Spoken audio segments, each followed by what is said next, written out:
Hello, and welcome back to the Awakening Philosophy Podcast channel. My name is Jed. How's it going? Yesterday, or last episode, we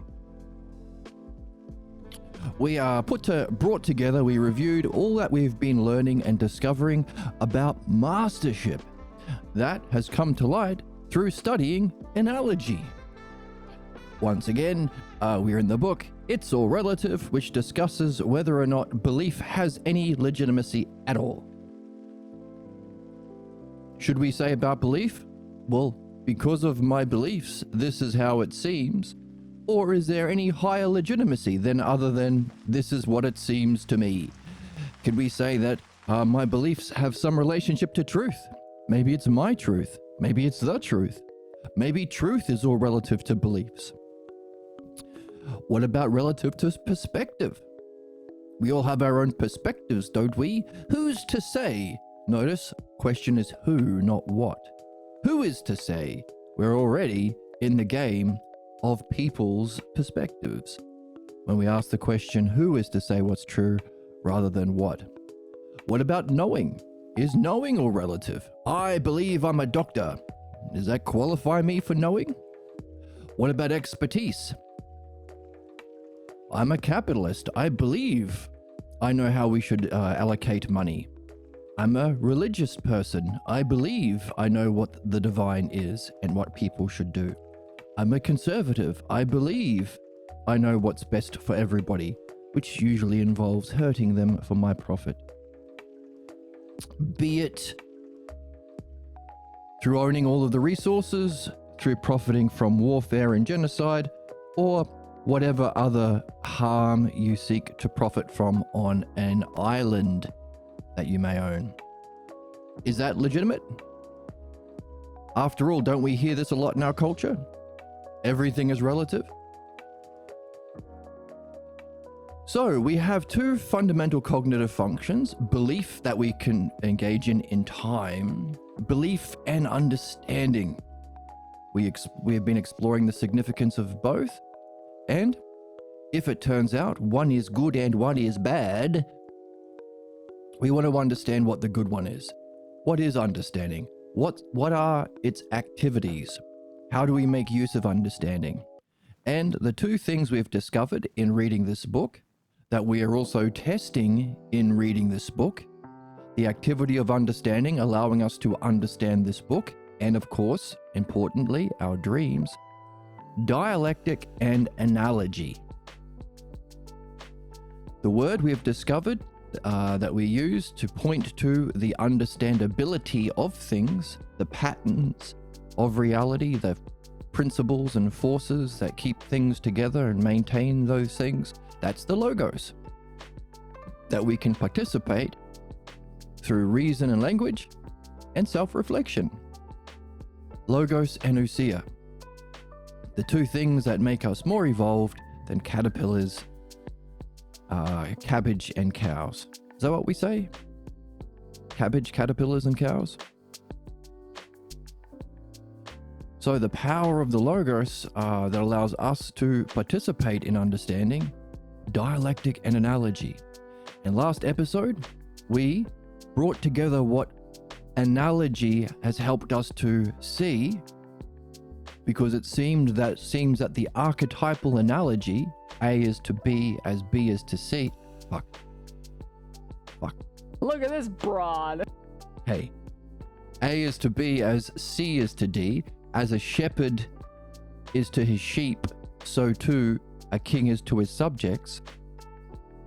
Applies to many different sets. As a captain is to his crew on a ship, as a pilot is to his passengers. Of course, we can extend the analogy, include other things. As a shepherd is to his sheep, in the extended analogy, is to his sheepdog, is to his tent, is to the horse that he rides. So too, a king is to his subjects, as is to his military, castle he lives in, horse and carriage he moves around in. But we discovered that they all seem to be part of a fundamental relationship we call mastership. Mastership. You need at least two things. the shepherd and the sheep. But it also implies other things that need to be there that we can include in our understanding. And we can even include in the analogy. The shepherd has to have some sort of knowing about what benefits the sheep. Has to have some sort of understanding of the knowing of the ideal, understanding of deviation, so he can diagnose a problem. Has to have some skill to implement that understanding of the ideal.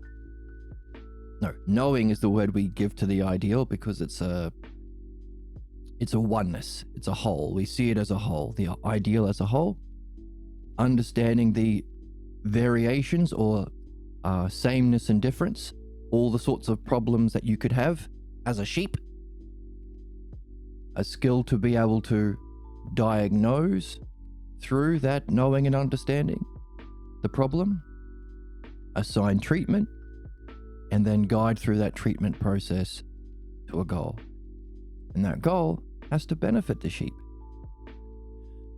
Now, of course, if this is the archetypal analogy for understanding all things in reality, all things have to be in this relationship of some sort, so long as those things are in a, or relative to, a perfecting process.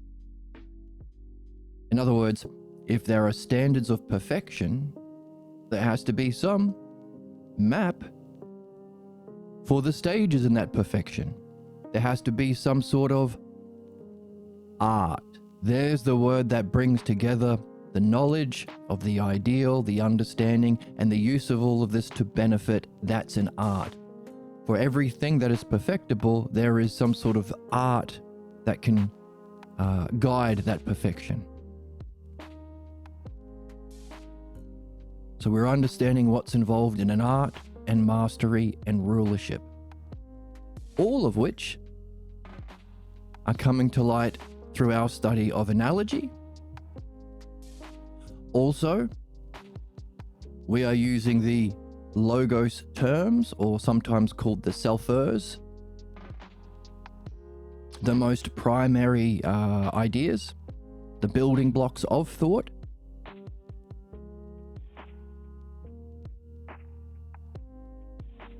And we're seeing how that allows us to understand metaphysics, or the higher dimension of reality, and how reality came to be. For there to be anything, there has to be two ideas that you could put in an analogy. A is to B. Otherwise, there can't be an experience if there's just one. There needs to be some relationship allowing for experience. So there has to be difference. Same and difference has come to birth. Can't just be one and many has come to birth. For there to be a comparison of relationships, there has to be another relationship, so we need at least those four things. Two kinds of relationships you can compare. A is to B, as C is to D. Allowing for likeness. Some same and some difference. That relationship is like the other. So we're seeing how these primary ideas come to light, necessarily, rationally, beautifully even. That's one of our aims, to see if there's a beauty, some sort of symmetry or harmony, order, pattern, flow, proportion in this unfolding of primary ideas. So those are the logos terms, and of course, the logos activity, dialectic. Yesterday, we did a review where we used the structure of the dialectic and those key terms, along with everything we've been learning about the principal relationship, the archetypal relationship, rulership, that we've learned from studying analogy. Notice, we're not learning from looking at a particular ruler. Some people say, socialism can't work. Point to an example, because you can only learn from examples. And if America has murdered or killed or genocided or bombed a country doing well under socialism, it proves that it's not possible, is the rhetoric we hear from the fascists in America. Well, fascists everywhere, really. Notice we're not doing that. We're not going from the ground up, inducing a theory, inductive reasoning. We're not using our physical senses and trying to imagine a theory that we may or may not believe.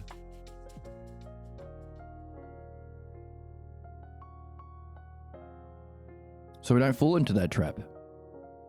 Communism is bad. Give me an example of a communism working well. Therefore, it's not possible. What if there hasn't been one yet?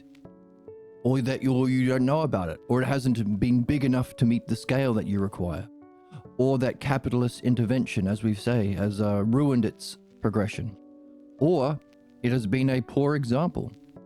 There are many reasons why you shouldn't look to examples in the physical world as the standard. But this also we can learn from analogy. The ideal healthy body, the physician or doctor will never see. Will never see it. Not possible. Everyone is different.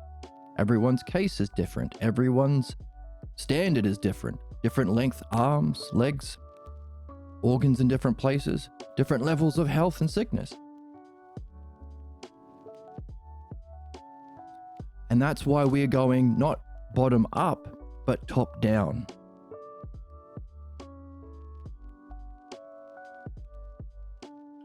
I'm not sure if there's a name for this. There's deductive reasoning, where you use a set of logical premises to deduce an answer.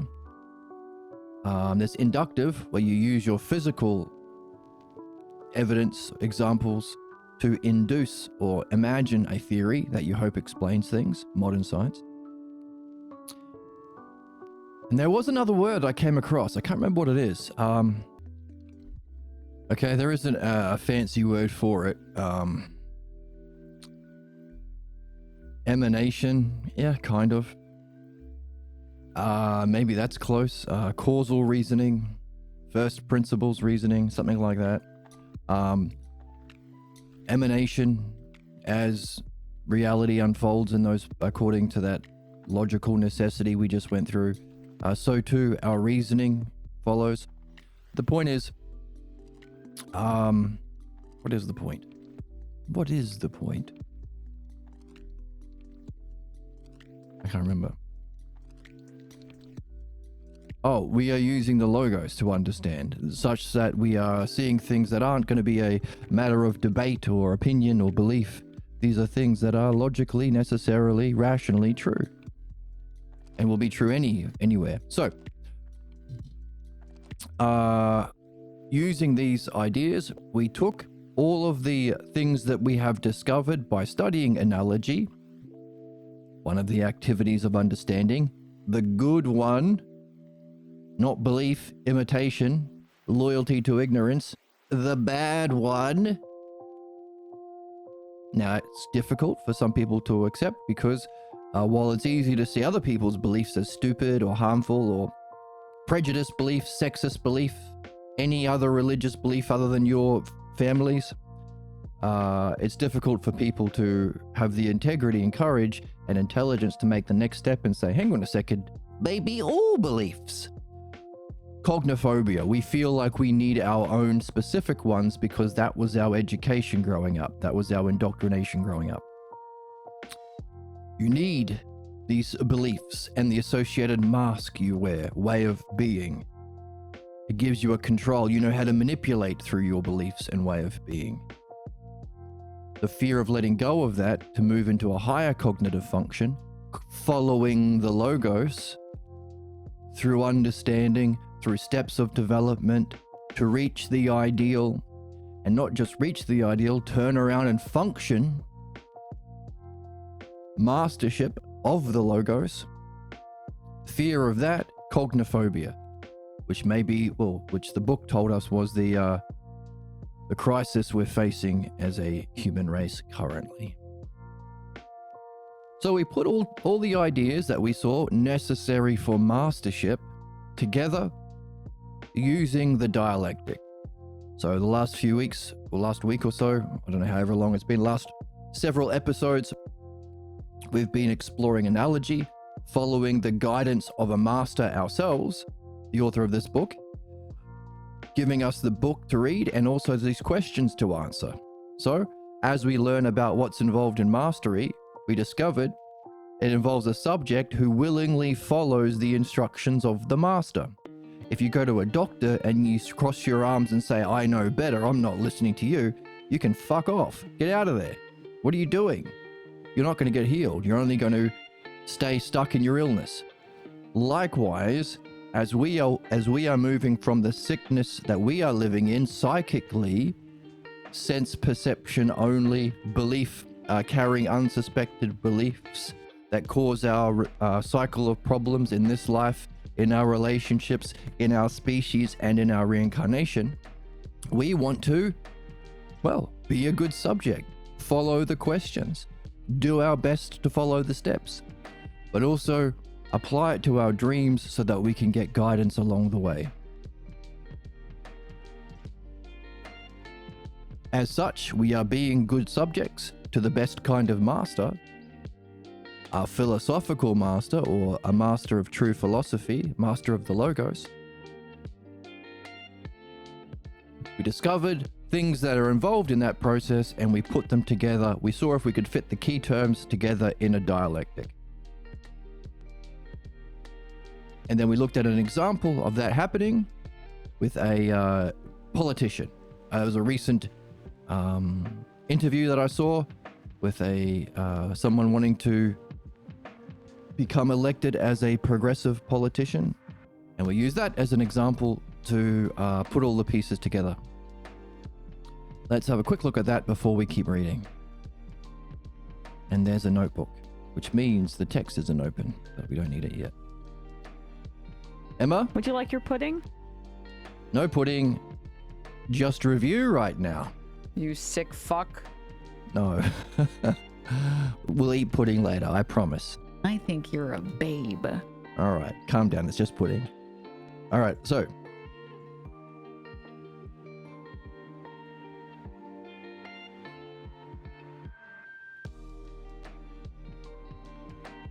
From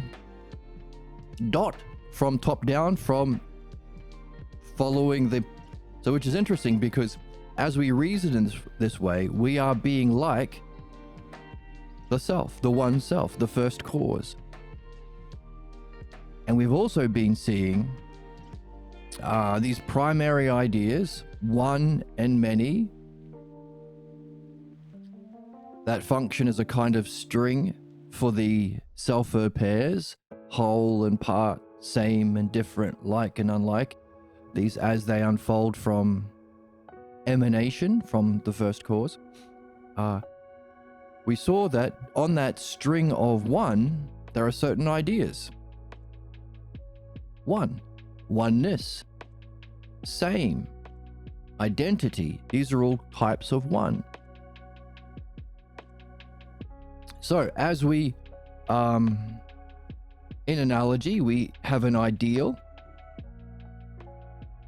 and then we can rank the terms relative to that ideal.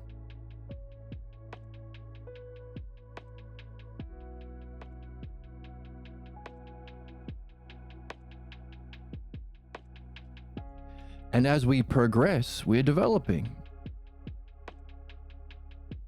Trying to find an example. Maybe we'll just write our own. Okay, I'll just write a new one.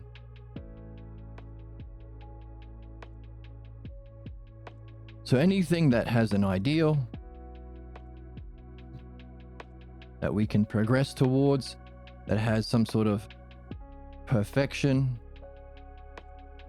has to be such that you can rank the terms or levels of that perfection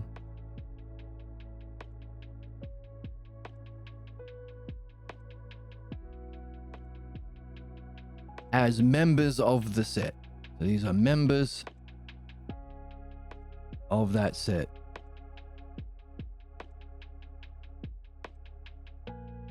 So that's analogy. Shepherdess, shepherding. Key term, a shepherd, then sheep, then sheepdog, then tent. That kind of idea. And the facilitating of that perfection is the role of mastership. So rulership or mastership is to facilitate that perfection, which is what we call benefit.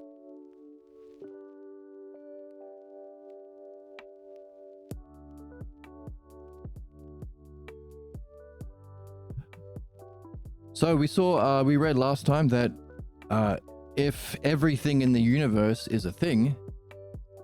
Oh, and by the way, that hierarchical ranking we saw uses those primary terms of sameness to the ideal and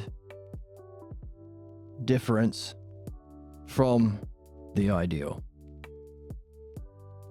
We also saw the principle that this perfection, as you perfect, you are becoming more like the ideal. So that perfection or benefit is following that principle of likeness, which is another primary idea.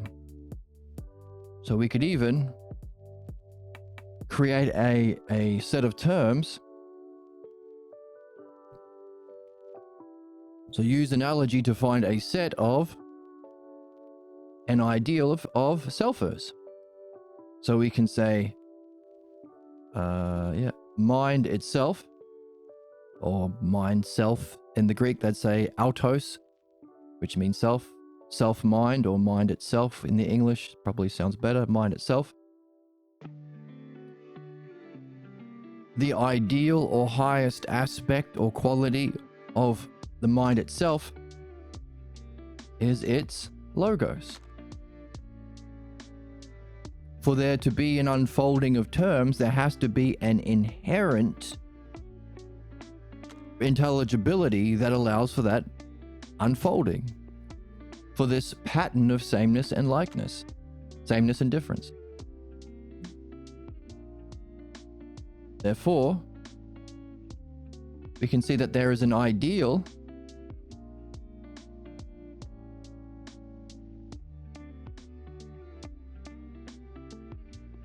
of the logos, and we can rank its terms. One and many, same, or oneness, or whole, a unity or a oneness, and of course it comes together with its opposite in experience or reality, whole and part, same and different. So what are we seeing? We're seeing a hierarchical arrangement of terms based on how like, we'll throw in like, how like they are to the ideal, like and unlike.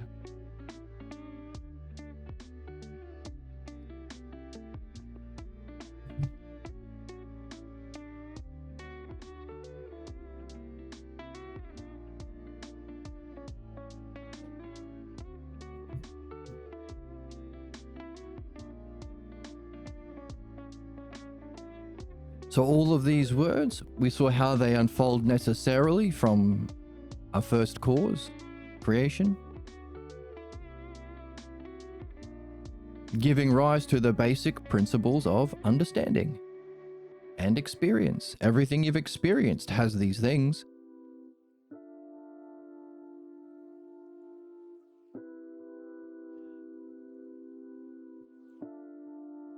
So what? Well, here's the thing. We have minds. We also participate in mind. So if mind logos is the ideal of mind, we could have levels of human minds.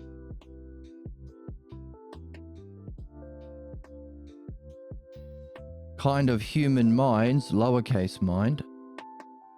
1, HM2, HM3, HM4.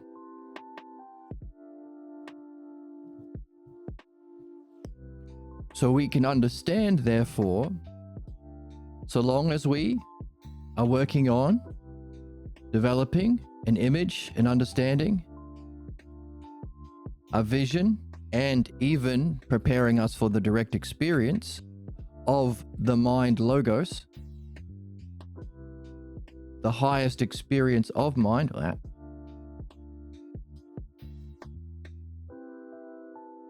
that allows us to gain the ideal. As we understand the different kinds of psyches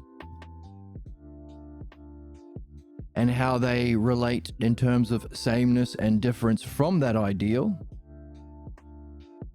we are ourselves developing a mastery of mind.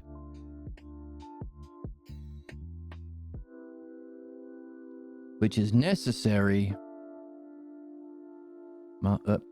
because we have a mind ourselves. Therefore, as we are rulers of our own mind, we need to ourselves figure out what the ideal mind is. Here's the rub. You're doing it anyway. Because what we have discovered is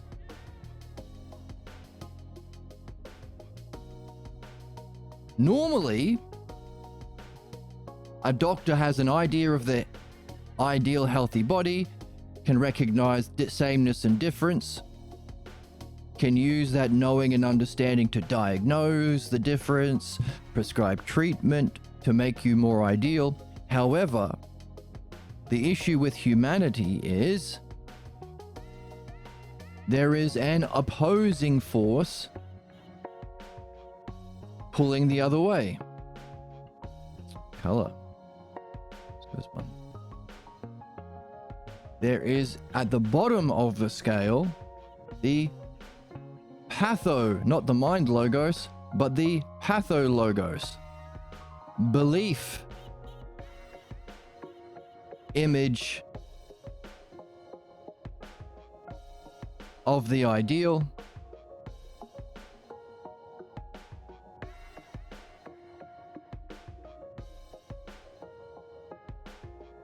gained through appearance and implemented through imitation. You don't have to understand anything to imitate your parents. You got a racist parent? Easy. Just say the same racist stuff they say. Easy. Imitation. And that's this appearance and imitation, the key words that we have gleaned from the text about the functioning of belief.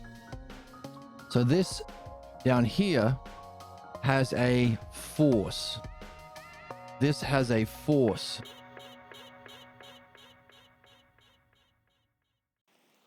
Pulling us downwards. A force that we have seen in the text is greater than enlightenment, because some people have had a direct experience with mind logos, including Mr. Jesus in his brilliant light of being experience in the Gospel of Mark. Many Eastern spiritual people have had this experience. Maybe even a friend of yours has taken a lot of psychedelics at a music festival and had this experience of mind itself. Nevertheless, they still have their problems. They still have their problems. They still have their false beliefs that they are functioning through, and even making sense of that particular experience through their false beliefs. Hey, welcome, Bumble. Welcome, Bumble. How are you? Right, so using, just as a quick tangent, using the movie Exit 8, based on the game Exit 8, we can see an example of the principles that allow us to use analogy to understand. The author has to create a set of terms, a set one, that we can see. In Exit 8, there's a man, there's a boy, there are the terms, and then the relationship. The man has a relationship to the boy. The man has a relationship to anomalies.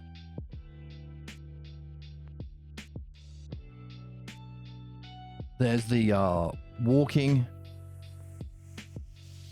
person, and so on. But for a film to be meaningful, the director has to also say, hey, look, there is a second set of ideas or terms. And they show us by giving us at least one. The anomaly in the film was about a problem the man had specifically.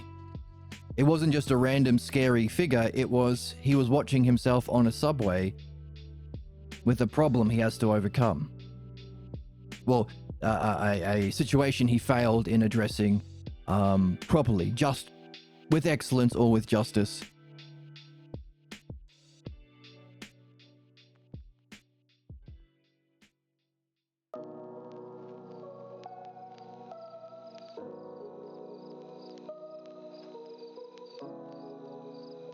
So our job would be, well,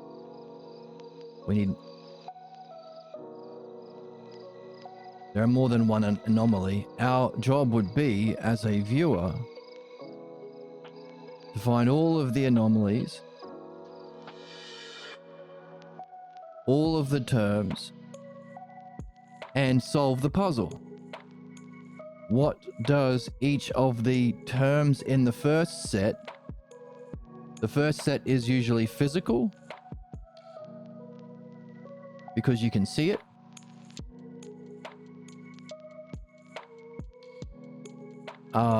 There's a task. Well, there are terms, of course, and relationships. And there is a task. That's called an allegory. Our job is to find the meaning.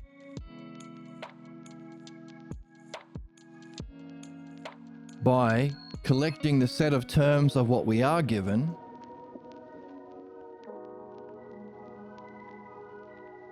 and finding what each of them mean in the second set. And the second set is often non-physical, problems themselves. Because the boy has some meaning, right? He wasn't just a random boy. It was a potential future creation, or something to do with his relationship with his beloved. Oh, his beloved was there as well. She showed up.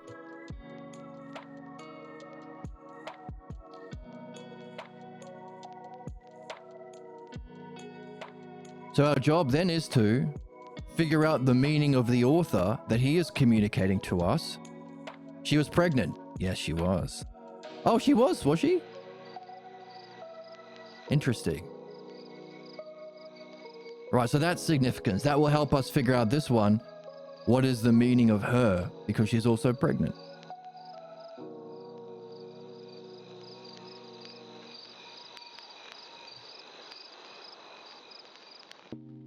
Because there's primarily three kinds of drama. She called him about it and she got off the train. As he got off the train, supposing that was real. Right. So I wonder what that represents. So we have to judge whether or not the drama, the man in the drama, succeeded or failed.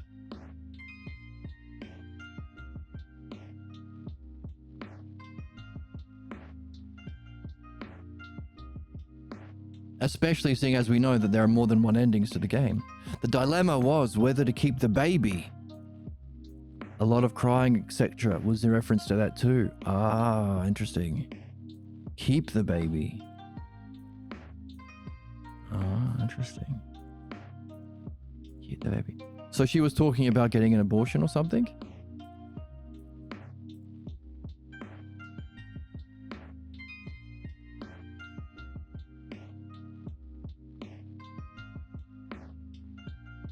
Interesting.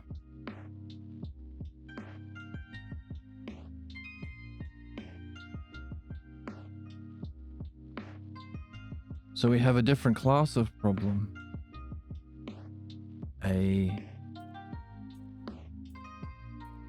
baby problem. Well, now I wonder if... Because the problem on the train... Not listening to the crying baby may have relevance to his baby.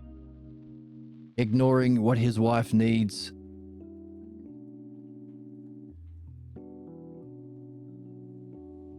Maybe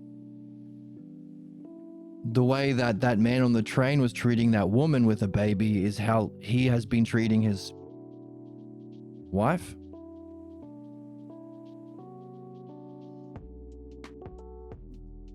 Not literally, of course, it has to be an analogy, but by not listening, not speaking up, not paying attention, they'd broken up. Oh, interesting. See, how come I didn't see any of this? You're a much better viewer than me.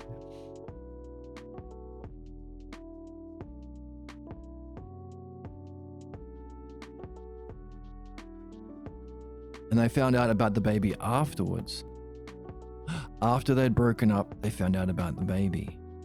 Oh, interesting. So he has to decide what to do in the relationship.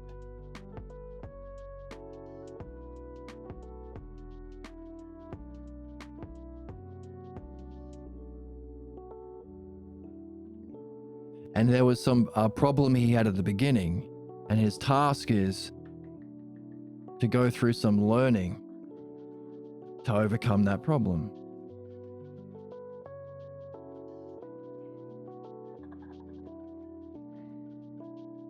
Which for him can only happen if he pays attention to the meaning of all of these specific elements in the drama and puts the pieces together about what he has to learn. Because a Greek tragedy happens when a tragic story is when it's the hero or the main character realizes his blind spot or problem in his way of being too late to make change.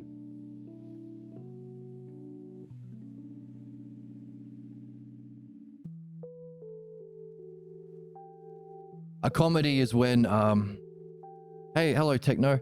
A comedy is when he doesn't realize the source, the cause or source of his blind spot problematic way of being that causes his tragic demise, but he bumbles his way through.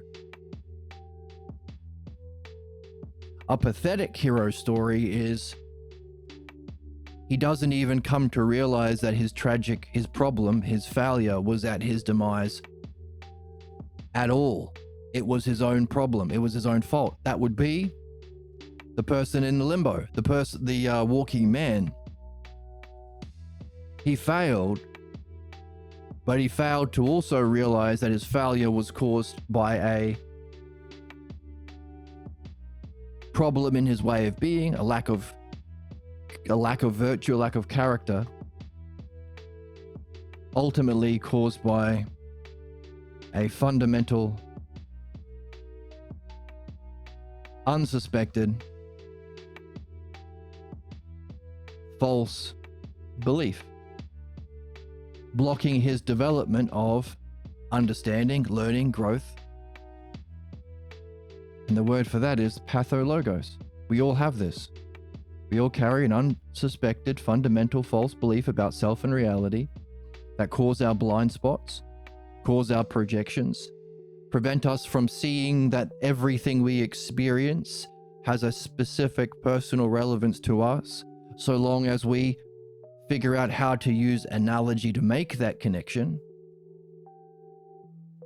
To go from the lesser to the greater, from the physical ups and downs we go through to the meaning, the non-physical meaning about our own self, where we're at, our unsuspected problem, and our potential excellence or success. Pathologos. So a comedy, a stupid character doesn't have any recognition of any of this and bumbles his way through. A tragic hero story, they realize too late. A pathetic hero story is they don't realize at all, which is of course the story of Jesus. It ends with him saying, "God, why have you forsaken me?" So his Jewish religious belief that God is a kind of servant, has a chosen people, will curse whoever you don't like, will bless whatever you want. We're seeing that play out with the genocide that Israel is doing right now. God is like God isn't what we are discovering God is. In the series, in this reading, it is a kind of like an attack dog. God's highest idea is that you are in charge, and he will bless all those that bless you, and he will curse he will curse all those that you don't like. And that's what the walking man in Exit 8. He thought he had success. He didn't reflect on himself, his problematic way of being that was blocking him from seeing the little boy had something to tell him that would help him, and ignored the boy several times to his demise. So he never learned. That's the pathetic hero story. The next class, I think the final class, giving us a nice list of 4. The philosophical hero. The philosophical hero realizes that reality unfolds analogously, as above, so below. And our purpose is to discover the hidden meaning or intelligibility behind every event that we experience in the lesser set, the physical world. So we can have lesser and greater. To discover that there is, I'm going to sneeze. I didn't sneeze. Yes, I am. Wait.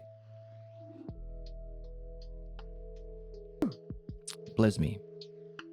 So, to discover that every thought that we have, every random distraction, every drama we have, every person that we encounter, every dream we have, every fantasy that we have, is itself a lesser expression through time.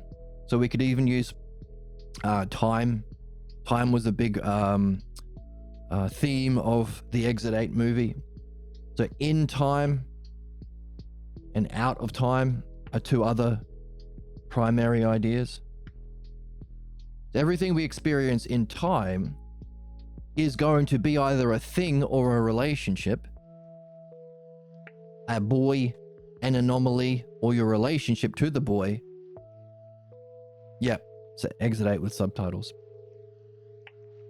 That has a meaning, has a higher analogy that it wants you to discover, so that you can recognize we are carrying a fundamental unsuspected false belief that will lead us to our tragic end, and we will experience that over and over and over. That's the repeating cycles of our problems. So we want to be on the lookout for problems that repeat.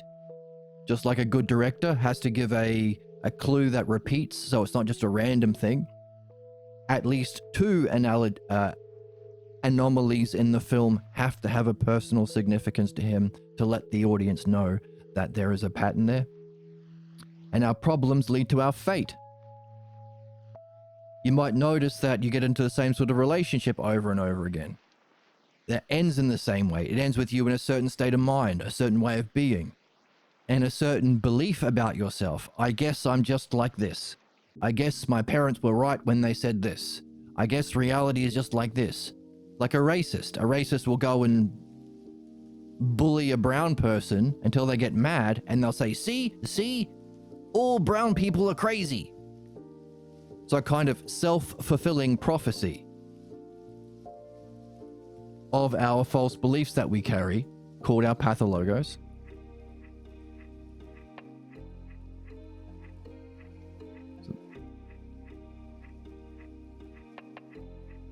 A cycle of problems that lead us to our fate in a kind of self-fulfilling prophecy. So another example of top-down. You have this belief as the first cause, and all of the ups and downs and dramas you experience are a consequence of that belief. Meaning, if you catch the belief, you don't have to watch the movie. You don't have to see the movie play out time and time and again. And that's our job. The job of the philosophical hero is to recognize that there is a cause,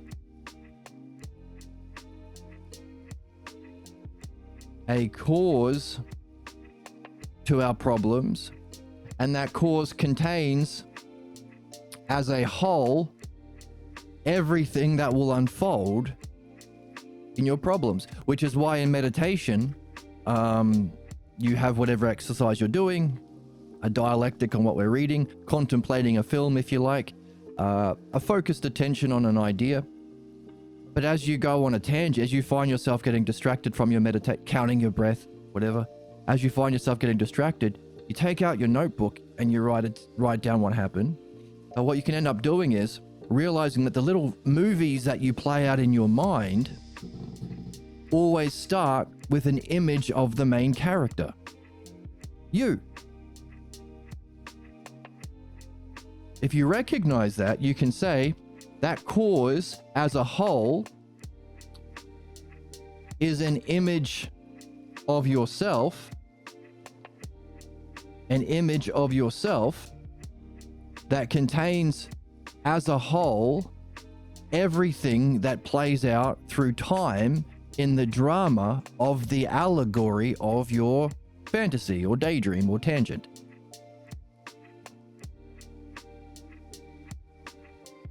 So as soon as you catch that, you can stop. Oh, I don't have to play it out. I don't have to go on this fantasy of what happens when I go to the store today and that girl is there and she yells at me and then the manager comes. You don't have to go on that. And then it ends with a success or a failure, just like the movie. If you recognize it's all inherent, there is an inherent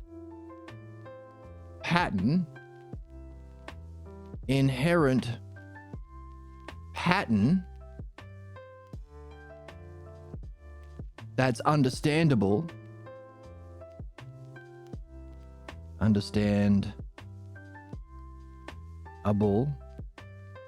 that's as a whole, that is the cause of what follows.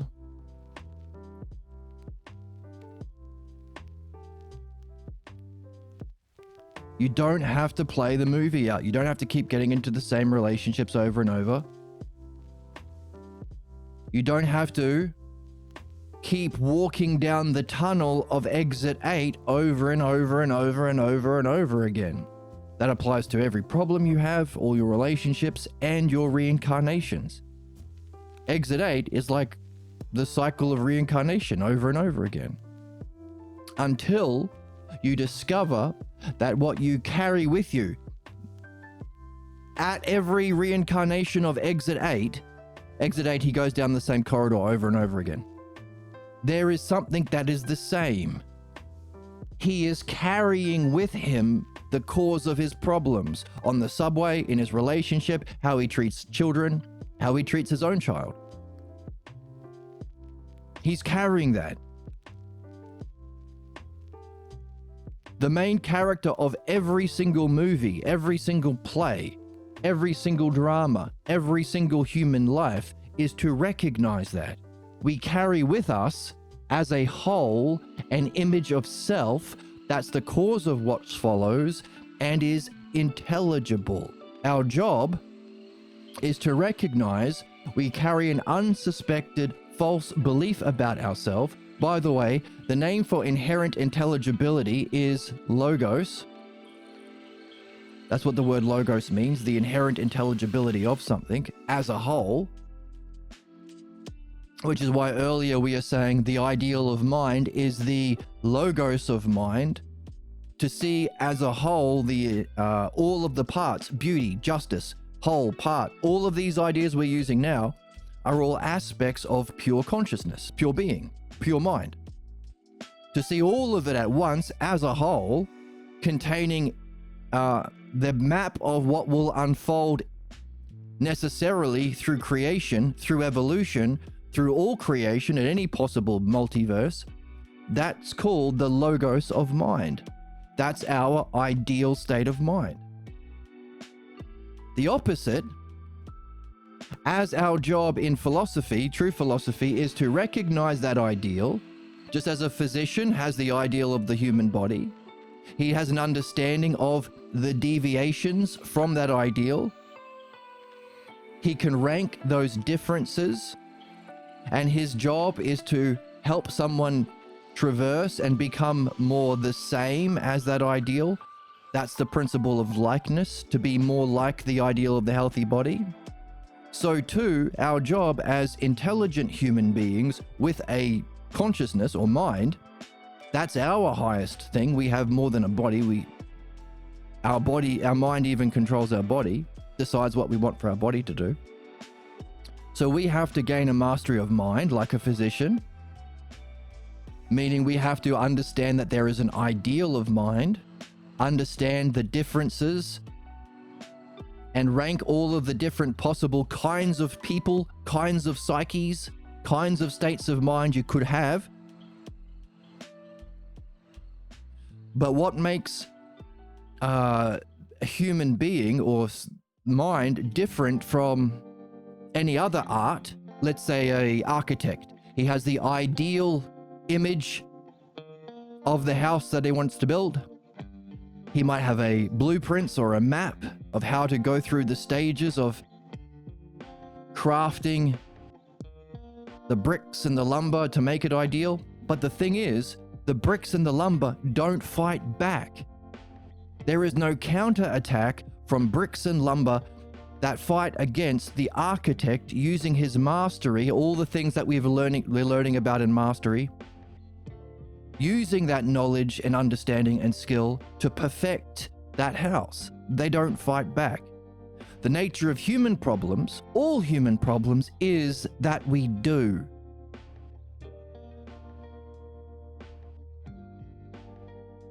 There is an opposing force that is our false belief of what the ideal self mind functioning is. So those are the three: our self, our state of mind that our self perceives through, and our functioning in the world. 1, 2, 3. 1, 2, 3. That's a BBC documentary about how a caveman would sound. 1, 2, 3. 1, 2, 3.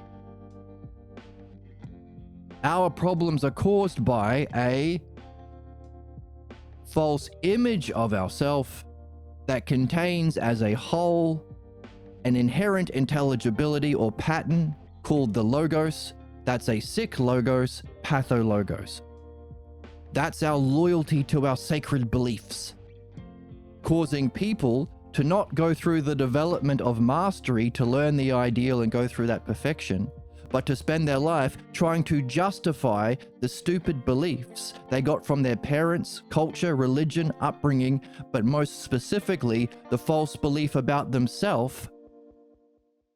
And they'll tell a story to justify it. That's called, the fancy word for that is hermeneutics. To spend your life trying to craft a story that justifies your false beliefs. We are the chosen people, cry the Israelis. That's our beliefs. Make sense of our Judaism, make sense of our conservative politicians, make sense of capitalism, make sense of our genocide.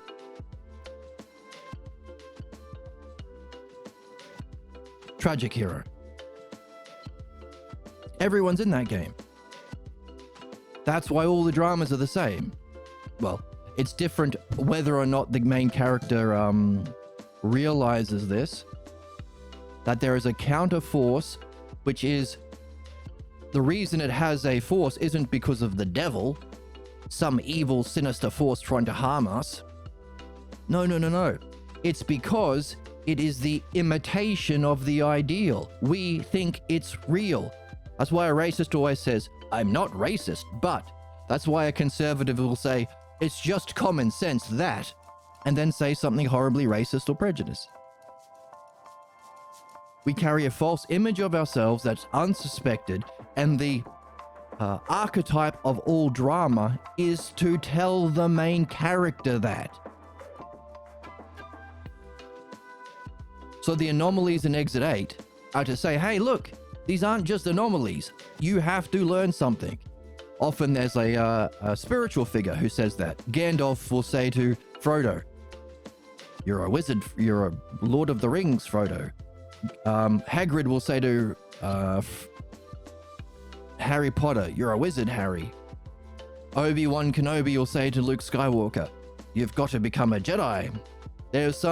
Often there's a person who's gone through this themselves that turns around and says, this is your journey. This is all people's journey. The hero's journey.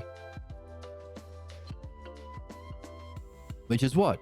Which is to discover that there is a root cause that can be seen as a whole for all of your problems. That's called the pathologos, false belief about ourselves. It causes your problems, and if you see enough about your specific problems, you can free yourself from that problems, and then keep going and free yourself from all problems. And then empty of that false belief, you can discover the ideal state of mind, the ideal know, or as Socrates would say, know the self. A tragic hero realizes they should have done it too late. A pathetic hero, the walking man in Exit 8, or the story of Jesus, because the Easter thing, the Jesus magicking from the dead, was added like 30 to 50 years later to save the tradition, because they didn't think they had to, because they thought Armageddon was going to happen. So in other words, the earliest Gospels of Mark don't have Jesus magicking awake from the dead and flying to heaven like Poochie in Simpsons. It ends with Jesus saying, I didn't make any mistakes. I didn't have any false beliefs from childhood that caused me to make sense of my experience of the ideal in a crappy way to justify the beliefs, Elijah, Moses, that my life has become trying to play out the prophecy of my Jewish upbringing. It wasn't me, it was God. You forsaked me. You should have made me king. Because I had this peak experience. That's a pathetic hero, like the man in Exit 8 who didn't realize that he had something to learn. He just wanted to race to the light at the end. And of course, a philosophical hero, which is the purpose of all human beings. To follow the logos, which is another way of saying to follow the inherent intelligibility of everything, which is analogy. That's what analogy is. Analogy is the activity of understanding. It's the unfolding of creation as we arrange the root ideas. So the inherent intelligibility of mind as a one or a oneness unfolds into whole and part, which is like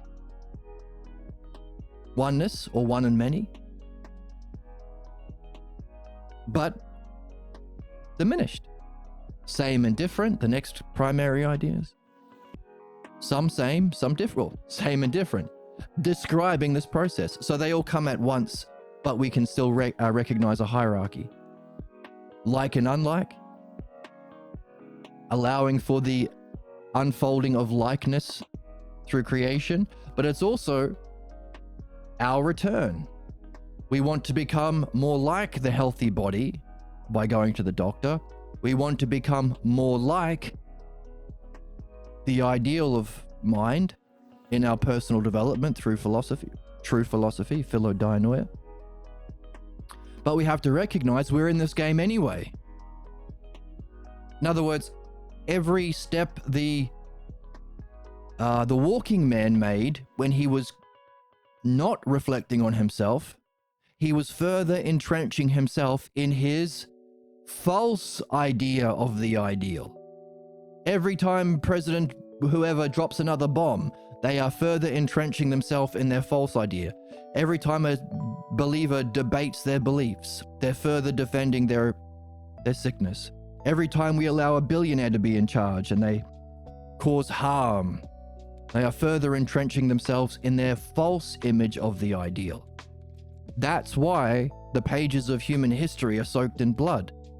Death and destruction sweep across our land simply because people think their false idea of themselves and the ideal, beauty, justice, goodness, is true, and they're going to fight and kill for that.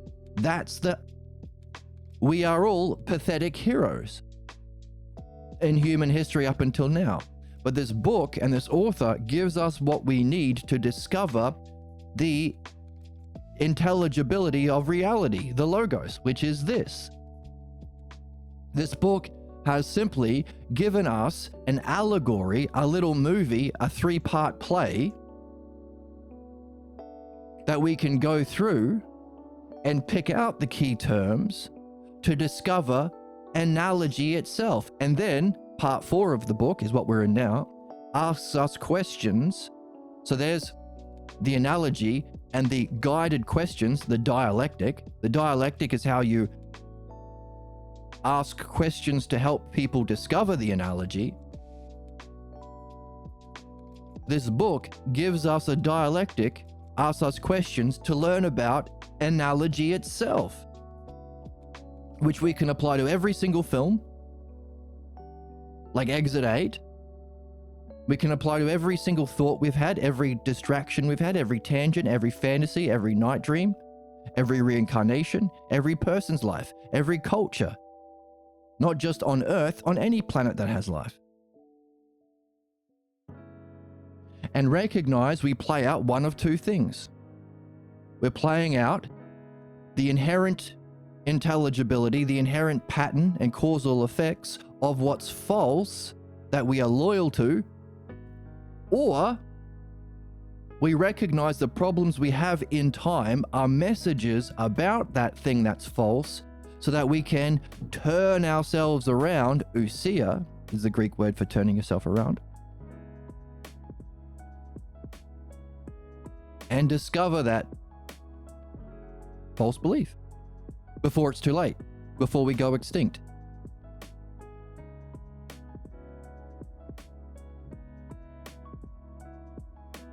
And we do that by recognizing that analogy through drama is called allegory, which has the sets of terms that it gives you a clue about one or two of them in the higher set, so that you can use the text itself, use the dream itself, use the movie itself to solve the puzzle.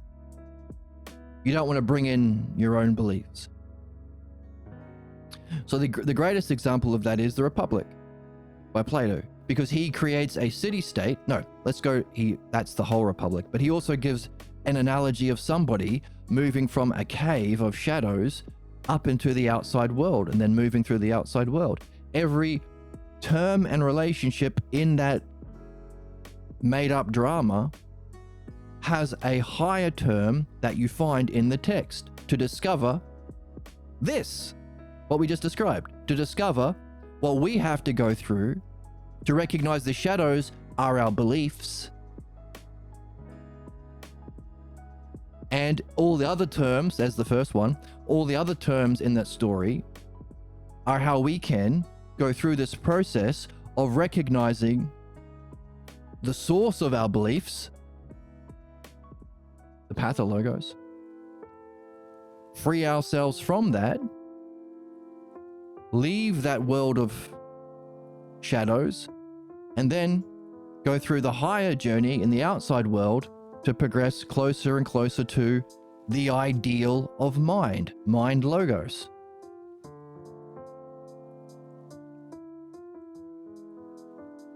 In that story, it's called the light of the sun.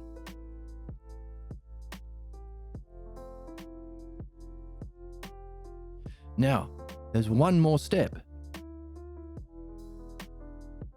Because here we are talking about our development towards excellence, the mind logos, and how the cause of all of our injustices to ourselves and to others is the opposing force, the woods and bricks fighting against being the ideal house, the pathologos, and how all human dramas are nothing other than presenting that to us in a meaningful way, either successfully or unsuccessfully as a director.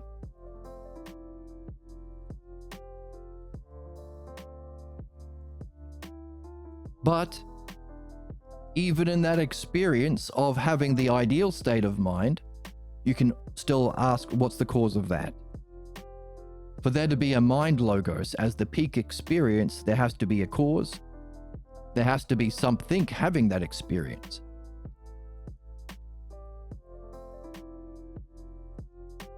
Fortunately, we got to that peak experience through this development of understanding, the logos, dianoia, understanding, the purification of belief, pathologos, so that even in that peak experience, we can apply both. In that peak experience of the excellence of mind that we have been seeking as our ideal, Plato said, or Socrates says in the Republic, now what if that isn't yourself? What if that has to be purified? And there's a higher logos, not the mind logos, but the self logos.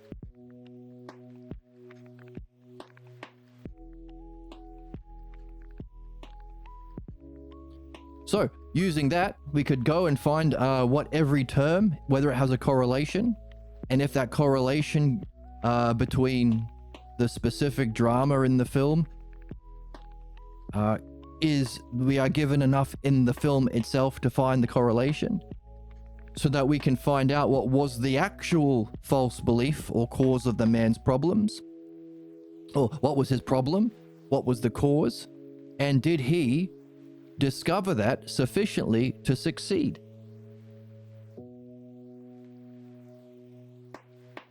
If not, why not? What was left of this analogy that he didn't recognize?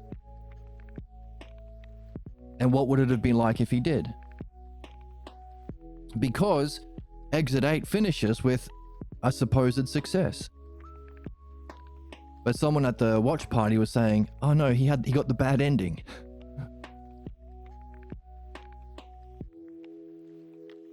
And he goes back to a life in a similar loop. Now, it might not be the same loop. Supposed success how? Well, he got out, didn't he? He got out of the loop. So he successfully left, but I guess that's part of it ended with him not putting his headphones in when the baby was crying and the woman was being harassed, he was back on the original train, right? But he was going back to see his girlfriend, wasn't he?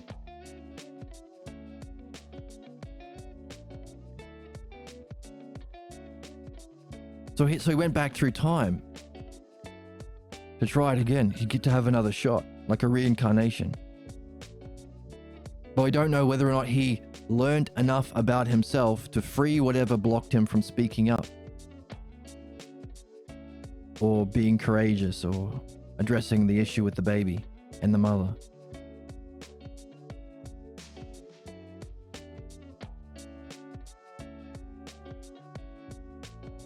Because he learned enough to listen to the kid and to pay attention to his surroundings and reach exit 8. But it was a downward exit, not an upward exit. Maybe that time he did the right thing and thus ended the subway hell, but it's left open. Yes, it's left open. So I guess the director is saying, you have to go back and see, especially that exit 7, where it seemed he got washed away and separated from the kid. Maybe he didn't react fast enough to the flood. Because then after that, I thought, oh, is the guy dead? But he just appeared again. So that was weird. So I guess because he's not giving you the answer, he's saying you have to go through and see whether he learned from you find every anomaly and find the correlation. Ideally from the movie, but maybe there's not enough. Bad ending being in reference to not getting out of the loop in that instance. Yes. Yeah. So he's still in the loop. So maybe he didn't learn enough. Maybe he was going to respond, but like in Exit 7, he didn't respond fast enough. Because he was really taking his time to respond to that lady getting harassed on the train. But maybe there's still hope, yeah. So maybe he learned enough, but maybe not enough. And it would come down to whether or not we can find all of the connections. Because the director wouldn't have just put in something just for nonsense. Because it didn't seem like an unintelligible like a stupid director. So that whole scene with the girl and the walking man, we have to make sense of that. In other words, make sense of every anomaly and see whether or not the man put together the meaning of all of the specific instances to how it was relevant to his task in his everyday world to discover sufficiently the root cause of him being trapped in the loop of his problems. Which is good because the director is saying, I'm not giving you the answer. You have to figure out the answer. By creating that set of terms in an analogy and finding the higher set. Which is exactly how our dreams operate. Because belief is where we got our problems in the first place. When we got our false belief about ourselves, our pathologos, we couldn't understand. We couldn't ask questions. It was too dangerous. The conditions of our origin scene were set up as a fake teaching scene, but it was really a imitation scene, a fake enlightenment scene.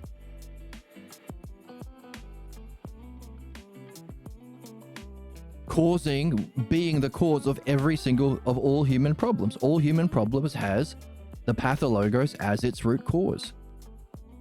Some people play it out with greater influence. Maybe they have armies at their disposal. Some people just play it out on themselves. But it's all the root cause, it's all the same cause of all human problems. Therefore, a director wouldn't say, hey, here's the answer, so you can just walk away believing it. That would be the same cognitive function. That's the problem. The only way of learning is doing it yourself, which is understanding, which is analogy, which means he's not telling you whether it's success or failure. You have to figure it out by finding all of the corresponding terms. What was the meaning of the little rats? What was the meaning of the flood? What was the meaning of the girl? Like, there's a whole big scene of that girl talking about being in hell and laughing it off. What was that for? You have to figure it out. Just like at the end of Inception, Christopher Nolan leaves the top spinning.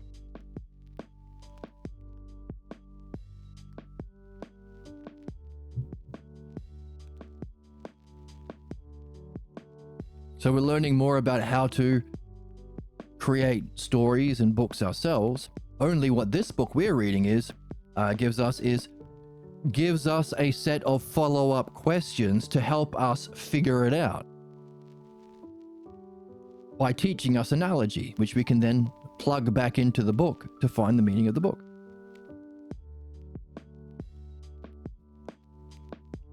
And the more we can think and act that way, the more we are becoming like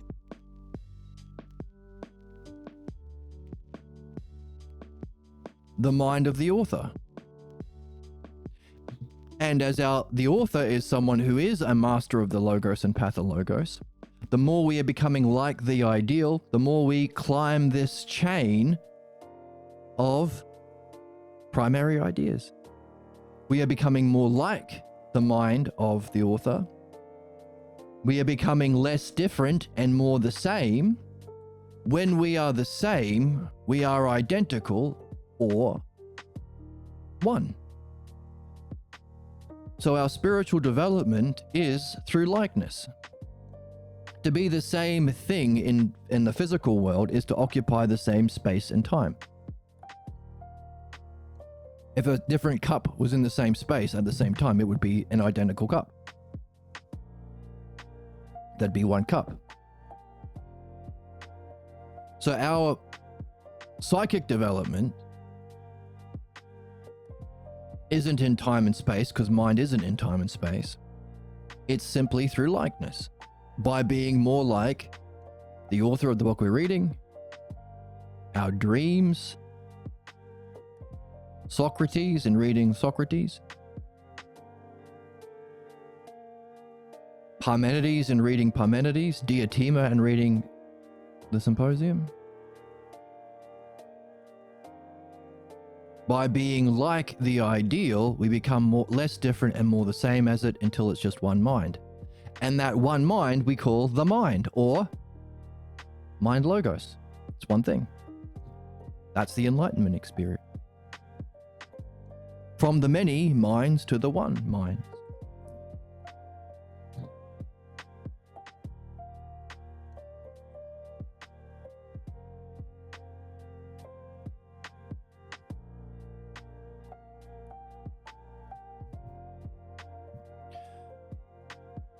So the author of this book gives us the follow-up questions to guide us through that process. So if this is the root principle of analogy and how it plays out through creation, including films and books, it's also allowing us that middle term. So if we think in that same way, we become more like the image or the mind of the author. Because when he made his movie, he had this root analogy in mind to begin with. There's this guy, he has these problems, these are the things he has to realize to turn his life around, that's his task. And I'm going to use this video game as the metaphor. So he has this in his mind, necessarily, before he created it.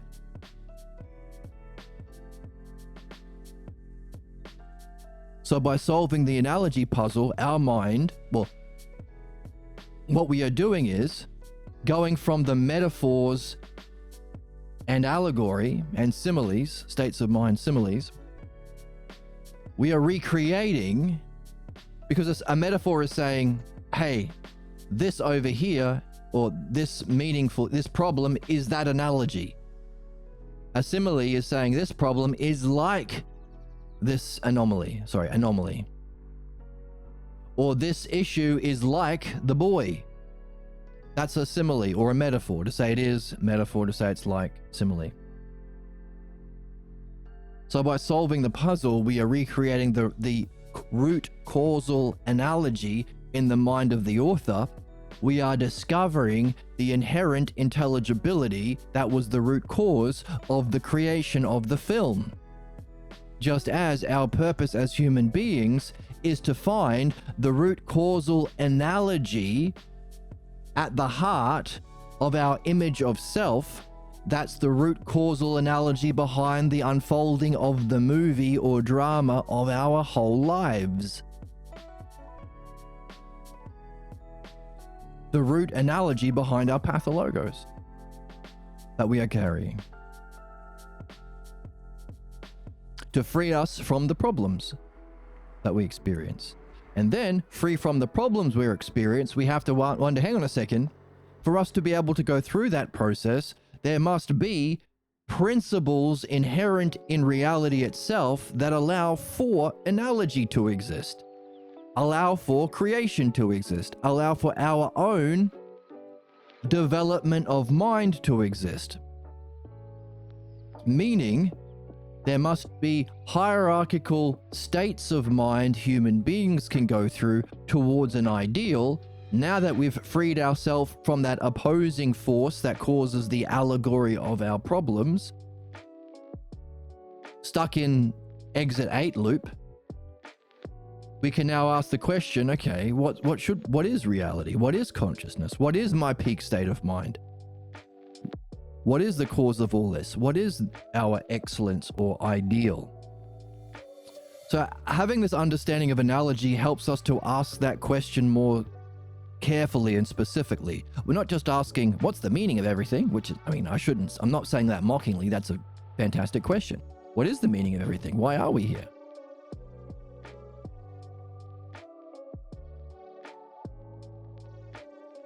But what this book, this drama, and these follow-up questions allow us to do is ask that more pointedly. Another way of asking that question is, if there is a perfection, there must be an art to guide that perfection. There must be an ideal. So we could ask the question, same question a different way, what's the ideal of mind? This book has also given us a list of terms. One, many, whole, part, same, different. As well as the activity of analogy to organize terms, the principle of organizing terms. Meaning, we are discovering the root causal term with the ideal and root causal, the cause and the ideal of all ideas. So when we are asking the question, what's the ideal state of mind, that we can ask because we know there must be an ideal, because that's necessary for mastership, which is the root principle of analogy. We can be even more specific in our question. So we're like polishing up our question. We've gone from what's our purpose to what's the ideal state of mind to the name for that ideal state of mind. What's the mind itself logos or self-mind logos? That all our work in removing our problems, the pathologos was a distorted shadow of.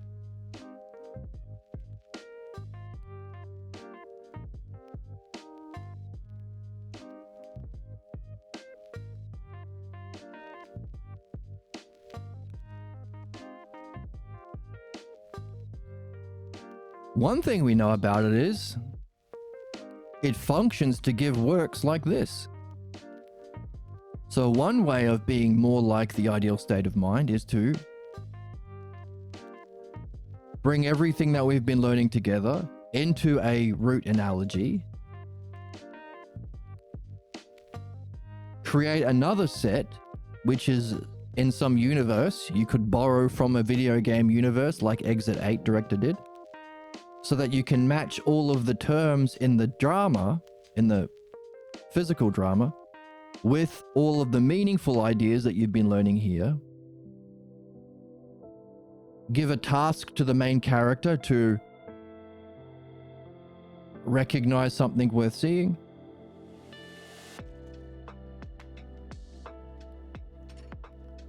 So that whoever watches or reads your book or watches your work can go through this process themselves, the same way we went through that process ourselves. In other words, success would be ultimately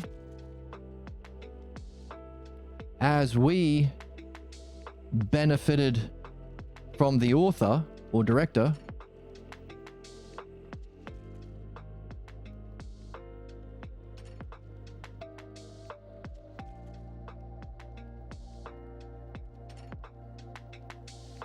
as we were given benefit by our participating in analogy, solving the analogy, so too we can be just like that to someone else, creating an analogy to bestow that benefit. Whereas the failure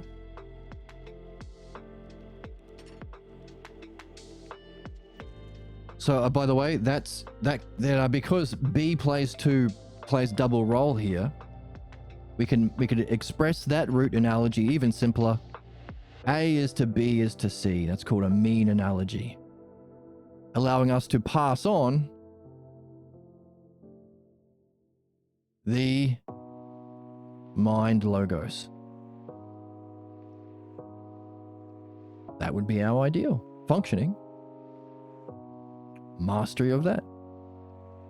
Whereas, as we saw in the movie, or as I saw in the movie, those who saw it saw, maybe, the distortion of analogy is A is to B as our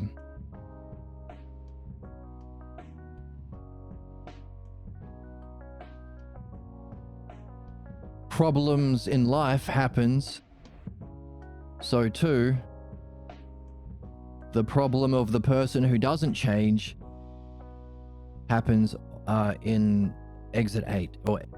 So as the man has a problem with his wife, so too he has that same problem with the woman on the bus. So too he has that same problem with the little boy in the exit 8 corridors. So too, etc., etc. Notice, it's a redundancy. You don't go beyond A is to B. The root of the pathologos is as your parents or parental surrogates were to you an injustice,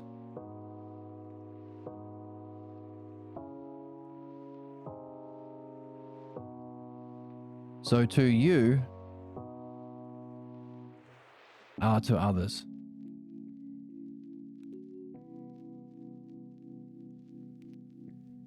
That's the cycle of injustice. And the passing on of the pathologos. Another way of saying that. So that's how we do injustice, but how we suffer injustice, as home was to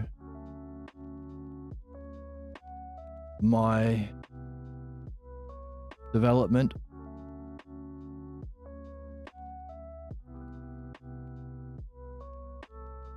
my goals, so too the world. The adult. So the child, as the childhood home was to your goals, so too the adult world will be to you. Is the fake analogy, the fake logos that we are carrying that keeps us chained to our problems? I'm not going to speak up because when I spoke up at home, I got a whack.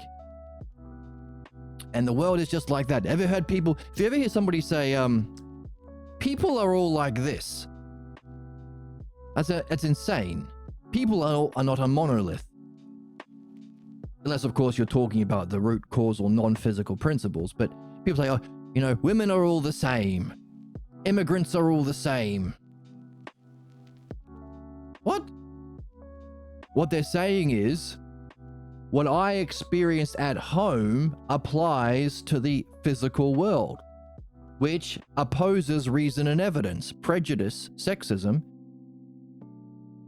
You can remove that with reason and evidence. Some people leave their small town and they realize, oh, women aren't all like that, or black people aren't all like that, like my small town parents said. Our problems come when we can't let go of our false beliefs and move into higher understanding and higher cognitive functions. The only thing that blocks us from our development through mind towards that excellence and ideal,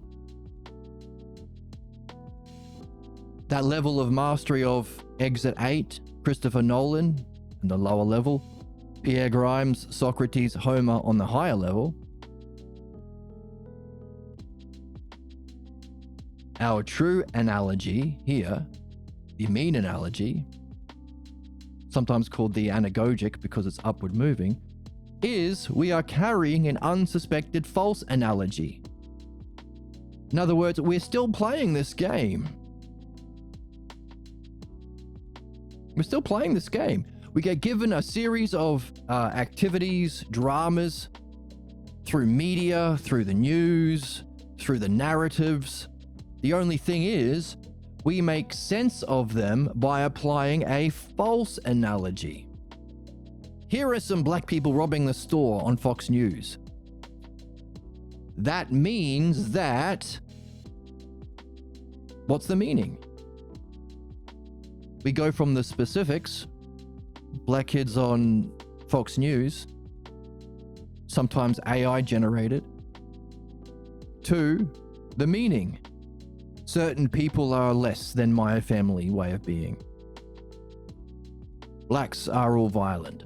So we're doing it anyway. We're just doing it as a kind of slave to a sick master. What we are learning here to do is escape fate, escape this. So you could say, using the same analogy, our psychic functioning is, what color? As the redundant analogy, A is to B is A is to B, the pathologos.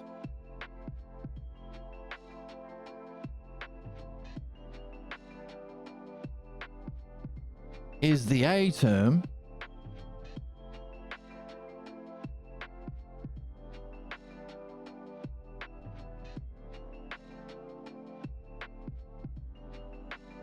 your mind and life is the B term.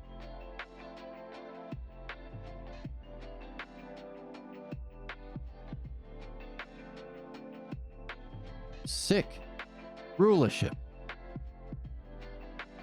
or tyrannical rulership. The pathologos is ruling our mind and our lives.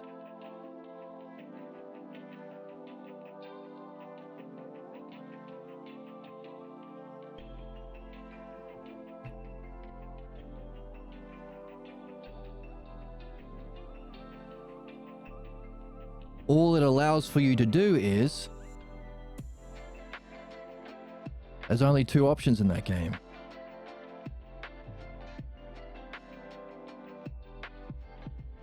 You can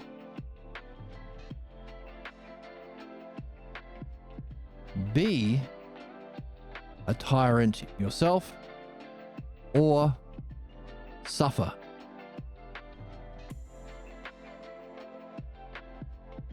Tyrannical slavery. Which is why many people who are in belief-based systems or groups seek what seems to be the better of the two options. Now, Socrates would say it's better to suffer injustice than to do injustice. But seek the pathologos, seek the A is to be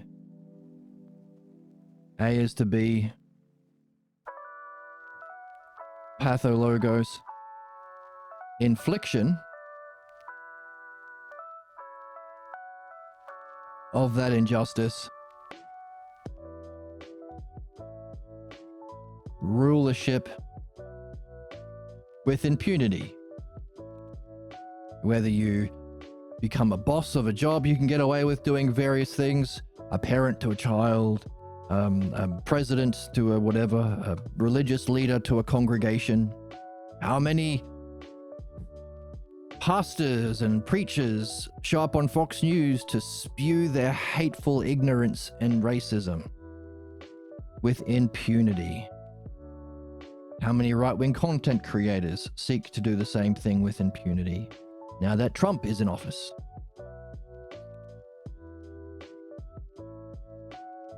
That's sadism, and also called the Pathologos Peters principle, PPP. People seek, because our soul is playing this analogy game, but in a sick way, as a slave to a sick ruler, our unsuspected false beliefs about our parental figures as them being knowing and loving, which is hard for most people to accept because that's a yo mama joke. Yo mama joke, your mama is this and that. How dare you? I will beat you up on the playground. My mother was a saint.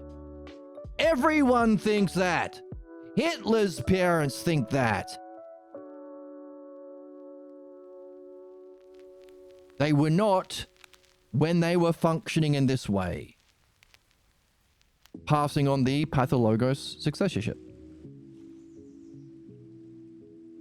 Therefore, we either learn to question our earliest teachers in the process of discovering our false image of ourself and its inherent intelligibility as a whole, or our life becomes seeking an opportunity to play out onto others the same injustice we suffered, or at the same time, suffering also internally, or when you are in the slave role.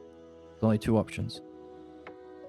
So in other words, us learning how to use analogy to solve the meaning of texts and movies and films and everything we experience in our life, and most especially our dreams, is simply moving from one to the other. Because we're doing one anyway. You will still make sense of your experiences. The trick is to move from one to the other. Sickness to health. Or ignorance to excellence.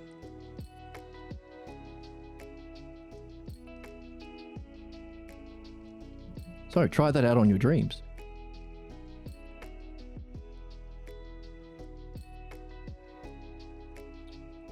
So if that's the case, there is a perfection in our freedom from what's false and our perfection of what's true.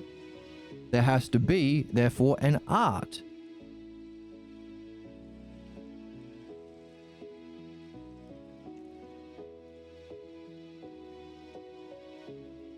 Make some space for that.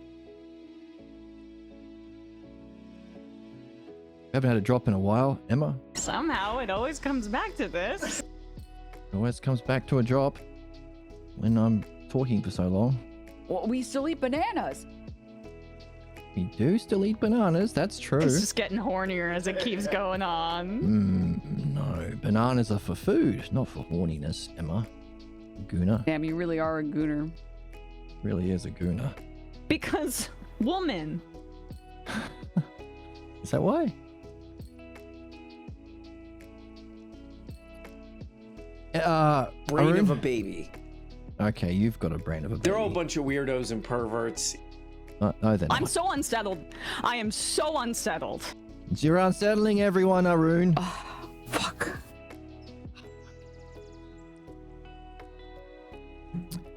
Fuck, indeed. So, as we read, if there is, therefore, hierarchical stages of development in the two qualities that we do as human beings, the two aspects of our hero's journey.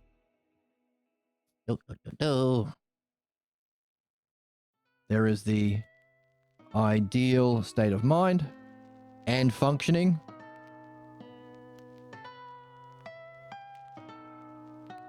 As we've been learning about, that Christopher Nolan and Exit 8 director might be getting close to.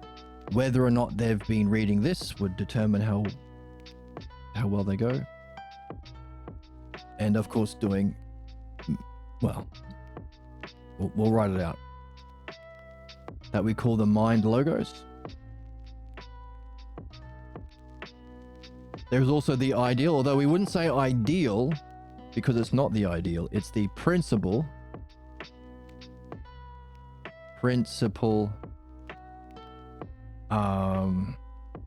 state of mind and functioning of the pathologos.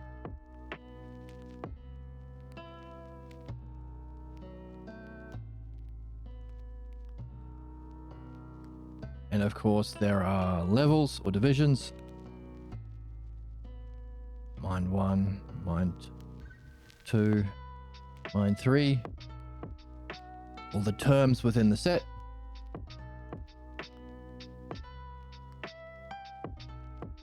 There have to be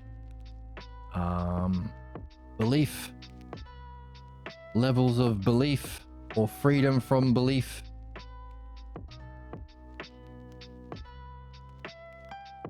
Towards freedom from your beliefs and understanding of the principle. Can't free yourself from your false beliefs without understanding the principle of the false beliefs.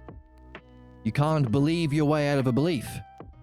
You actually have to address the systemic inequalities. The people who Yes. believe that there should be hierarchies and that they should be above other, that should just be addressed. rather than just trying to segregate shit. Whoa. Crazy, crazy, crazy, crazy, crazy, Whoa. crazy, crazy, crazy. And the way we address it is through understanding. As we've been saying, you don't solve the puzzle.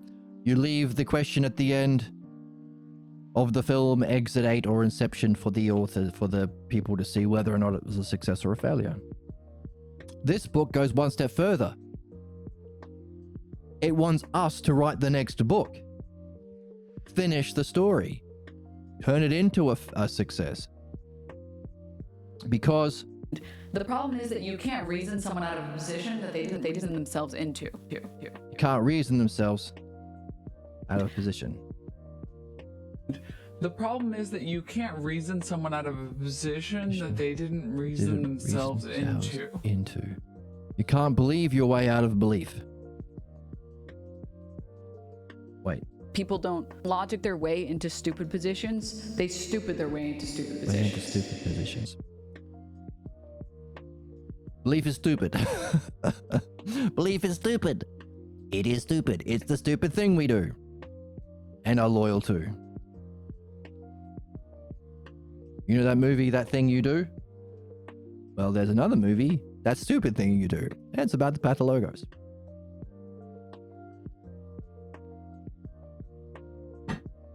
I have decided. And if you make it, make sure you give me 10% on the back end. I'm a comedian too. It can be funny. So, yes. So as you move, as you traverse the different levels of belief, freeing yourself from your own belief while gaining understanding of the principle of belief. At the same time, as we read here, be learning about the ideal of mind and recognizing states of mind yourself and others are in.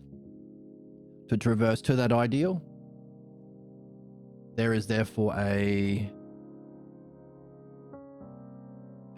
perfection possible in the purification of the false and the perfection of the true, which means there can be a benefit bestowed. There's our funny word, bestow, makes us sound fancy. We are learning to bestow. Ah, damn it. This one.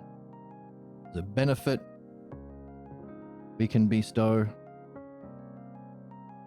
which means there is an art and mastery. Last time we saw how we could use as an analogy a politician, because there's someone who seeks rulership and wants your vote to be allowed to have rulership, to make decisions over the health and excellence of society, to facilitate the health and excellence of human souls. Not just the shareholders. Oh, fuck that right off. Capitalist pigs. No. Human souls. But also all life that we live in harmony with, ideally. So this would be the standard for those that seek rulership over human souls. In particular, politicians and clergy. So, religion, by definition, means to be bound by a necessary saving belief. That's what it means. You can't say you're Christian without believing in whatever, Jesus. Belief, we have seen, is the root cause of all human problems. Can also be seen very easily because religion demands you believe something that has been disproven. The earth was 4,000 years old. We know that's not true. Dinosaurs never existed. We know that's not true. Women are less than men. We know that's not true. Therefore, prejudice. That's a prejudice, a false belief that's disproven by reason and evidence. It also demands belief in things that can't be proven. You have to believe that Mary was a virgin. Prove it.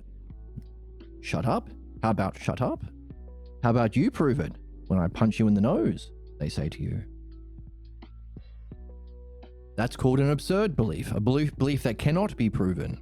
So, prejudice and absurd beliefs are the class of beliefs that people try to use religious beliefs to claim rulership over others with. That's why it is the cause of only bad things, injustice, sadism, and harm. We are told we need it.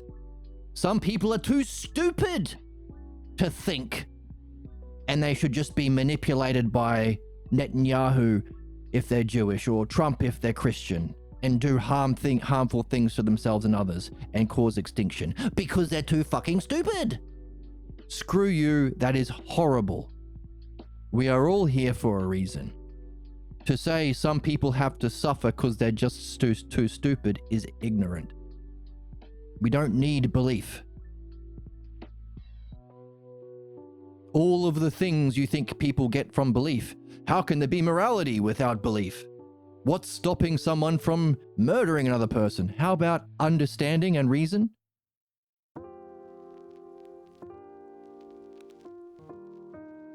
Obviously. What about meaning? Well, we've just been talking about meaning. It's all to do with understanding.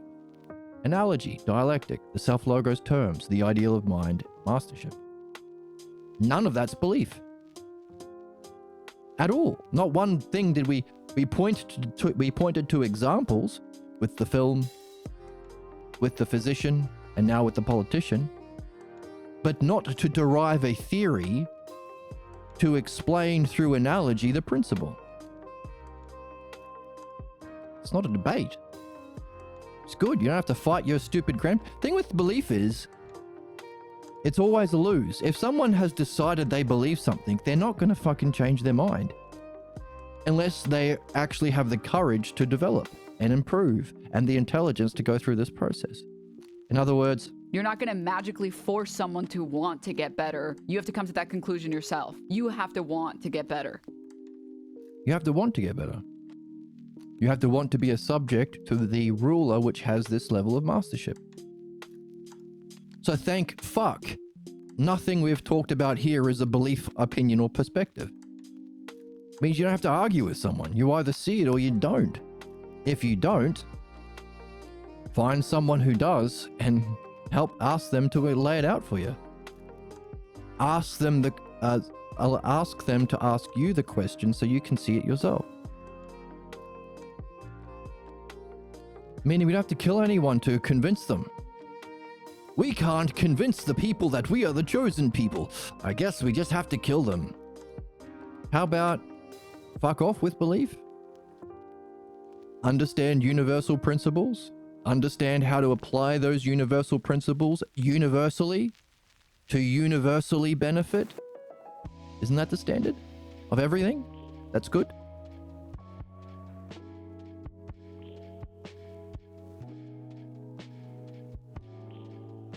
All right, so in that, there's light coming through. Hang on.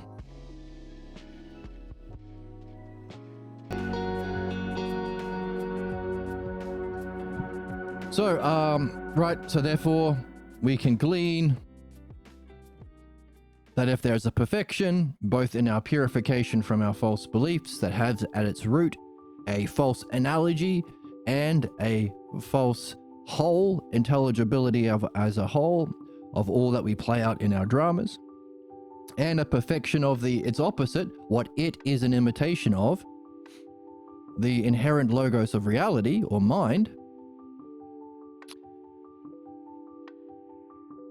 we can say for all those who seek rulership over human beings, they have to have knowledge of that ideal,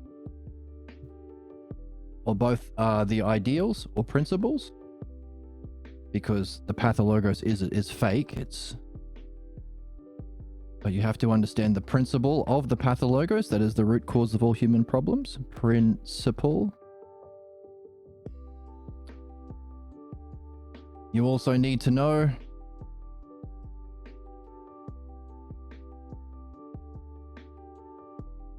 how it demonstrates itself. You have to understand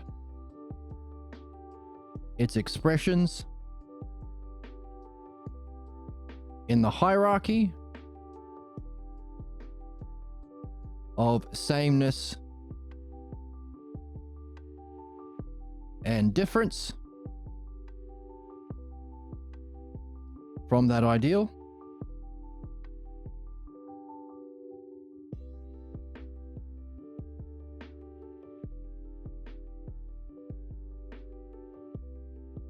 You have to,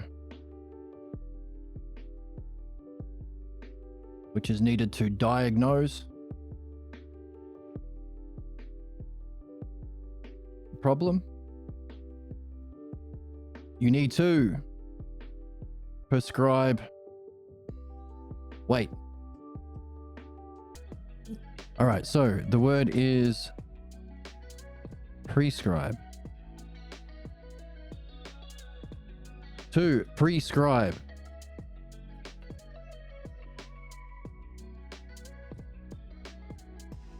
That's correct. Prescribe is prescribe. People say it fast. Oh. Prescribe a activity with stages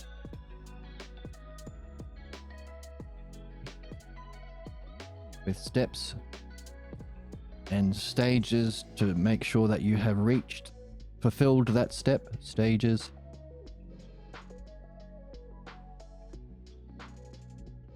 Of development to the ideal.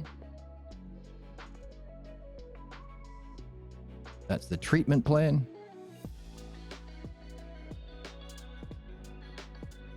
And they finally have to have a definable goal they aim to reach.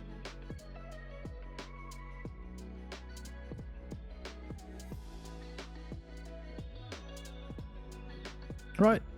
So anyone who seeks rulership over human souls has to have these three things. Now, these are things that we have gleaned from looking at analogy itself.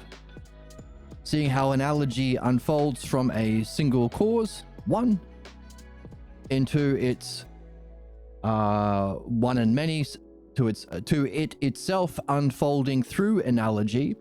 For there to be anything, there has to be one and many, meaning one has to unfold or emanate into one and many, giving rise to two fundamental strings of pairs that themselves can be arranged as terms within a set of an analogy. Why? Because you can hierarchically rank all of those terms towards an ideal. Same and different isn't quite as good as whole and part, isn't quite as good as one and many. Allowing us to, by discovering these root principle ideas of thought, emanation, creation, and reality, infer what must be the ideal of mind. Its inherent intelligibility we call the mind logos. So by following that, to discover how analogy is the fundamental principle of creation and requires the fundamental terms and is the most fundamentally basic way of arranging the two things in reality, things and relationships, two things for a relationship, two sets to compare relationships. We have discovered the standard of mastery. That there is an allegory of Prometheus stealing the principle of arts from Zeus, necessary for human beings to survive its extinction. This is the natural law. Oh, the natural law is the bestowing of this mastery to benefit the subjects only. So anyone who breaks that has the rulership and seeks to benefit themselves. That's breaking the natural law. If we are to survive, we have to hold that natural law to account in some sort of universal court system.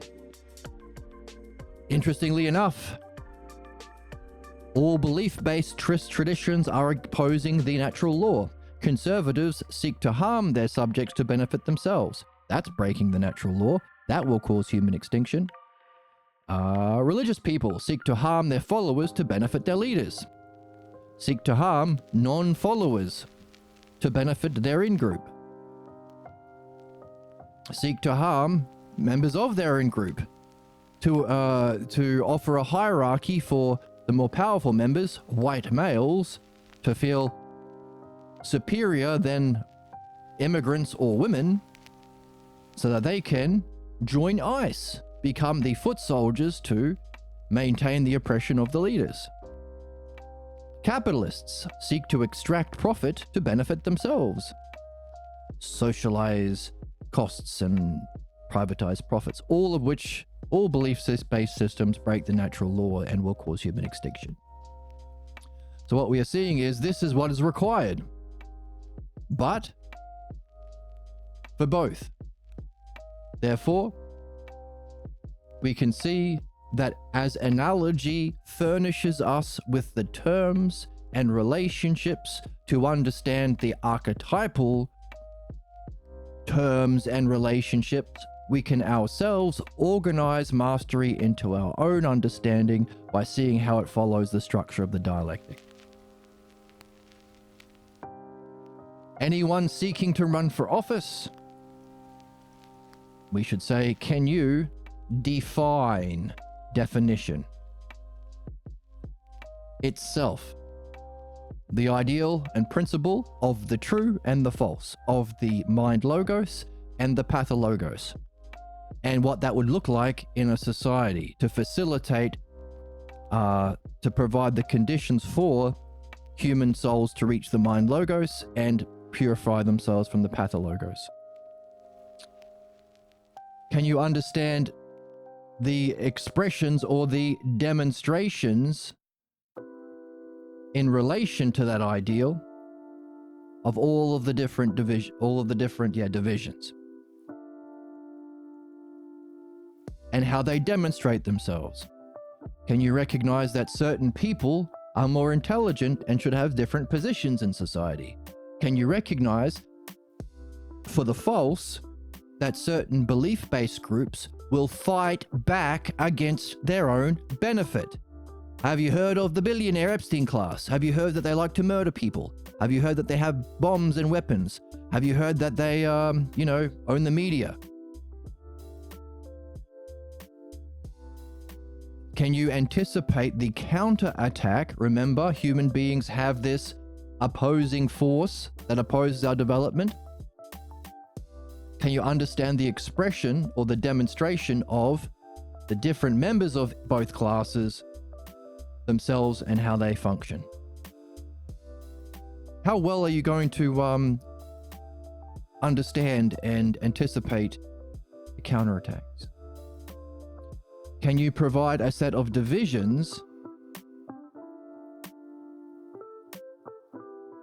that we have to go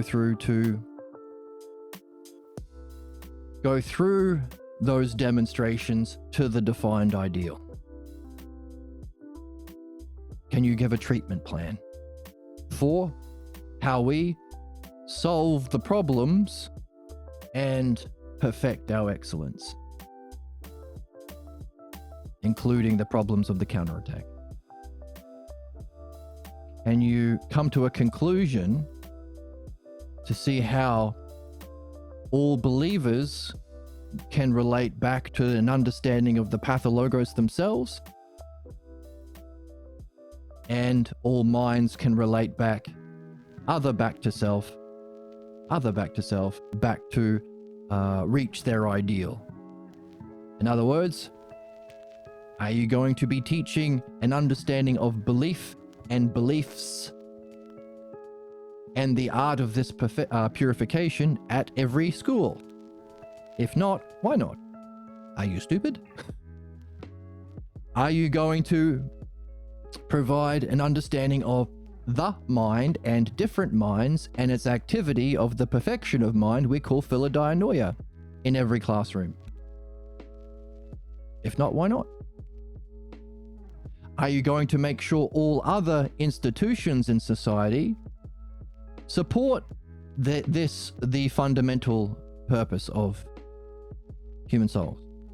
In other words, are we going to be making Bugattis for the sake of making Bugattis? Enslaving people, destroying and polluting the environment, creating all this extra garbage to sell more Bugattis? Or is our transportation system going to be the most rational, efficient, renewable, sustainable, most in harmony with all life to free us up to do these actual two activities? Are we going to be making money for money's sake? Are you going to address the banking system that seeks to exploit people for profit? The housing system, should that be to keep people enslaved so they can't do this?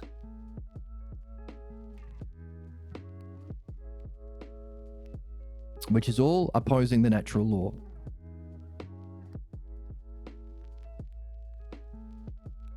So, definition of the ideal, demonstration of its different divisions, I suppose.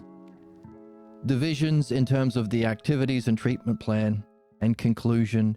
What is the image of society that you will have that supports believers relating to the pathologos, or all people understanding the pathologos principle, and all people reaching the mind ideal?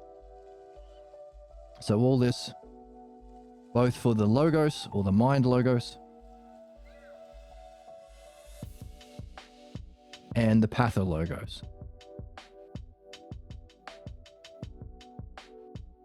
There's our standard. Now, The example we were using last time was an interview with someone who didn't understand any of this, but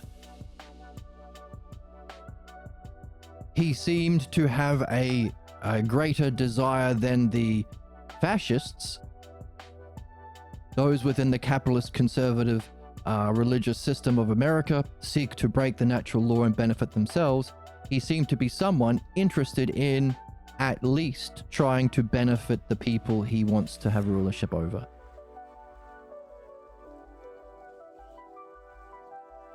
Not yet quite at the level of actual mastery or anything that we've got here.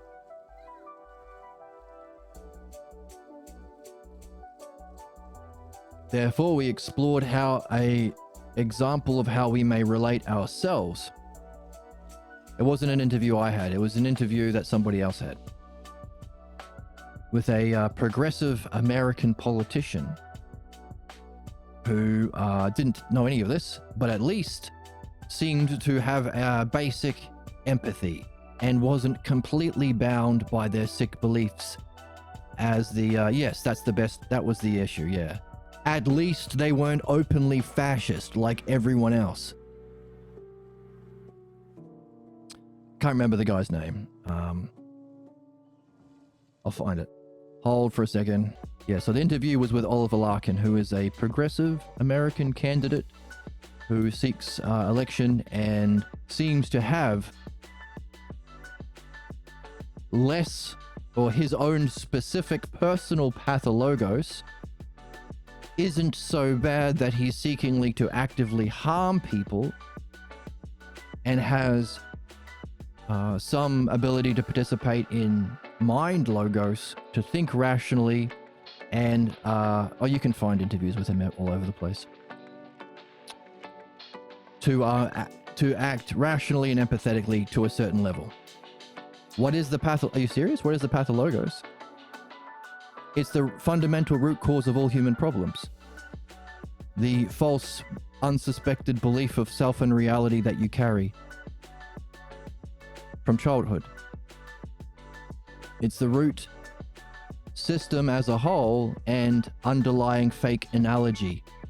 As my home life was to me, so too the world will be to me.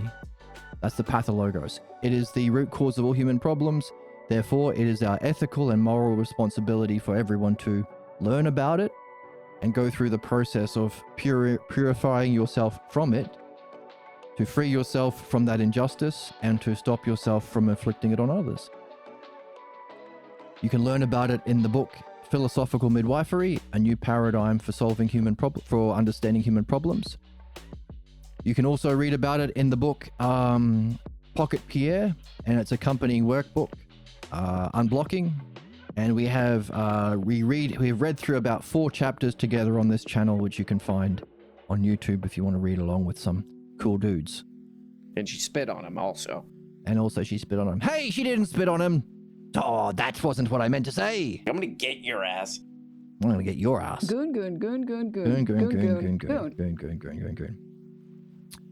So therefore, anyone who seeks rulership has to demonstrate an understanding of the pathologos itself as a principle, an understanding of the various varieties, classes of pathologos within a hierarchical list, what are worse than others, because everyone has them by virtue of being a human being, at least until they free themselves from it, which is our purpose. Be able to prescribe the activity to facilitate the stages of purifying yourself from the pathologos. That is formally called philosophical midwifery. Again, you can read about it in that book or on this channel. And be able to define a goal they seek to aim should they be allowed rulership over the souls of those they claim rulership. Now, of course, there's another level, which we're going to get into the book next. What's the cause of this? What's the cause of these 4 categories of the mind logos and pathologos? If there's a greater and lesser, what's the principle behind that? So, we saw an example of someone who is heading in the better direction, better than what people have. And while they weren't able to answer these sorts of questions, the interviewer herself was of a higher level of this kind of mastery, and was gave a kind of great demonstration. Oops, I sunk on my chair.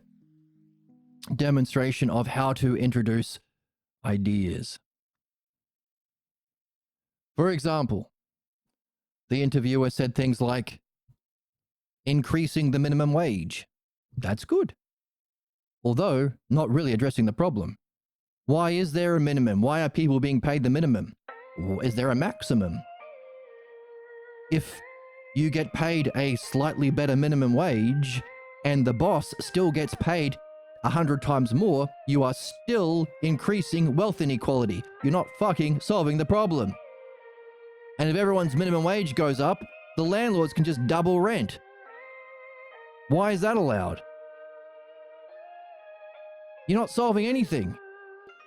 You have demonstrated you seem to have at least basic human empathy. You're not actively trying to murder people like the conservatives, capitalists, and religious.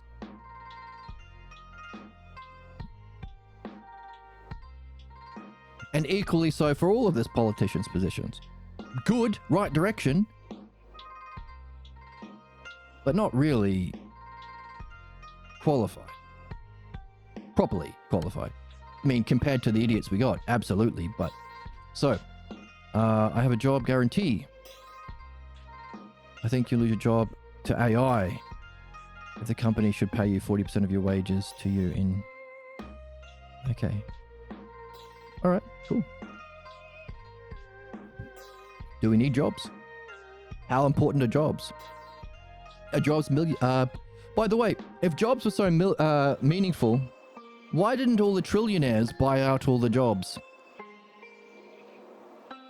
Why are jobs the one of the only things that the billionaires aren't seeming to buy all of?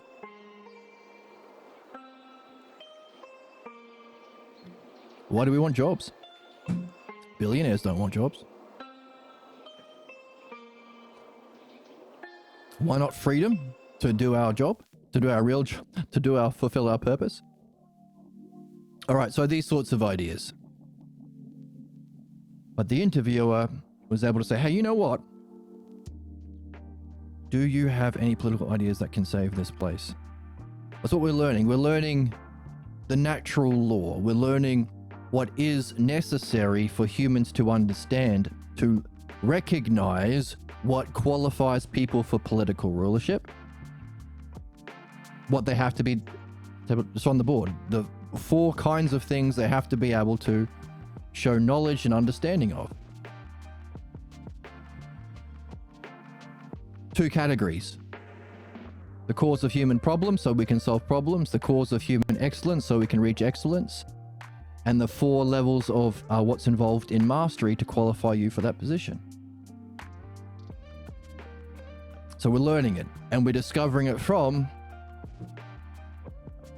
primary principles. So it's not a belief. We don't have to look to an example. We don't have to look to 1,000 idiots to see what's the best idiot. This is true. It's true forever. True for everyone. It's not a belief. It's understanding. It kicks ass. It's a win-win. Win. So, the mastery was demonstrated more by the interviewer, who was able to, either intuitively or otherwise, judge the level of pathologos, sick beliefs that motivate human beings to do injustice, and determine that this person wasn't as bad as the other candidates on offer, but also judge that person's level of mind relative to the ideal, and see that perhaps these sorts of questions are not relevant to this person, who is not at a level of mind capable of understanding at this level. So that's... So, some sort of understanding, vision, or intuition of the ideal, some sort of understanding of the different categories or deviations from that ideal, and then themselves prescribed for themselves, who the interviewer did have rulership over herself, some activities or steps, but also to reach the goal of influencing positively that politician, pushing them in the right direction. So we saw mastery instead. Okay, good conversation, but I need to level with you. Yankees are on and I'm hungry. All right, enjoy your sports games.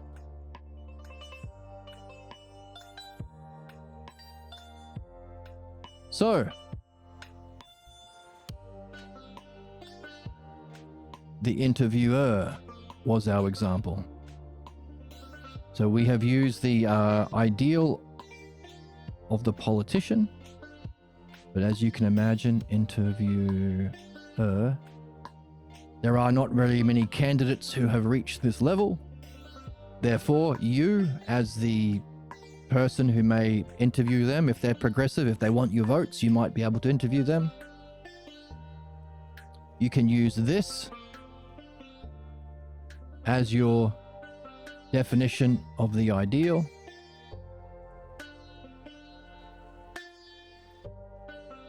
Remember, there are two categories: what is, or the logos, the self that is, and the self that isn't, the pathologos.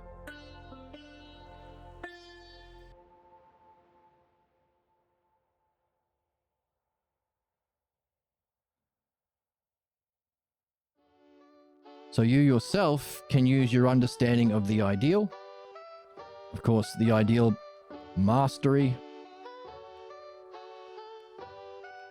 and the ideal of the pathologos, philosophical midwife would be the level of mastery of that. Can you judge or diagnose? One color. Emma. The more holes, the better. Thank you, Emma. It's a goony thing for you to say. Be a reasonable gooner. Be reasonable. Can you give a diagnosis of where they are at? Where they are at in their, I guess, what would it be? Where they're at in their intelligence? In their intelligence, intellectual excellence? And where they are at in their problem? How much does their problem influence them? Are they full on right wing? Are they full on Nazi? Can you give, prescribe or give them some activity that would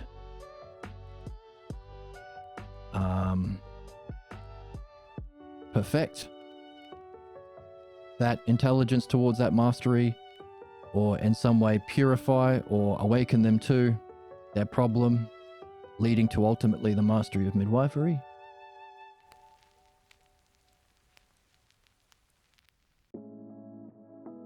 Can you have a goal? Diagnosis.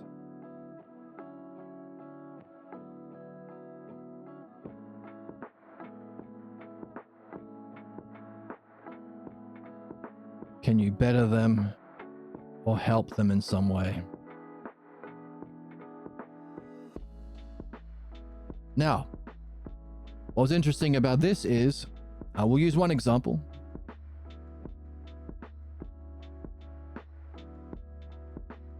Actually, I gotta pause for a second. Be right back.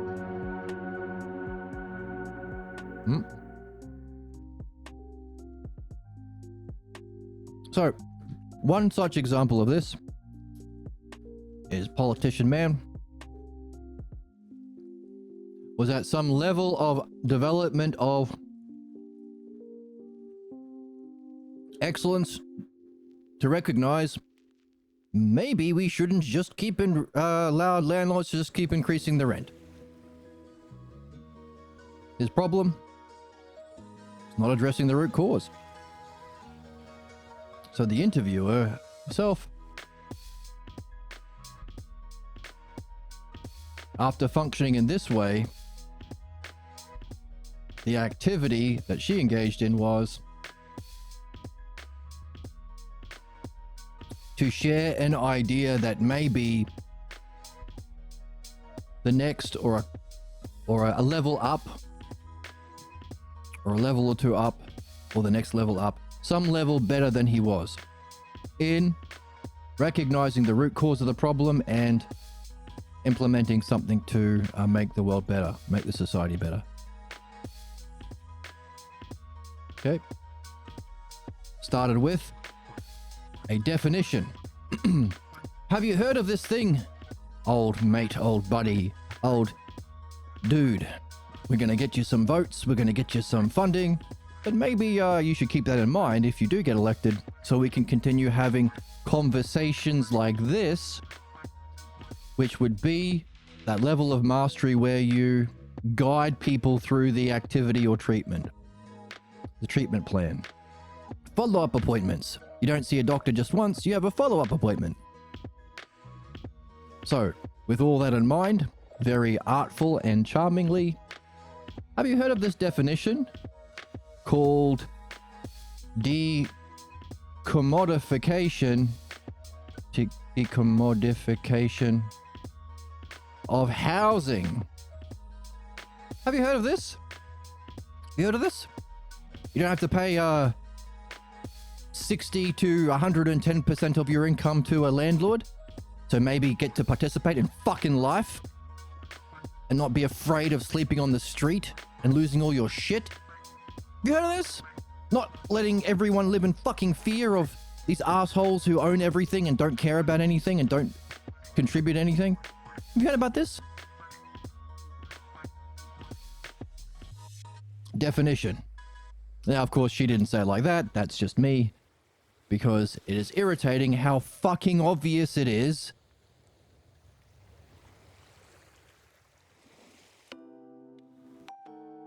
And it's frustrating that there aren't enough good and rational people who are doing something about it. So that's what it's called. Handy to have a name. Allows you to recall it, use it.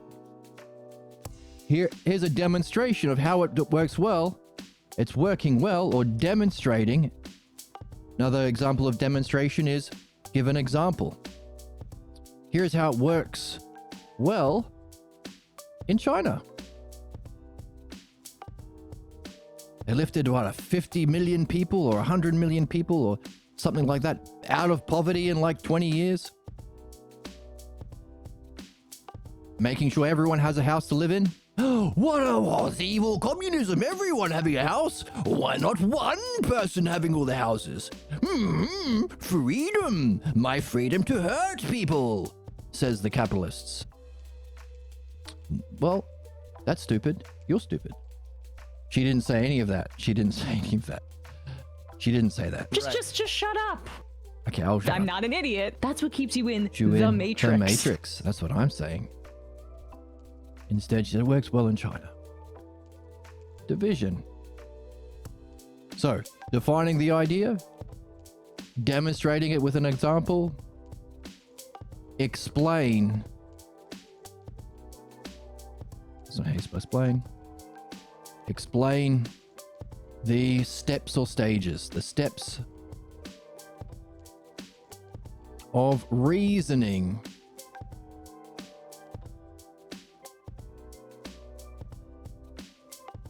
Of how and why it works.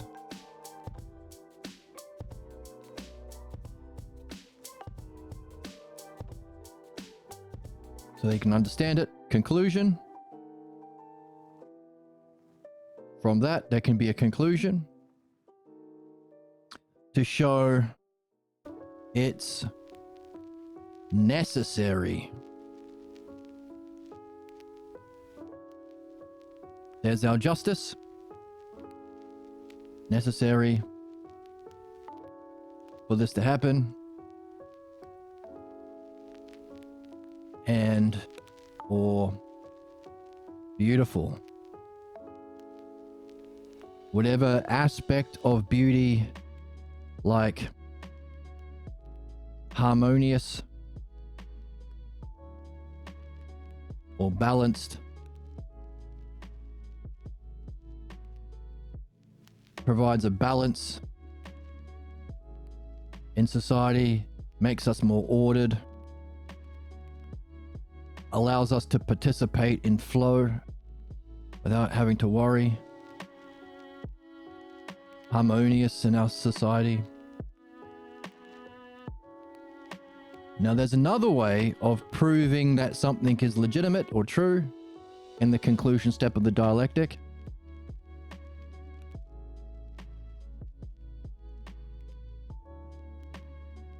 Or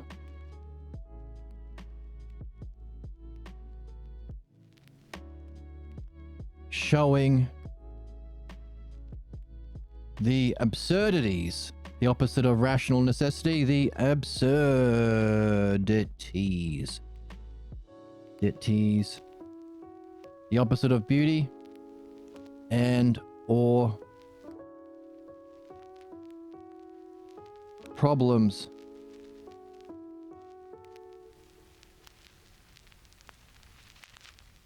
Or horrors. The horrors. Homeless. Increasing wealth inequality. Using houses to invest your billions of dollars that you have nowhere else to put. Horrors that follow.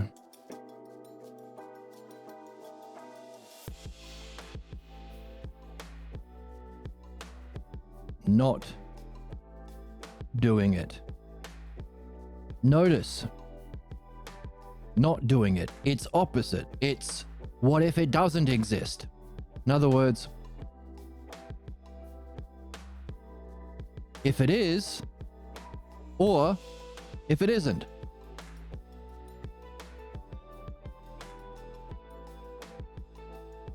Meaning, if that's the conclusion, you could also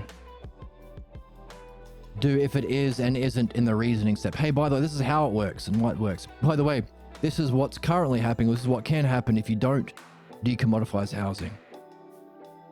So, you do is or isn't.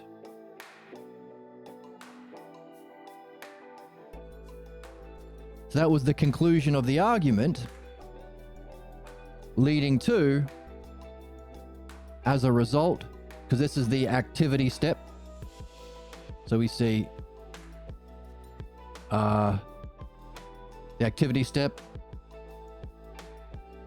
Therefore, the conclusion step would be, as a result of this, her goal was to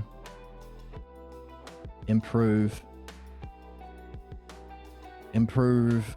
the understanding, the vision and understanding of the candidate.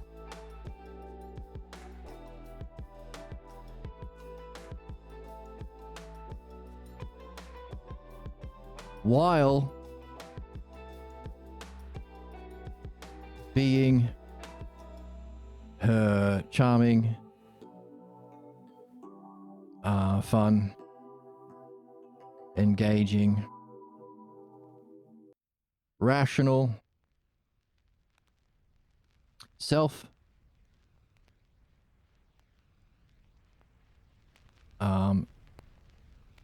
so they may return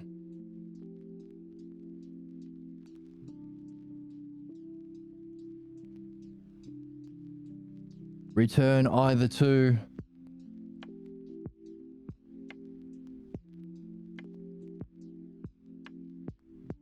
reason itself, reason and perfection itself, or philodianoia, the love of understanding, philodianoia, how we perfect, and the dialect. Hello, welcome, Jack. How's it going? Dianoia and the dialectic. and return to her to continue using her. You're doing well. That's great to hear. You like reading? So we're at the end of reading this banger book that some are saying top 3 books that everyone should read. To continue, return to her to continue benefiting from her level of mastership. So, a kind of masterclass in interviewing this sort of person. We can therefore, as we have derived from this book, banger book, top 10, what's involved in mastery for our own souls. The cause of all our problems is a distortion or not using these principles and allowing yourself to be ruled by someone who doesn't know the ideal of mind logos and doesn't know the principle of the pathologos. Your parents and the voices of them, who themselves imitated their parents, from their parents, all the way back to caveman days. Allowing that voice of the self that you don't know you have rule your soul is the cause of our problems. But now we can recognize, reasoning from first principles, from the first cause of everything, oneself, how it unfolds into these principal ideas, giving rise to analogy, allowing us to understand the analogy, or the archetype of all analogies, rulership. What is the topic of this conversation? What's involved in mastery? How do we become actual good guides of our own souls? How do we rule ourselves? What is the cause of all human problems? A kind of being a slave to a master that doesn't have these qualities. The person that you think you are, your false image of yourself, your false beliefs of yourself, and the voice that maintains that false image and belief of yourself that causes all your problems. Today we looked at how all movies and dramas, if they are written by a good author, follows a principle of giving you a set of analogies. Frodo goes to this person, and then he sees Bilbo, and then sees this person. In a drama where there's a task to fulfill, but the message, the idea is for you, the reader or the viewer, to find what every one of those terms apply to in the higher level of meaning, in terms of your own self-mastery. So that's the root analogy behind all creation, or all good creation. But also, dramas have a standard. We could say there is an ideal of all drama. That would be our dream maker, or reality itself. So the unfolding of from the one first principle, the one, or one itself, or the one self, or our dream maker, would be the ideal standard of those that can create drama. And then we would have that the creator of drama, or creators of drama.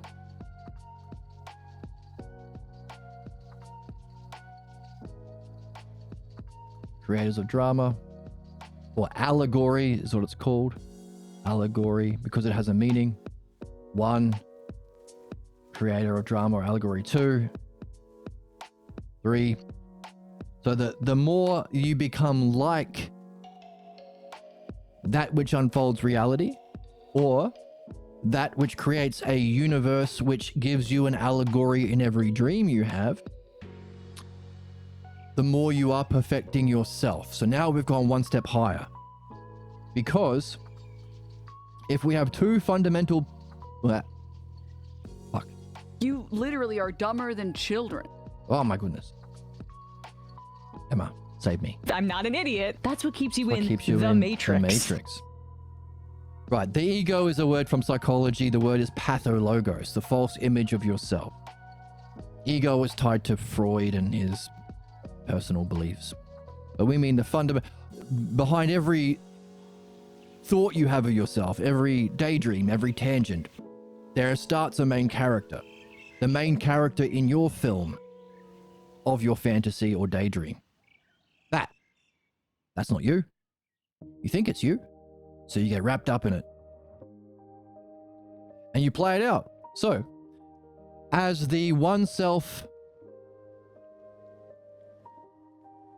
So, this level of mastery is the master that guides your purification and perfection. We can say, therefore, as the one self is to your life, and we can extend that analogy, your life dramas, every random thought, tangents, distractions, say tangents, etc. So using analogy to understand, the self I think I am is the ego, but I've never thought about the self in the context of a dream. Right, so we're not using the language from Freud. We're using the language from Socrates. Socrates is based on understanding. Freud is his own personal beliefs. So one is false, one's true. So the word that is more accurate is the pathologos. It's the false image of yourself that you identify with. There's a mask. You learn it from childhood. It's the cause of your problems. We've been understanding it today. It's been a banger episode today. So check out the VOD. And it's our purpose to discover it. Why? Because our life plays out the implications of our false image of ourselves. So do the dramas and the problems that you have. So as our life, as the one self, creates and sustains every moment, our conditioned self. Kind of. There's a certain origin scene where you learn this, and it becomes, your life becomes a solidification of your image of yourself. You seek people to play out the drama. You seek an opportunity to do unto others what was done unto you. Therefore, our highest activity as human beings is to discover what that false image of the self is, understand it, understand its principle. What is the principle of the pathologos? Seek our excellence in the reading that we do here to find what is the true highest state of mind or self. As we perfect our own state of mind, we will surface counterattacks from our beliefs, because beliefs are the source of all human injustice and problems, because they block your development of the logos. Understanding, learning, development. So that you can surface those things, not listen to them, not listen to the counterattacks. You don't listen to fascists who want to do harm, or rulers that don't seek to benefit you, or rulers that don't have this level of mastery. You don't listen to them. But they're also not meaningless. You can use them to discover the message of the fundamental root cause. And if you understand that sufficiently, you can free yourself from your problems.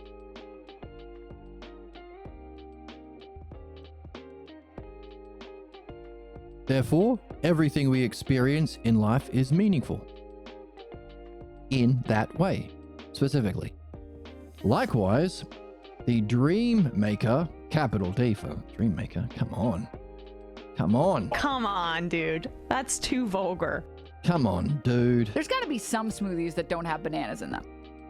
Yes, and I had one here. But it's in the fridge because I got more. As our dream maker is to our dreams. So we can get rid of the extended analogy and say this. As the one self is so our goal is to transcend the mask. Yeah. To drop it, to purify ourselves from it, and discover the highest nature of our own state of being and functioning. Or to purify what's false, our beliefs, and to perfect what's true through understanding. There are fundamentally two activities we can engage in through time cognitively: belief and understanding. One is the source of all problems, or one is the excellence of our functioning that's required to solve problems and reach our higher goals. Now, what we are suggesting is, hang on a second, if that's the level of mastery that we demand of anyone who seeks rulership over people, you can't have one without the other. You can't seek to make the society better to improve human souls without understanding what the perfection of human souls are. Equally, you can't implement that without recognizing that all of the fucking fascist, conservative, religious, capitalist nut jobs will surface and try and fight back. You will recognize that if you go through this process, because every stage of development of the mind has its corresponding counterattack from belief. The two go together. If you seek rulership over houses as an architect, you don't have the wood and bricks fighting back, but with humans, we do. The human problem isn't a problem with truth. Socrates told us the truth 2,500 years ago. Our problem is the opposing, counteracting force of beliefs that we are stupidly, savagely, ignorantly, NPC-like, zombie-likely loyal to. Or cognophobia, a fear of letting go of what's false and moving into a higher cognitive function. That's the crisis humanity is facing, cognophobia. In the chat, would it be wrong to say that this is inspired from Buddha's teaching, or at least similar? No, it's the logos. So Buddhism is more about experience without understanding. We are doing understanding. We're understanding. So this is the archetype.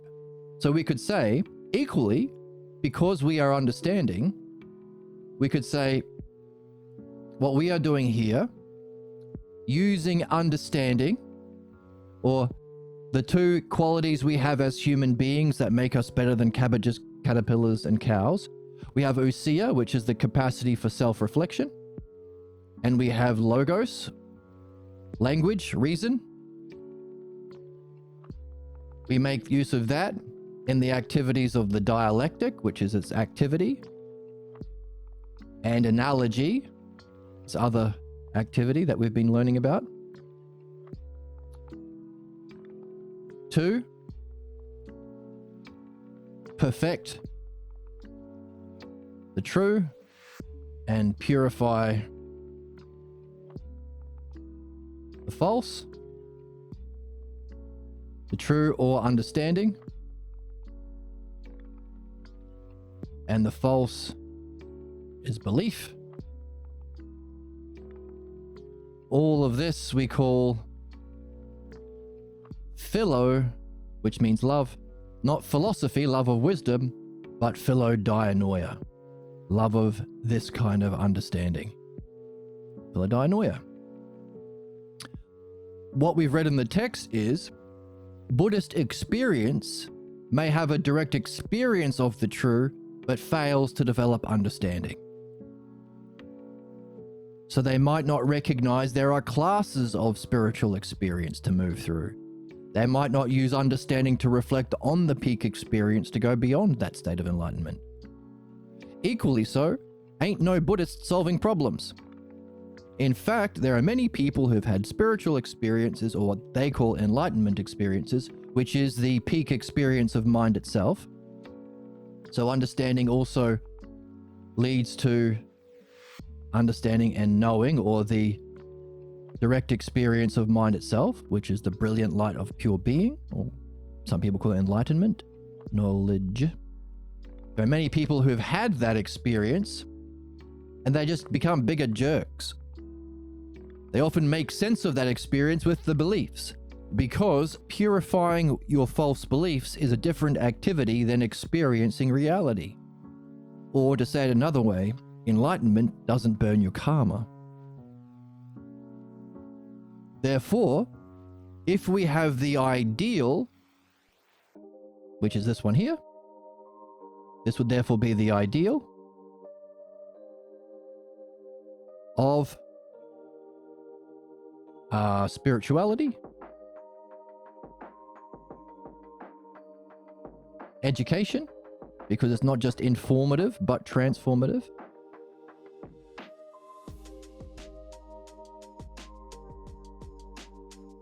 the ideal of what else would we say? Personal development. But notice, nothing we are saying here is a belief or an opinion. This is understanding itself. It's objectively true, will always be true, and it's open to anyone. You don't have to be of the right people. You don't have to shave your head and become a Buddhist. You don't have to just murder Palestinians and be a Israeli Jew. You don't have to murder Muslims and be a fundamentalist Christian. You don't have to, whatever, be a billionaire and afford it, buy the franchise. It's not only open to human beings, it's open to all life going through stages of personal development, or all development, or all species going through a perfecting or evolutionary process. So there's our standard. So we could take your question and therefore say, hang on a second, Buddhism, Taoism, Hinduism, Mormonism, Scientology, MAGA-ism, capitalism, Marxism, all of the isms, all of the religions, all of the ways of being, all of the societies could therefore, so all spiritual systems, all spiritual systems, 1, 2, 3, can be ranked hierarchically against that ideal. All systems of education, 1, 2, 3. Personal development, all personal development ideas. All societies, so we could also say, is the ideal of society the Hellenic way of being. All societies, cultures, all cultures can be hierarchically ranked in principle, cultures, relative to this ideal we call Philodianoia, or Hellenic, including Buddhism. Now, we've been talking about how we can glean that from the text. The text gave us one. It gave us Eastern spirituality. It gave us Buddhist enlightenment and karma, way of understanding things. Meaning, if we can see it applies in principle to that, we can infer the rest of the analogy, the rest of the set and terms. All of the cultures going through evolution, etc., etc. All the different societies that can be, have ever been, will ever be. So we're learning the ideal, which is important because, you want to know the truth and you want to benefit instead of killing people for whatever belief you have. It's a win-win. Win-win-win-win-win. It's a win-win-win.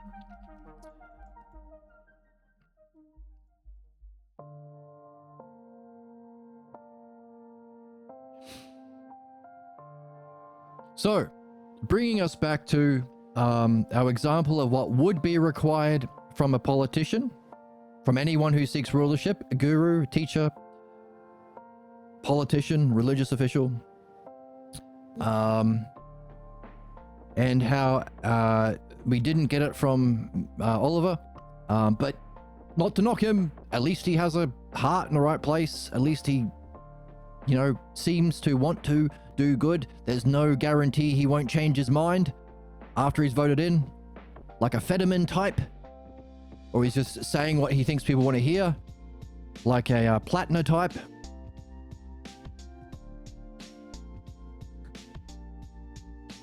But I don't think he's at the level of intelligence and awareness to recognize that situation that he's in. So he wants to do good. It's better than someone who wants to hurt us.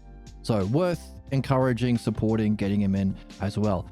But, and, in chat, my question would be, if one were able to remove the mask or the conditioned self, how would you trust what you would replace it with not to be corrupted also? Why would you want to wear a mask? What do you want to replace it with? Why replace it with anything?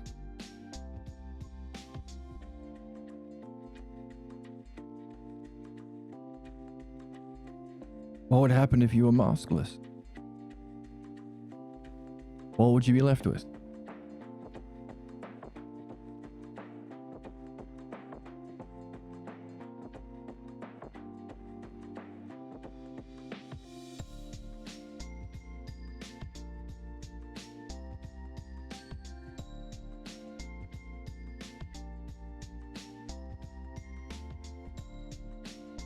If you were maskless, without a replacement, it would just mean, I assume, nothing. Oh. Is there a problem with that? Wearing nothing? Nothing that you have to carry? Nothing that you have to project? Oh, you mean no purpose? Why is that? What about what we're talking about here?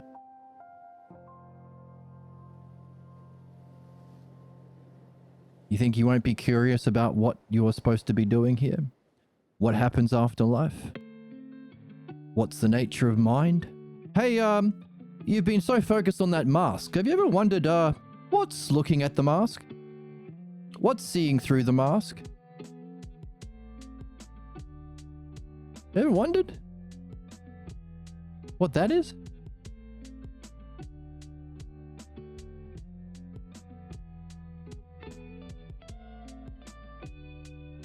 Instead of defending the mask, could you be free to ask and answer those questions? Would that be fun?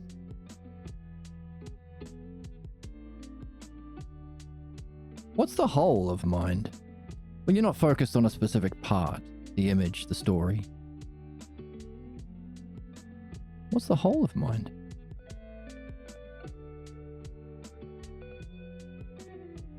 I'm asking questions because I'm curious, not being provocative. I didn't think you were being provocative. I think it's a good question. I'm asking you questions in return. Have you ever wondered? Could that be a purpose? Free of the mask, would you be left to, I don't know, wonder about what's wondering? Ever wondered why you were here?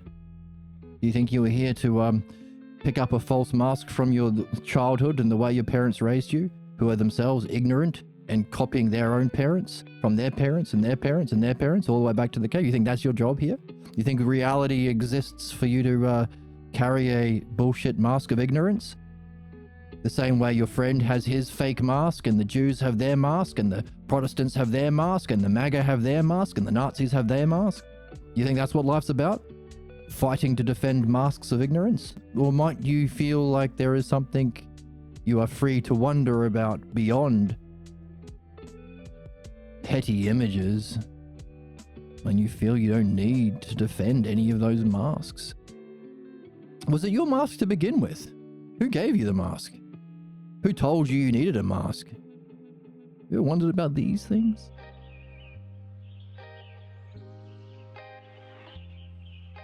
Why wear a mask at all? What would you wonder about if you weren't busy defending a mask?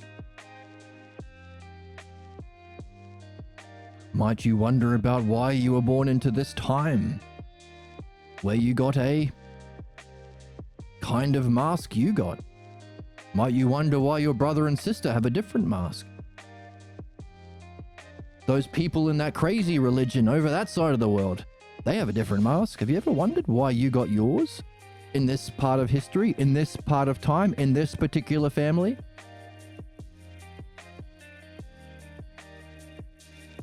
If the mask isn't true, why? Why is there a creation of a reality where you have to deal with what's not true?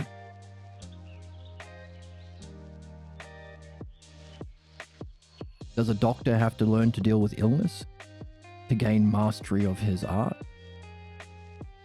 What art might we be here to master? By the way, if you're benefited by freeing yourself from a mask that you have discovered you no longer need, and all of the messages told that you need a mask, how will you manipulate without a mask? How will you have meaning? How will you know about heaven and hell if you don't have this Mormon mask? If you don't wear our Mormon underpants, how will you have magic soaking sessions? Queen of Gooning. Like a gooner. Gooner bait. Have you heard of these Mormons? They wear magic underpants and do soaking? That's their whole thing. Pretty crazy. Not for them. They believe they need that mask.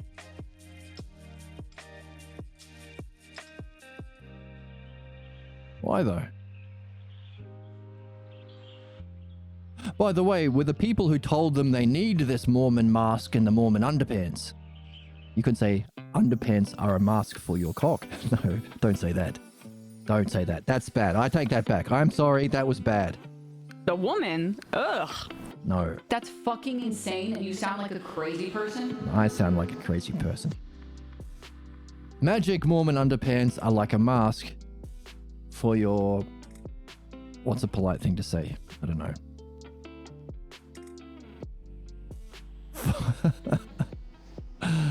People feel a lot more comfortable with one than without one. Oh, yes. Yes. I've met a lot of Nazis who feel more comfortable with a swastika tattooed to their chest. What's your point?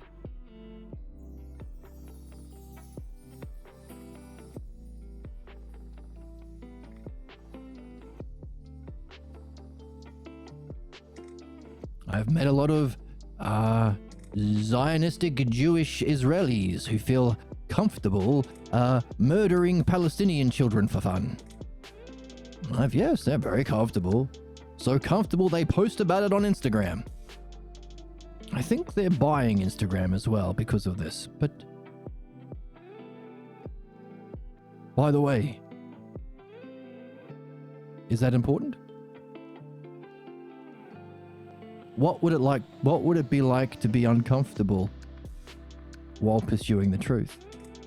You'd have to face doubt, uncertainty. Can be scary. Is it worth it? To let go of what's false and binds you to repeating cycles of problems as you play out the implications of that mask? Is it worth dropping that and potentially developing understanding? Maybe even knowing, maybe even wisdom, maybe even self-mastery, maybe even beyond this lifetime? Is it worth it? Will you have to develop certain characteristics to be okay with doubt and uncertainty? Is there a name for seeking the truth even though it's scary? Would you have to practice it?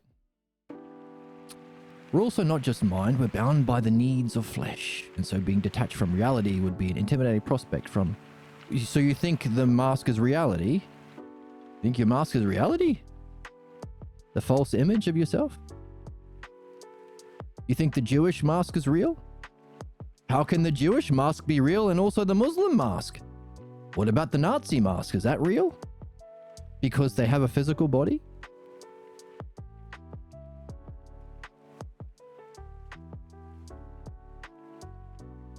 because you have a physical body, your false beliefs that you carry from childhood that are false, seeing that and freeing yourself from that cycle is detaching from reality. By the way, what's reality? Who told you what reality was? That's interesting. Because we're talking about reality over here. No masks needed for this conversation. In fact, as we discuss reality through understanding their perceived reality, good point. By the way, if somebody says this is my perception, is it true? Or is all they can really say is it seems true? To say that your perception or your beliefs or your masks are reality, are you saying reality is all relative? Are you saying it's all relative to my perception? Reality is just relative to your perception? Is that what you're saying? I hear people say that a lot. We can never know. Oh, okay. So you're making a claim about knowledge. Keep in mind, we can never know. I haven't even read anything further. You are claiming expertise. I am qualified to speak on what is knowable and what isn't, you are saying. Now, I'm likely going to follow up with a question. What has qualified you for that level of mastership, knowledge and understanding about what is knowable to make that judgment that this is knowable and this is knowable? What qualification have you got and where did you get it? I might ask you next. Let me read the rest of it. We can never know for certain what truly is. So the fancy word for making a statement about what you know is epistemology. You don't have to know that word, but it's a fancy word. To say what is ontology. Those are the two basic keywords in philosophy. So, you have expertise about the levels of reality, including what is. You have expertise in the different stages of development from belief, through understanding, through knowing, and beyond. To be able to say certain things are matchable with the cognitive function of knowing, certain things are objects of beliefs, like masks. You can't know your mask, it's not real, but you can believe it. Certain things are objects of understanding. And what truly is one of those things that doesn't fit into the category of knowledge, it fits into a different category. Right? We can never come into contact with the metaphysical. Who told you this? Okay, now I'm asking you the follow-up question. You are making these claims. Where did you learn them from? Who told you? You must have got them from somewhere. Who told you this? It's not philosophy, it's not Socrates, because none of that matches anything we've been saying on this channel for the last 2 years. Or reading in all of these books. Or discovering from ourselves by reasoning from first principle. Everything that you've said in your last 2 statements opposes everything we've been seeing ourselves. So who told you this? They must have been very convincing. They must have had a very convincing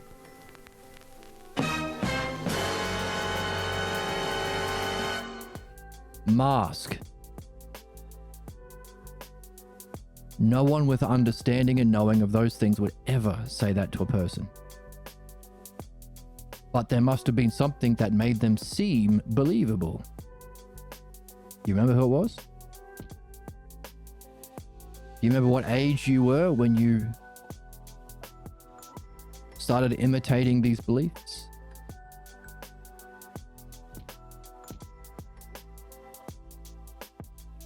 Is it worth discovering who you've been listening to all this time? If you do, is it worth judging whether or not they were qualified to listen to this whole time? Or maybe they were a tyrant who used belief to feel like they knew shit they didn't. Because here's someone who's going to believe their own fucking bullshit. Look how cool I am. I can get my kid to believe that I know about metaphysics. Have they done this? Nope.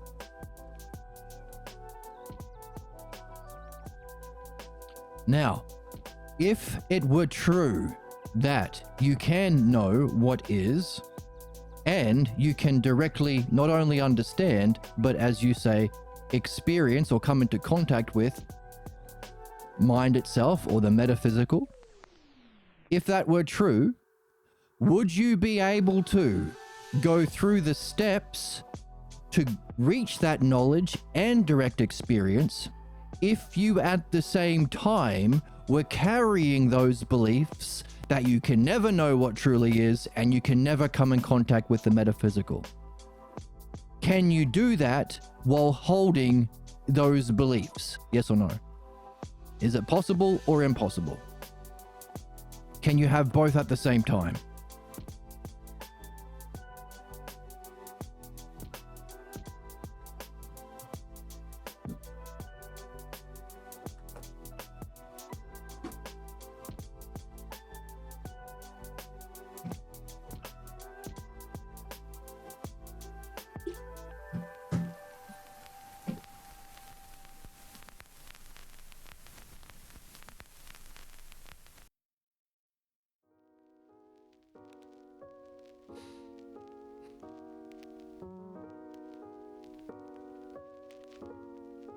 Is it uncomfortable to answer that question? Are there certain images that come up in your mind when asked that question? Are there certain voices that come up in mind when thinking about answering that question? Do you feel it anywhere in your body? Could you put words on that state of mind? Those voices, where you feel it in your body.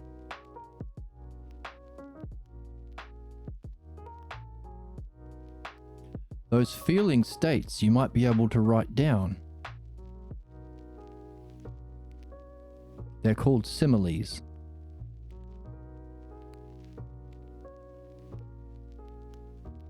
The images and thoughts that come up you might be able to write down. They're called metaphors. The drama those objects, images, states of mind play out as you imagine a scenario that would come up that would be scary or uncomfortable when you seek to answer that question I just asked. You could write that down too. That's called an allegory. You could choose to recognize by answering that question anyway that you had to develop some sort of virtue of doing what's good and true even though it's scary. That might be difficult at first, but you might recognize, like any other skill, I can get better at it with practice.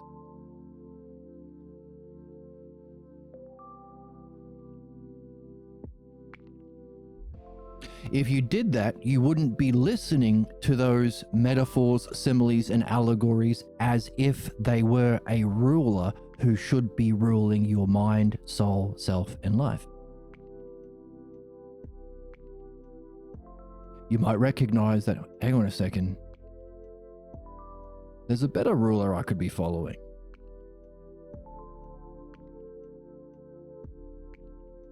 And these guys that don't seem to have, I don't even know who they are. What's your reference point? Write them down. Write down the images, the thoughts, the words, the states of mind, the drama that plays out when you seek to answer the question.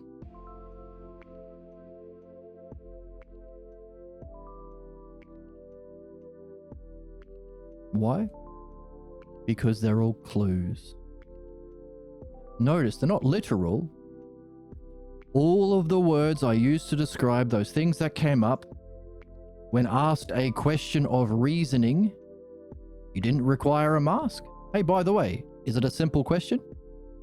Can you believe something is impossible and go through the steps to reach that thing at the same time? Or do you have to sacrifice one? Either the belief that says it's impossible or the goal. Can you reason that through yourself without having to listen to anyone else? Believe anyone else? Does it require a mask to reason that through?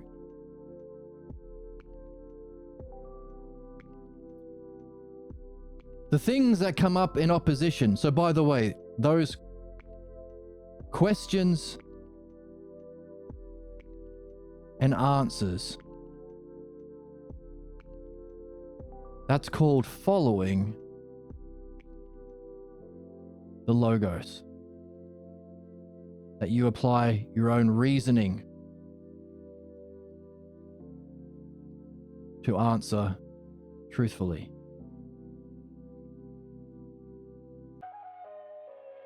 You will find that is uncomfortable. Why? Because there is a counter-attack of pathologos seeking to save the beliefs you think you need. My reasoning is, if we have limitations, that being our senses, so based on that, I assume we could never know what reality is for certain. Right, so was that the question I asked? My question was, can you hold the belief that you cannot experience knowledge of what is, or direct metaphysical reality? And also, how about this? I'll use an analogy. If you're familiar with One Piece, can Luffy go through his journey to become king of the pirates if he thinks there is no One Piece?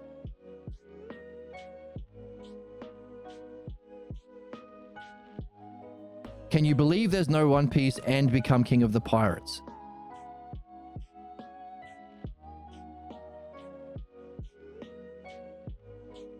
Hey, don't want to. What do you watch? Do you have any other series or film series that you like?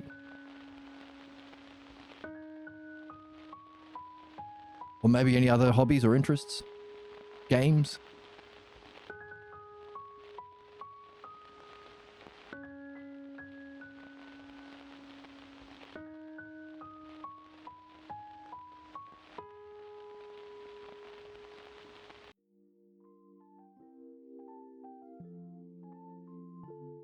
Soulsborne games, right. Can you become the... what's it called? King of the Flames? In Dark Souls, you become the... What's it called? The new King of the Flames? Lord of Cinder? Can you become Lord of Cinder if you think that's impossible? Or will you become like boring old Barry who sits by the one of the first bonfires and just moans to himself?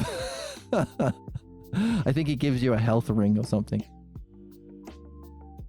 Oh, you rung the bell. That's interesting. Oh well. Can you become Lord of Cinder if you listen to old Barry here, who tells you it's impossible to ring the bells? Can you believe him and let him rule your soul through beliefs which you carry as your mask? Exactly, you can't. Is it worth becoming Lord of Cinder? As an analogy for, is it worth knowing reality? Or moving out of belief into a state of wisdom or knowing or enlightenment? possibly, who knows? Well, yeah, I guess you're only one way of finding out. Therefore, your question, do we need our mask if to become Lord of the Cinder, you need to follow the logos of the game? So to become Lord of Cinder, you have to follow the logos of the game. So follow Dark Souls. Logos means the pattern, the steps, the stages, the leveling up, the increasing your character, the listening to the reasoning. You can't just run into a wall and become Lord of Cinder. You have to ring the bell, and then you have to kill the great lords or whatever. That's called the name for that understanding. Oh yeah, thanks. Yeah, that's a cool game. The name for the reasoning and the understanding, the steps and the goal, that's called the logos. That's what language is. Have you ever noticed we're two different people, and yet we can connect somehow in a shared experience? And not only are we connecting, but we are exploring something which is beyond the grasp of so many. Truth. There seems to be an order. I'm not just saying purple monkey dishwasher. That doesn't make sense. We're arranging language in a certain structure in order to communicate ideas, to wonder. That's called the logos. To become Lord of the Cinder, you have to follow the Dark Souls logos.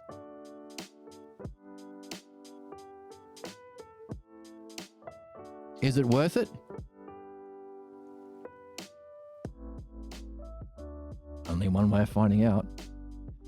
Now, do you know the names of any of the guys that sit by the one of the first bonfires and moan to themselves that it's not possible?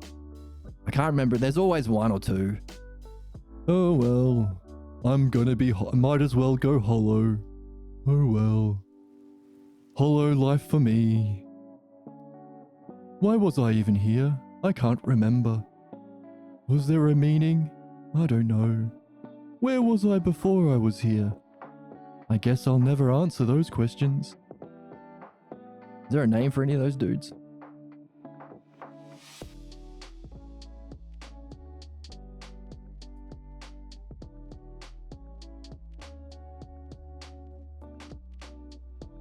Let's call him Barry. Barry the bitch. Barry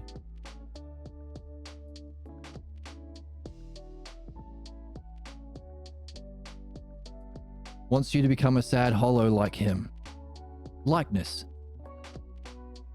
He has these questions. Where was I before I was here?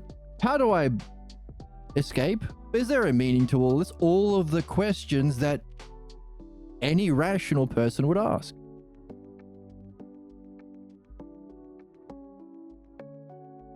No, you got nothing to apologize for. Notice, you can sit there with Barry. It wouldn't be much fun of a game. Be comfortable. You don't have to go through the ups and downs of learning how to get better, how to overcome problems, how to reach your excellence, how to max out your character. You'll never meet that woman warrior who you can decide to put armor on or decide to not put armor on.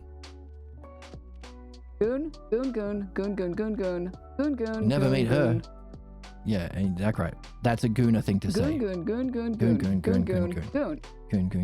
be a gooner. But you'll never have any of that. If you accept the dogma from Barry, who addresses the very same questions. So Barry is this cosmic existing society as we know it without no ambition to reach something better and purer. Yes, that's it. Most people are Barrys.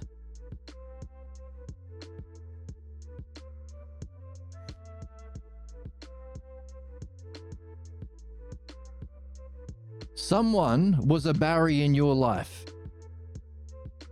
that said you can't know metaphysics. It wasn't Socrates, it wasn't Pierre Grimes, it wasn't Diotima, Socrates' teacher, it wasn't Parmenides, Socrates' other teacher. It wasn't Homer, the author of the Odyssey. all of those people specifically said the opposite. When Socrates met his teacher Parmenides, he said a couple of things. He said, look, you will never become Lord of the Cinder, or know reality, unless you follow the Logos, which is through learning the dialectic. And you can read this yourself. It's in the opening section of the Parmenides. And if you are going to read Plato, see if there is a Balboa translation. They are 1,000,000 times more easy to read, and they're 1,000,000 times more accurate. Balboa. There is a Balboa translation of Parmenides, and we have read it on this channel before, so you can find the old playlist on the YouTube channel. He also says, look, Socrates, I'll help you learn the dialectic, which is what we've been learning here. But here's the thing. You have to do a second thing. You have to be on guard for any belief that may surface that will have an origin in some person that says you can't know reality. Parmenides goes on to say, you could be talking to. So we've got an analogy, we're building an analogy, right? As the Lord of the Cinder, the goal is to its activity following the law and the logos of the game, the buttons you can press and the places you can do to find out whether it's worth it, which you only know at the end. So too, your goal of wisdom or knowing reality that you only get through following the logos through the dialectic, to answer the question, whatever question you have, is reality knowable? What is the self without a mask? Why was I born here? What happens when I die? Any question that you have, that's an analogy. Notice, terms, relationships. There are two things in reality. There are things and there are relationships between things. Analogy allows us to organize it. That's understanding. Well, dialectic is the other part, but that's analogy. So we could say logos, dialectic, and analogy. Helps us to understand for ourselves. Notice, belief tries to circumvent this and just say, here's the answer. The answer is, it's not worth it. Yeah, ask everything. But here's the thing. When you got what Parmenides warned about, Barry... Wait.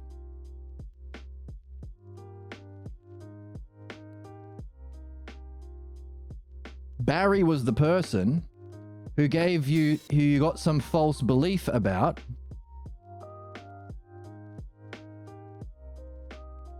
They don't teach you the method. Can you imagine becoming a mechanic and you're an apprentice mechanic? And so you want to learn how to fix engines so you can have your own shop. And you say, okay, why do we put the gas plug above the carburetor? And your teacher says, oh, just believe me. Goes there. What? But why? Trust me, bro. What happens when you have your own shop and you come across a carburetor that's in the wrong place? And he never showed you how and why the pieces fit the way they fit? You have to run to him. Please, Mr. Bossman, what's the answer? So he can go, yes, I am the king and I must tell you what to do. That's the thing. No teacher would just give you the answer. They help you learn the method to come to that answer yourself. So you can gain mastery. You can become not a master mechanic, Lord of the Cinders. Maybe help other people become Lord of the Cinders. Pass it on. Notice how belief never goes through this process. Why? Because if you ask questions from Barry, hey Barry, who told you that you can't become Lord of the Cinders? He'll be forced to recognize that Barry, had some person in his life who taught him, a member of being in this family, this group, is when you have a question, you become a sad little hollow about it. It's comfortable, it's familiar, it's what we do in this house. But if you said, who taught you this? And how do you reason to that conclusion? They say, shut the fuck up, or you go to hell, or you get genocided, or we'll kick you out of the home, or you're a sinner, or you're awoke, or there's always a word that shuts off the conversation. That's belief. They give you this part without this part and this part. Slavery. You're always dependent. You always have to run to that, please, priest, what's the answer? We're learning understanding. And as we saw, if you listen to Barry, you can't also become Lord of the Cinder. Meaning you have to do two activities. The human activity is, as we read actual masters of the Logos on this channel, developing understanding for ourselves, learning a method that culminates in a direct experience called knowledge with a capital K. When you have that experience and you have understanding of it, you can make sense of that experience. You recognize that that experience of metaphysics or mind itself, the brilliant light of being, is where all understanding comes from. So you've been kind of perfecting the activity along the way that allows you to make sense of that peak experience in the way Buddhists don't do, the way Jesus didn't do. That understanding allows you to use it as the model of, well, what did you understand it as? Was it beauty itself? Was it justice? Could it be the ideal of those things? Also, your understanding supposedly allows you to go into it more often and in greater depth. If there is an experience such as that, should there be a cause even of that? Could there be something beyond knowing?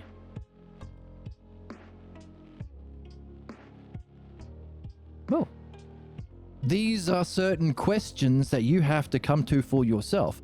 Any of them stick out? As we read together on this channel, you'll find some questions come to birth. Nurture them. Like a baby. Inside, you're pregnant with a question. Nurture it. Carry it. To carry a question is to be on a quest.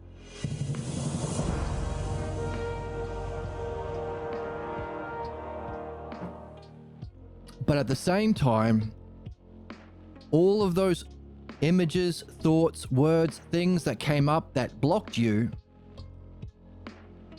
you have to also surface. That's called the sick logos or belief, sick pathos, sick reasoning or belief, pathologos. As you said, you can't listen to Barry and also become Lord of the Cinders. The thing is, we forgot. We forgot what our belief is. Because this becomes our mask. We don't remember who we got it from, just as Barry says, I wonder where I came from. Wonder what I'm doing here. I guess I'm just going to go hollow. Who told him that? I don't remember. Why don't you get off your ass and actually answer those questions? Oh, I'm too comfortable here. Every human being, to survive their upbringing, has a parental figure who did this to them. They themselves don't remember it was their parents who did it to them. And they never asked their parents who they learnt it from. Their grandparents. Where did they think their grandparents got it from? Their great-great-grandparents. And where do you think their great-grandparents learned this way of being from? Goes all the way back to the cave. Therefore, we have two activities we are here to engage in. Surface a question, a real one, as we read, a question that you don't need a mask for, a question that's true for everyone. You don't have to be a Jew or a Christian or a billionaire or a Nazi to answer these questions, because these are questions about reality itself, knowing itself, life itself. Where was I before I became here? In the time of the Lords of the Dragons, whatever. Where am I going after? And what should I be doing in the meantime? So these are questions that come to light for us as we read, and we learn the method of following to reach it, which will end up with us becoming a Lord of the Cinders, and only then can we know whether it was worth it. And at the same time, we jot down all of those words, the voices of the Barrys in our head that say, don't do that. The words, the voices, the states of mind. Oh, I'm scared. Yes, you are supposed to be scared, but I have doubts. Whoa, how can you go through this without doubting whether or not you can? Hey, did you doubt you can defeat the gargoyle demons? There are 3 of them. Did you have to do it anyway? Did you become braver and more skilled? States of mind. Or feeling states.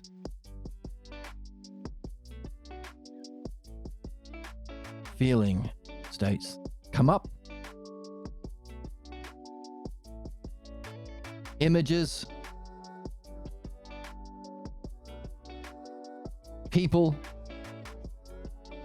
Objects come up in your mind. Don't give me the gargoyle PSD. And also, you might even go on tangents or little daydreams or even fantasies.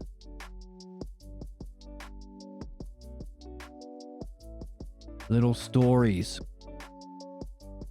It's not the story of that you're in right now, your life story.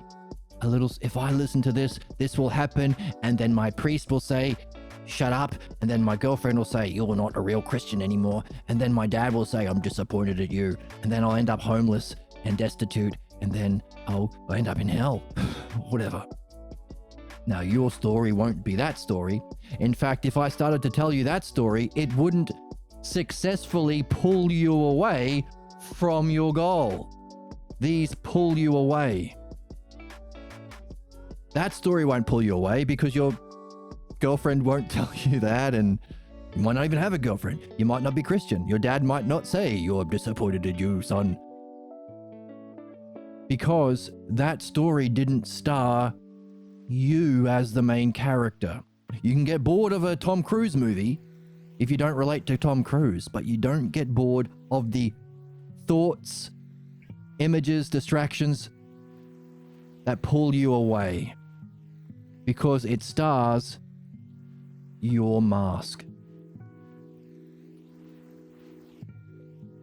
It stars not you, it stars your mask or image that you are carrying through your beliefs of yourself.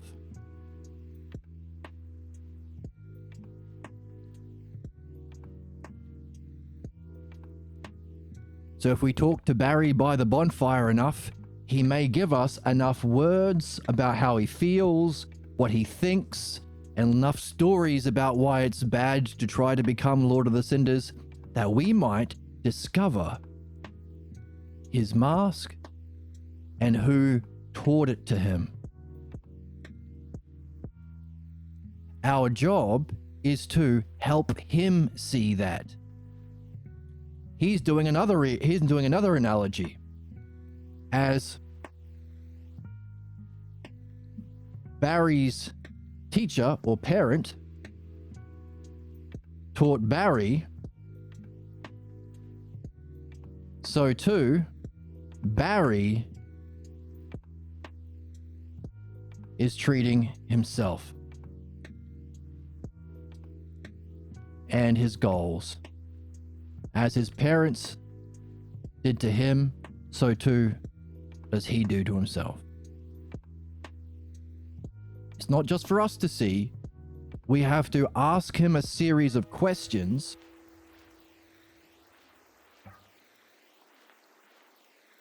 that will unfold the logos or the understandability of Barry's pathologos and hidden analogy. He is relating to life the way his parents treated him. Give up, Barry. Crush, Barry.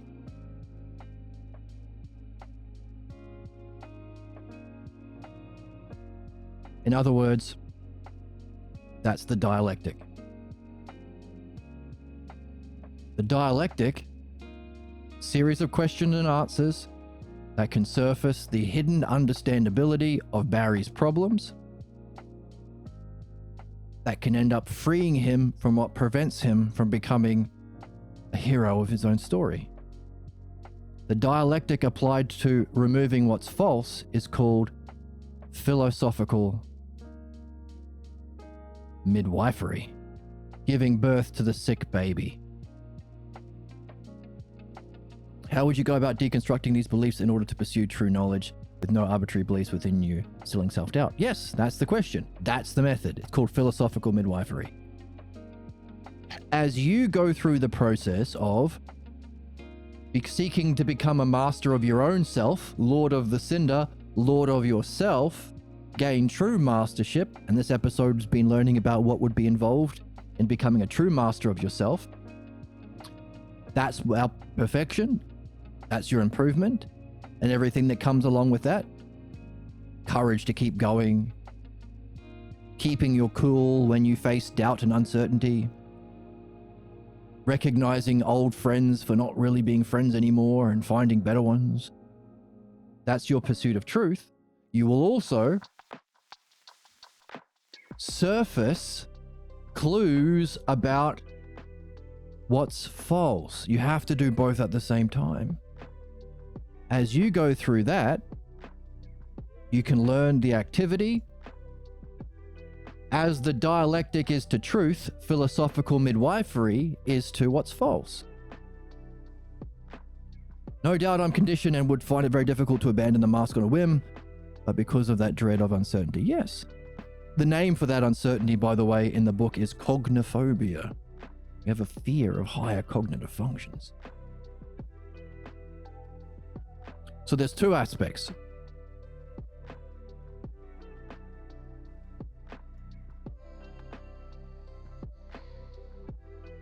So you can end up, when you become a master, having gone through this process, you can return from the Ender Flame or whatever it's called and come back to Barry and say, hey, here are some questions I have to ask you. Do you have the courage to play?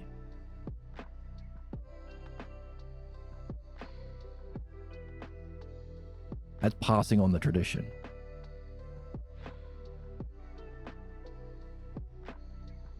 Which is a high level of functioning, which would mean his journey would be in the dialogue. You're not unfolding the logos of the flame. The logos he has to traverse is being able to answer your questions. The Lord of Cinders for him is discovering the hidden analogy that he's been carrying. That's our journey. It's not physical.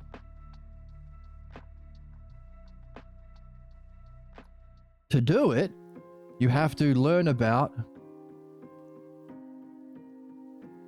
the ideal or the principle, which is the... Oh, thanks for the follow.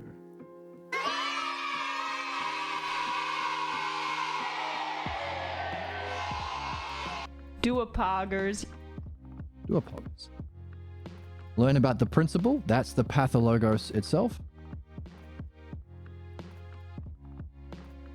And we've read a little bit about that on the channel. There's a book called Philosophical Midwifery, a New Paradigm for Understanding Human Problems. It's a bit of a mouthful, but we have read a little bit of it on the channel. We've read the first 4 chapters. You can buy the book. There's also an easier to read book called Pocket Pierre. And sometimes it's sold on Amazon with its companion workbook called Unblocking. I'll write that up there too. Pocket, Pierre, and Unblocking.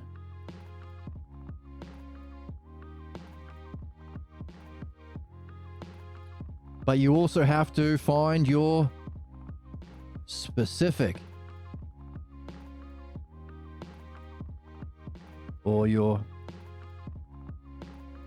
personal pathologos.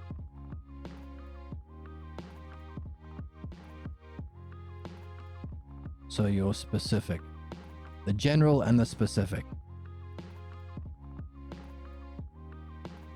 You will only give it a different color, hey? What do you say, Emma? I'm a comedian too. Well, that's good.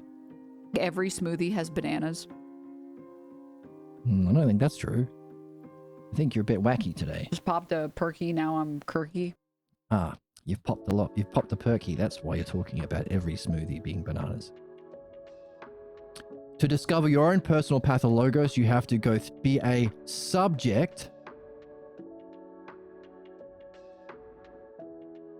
to some sort of ruler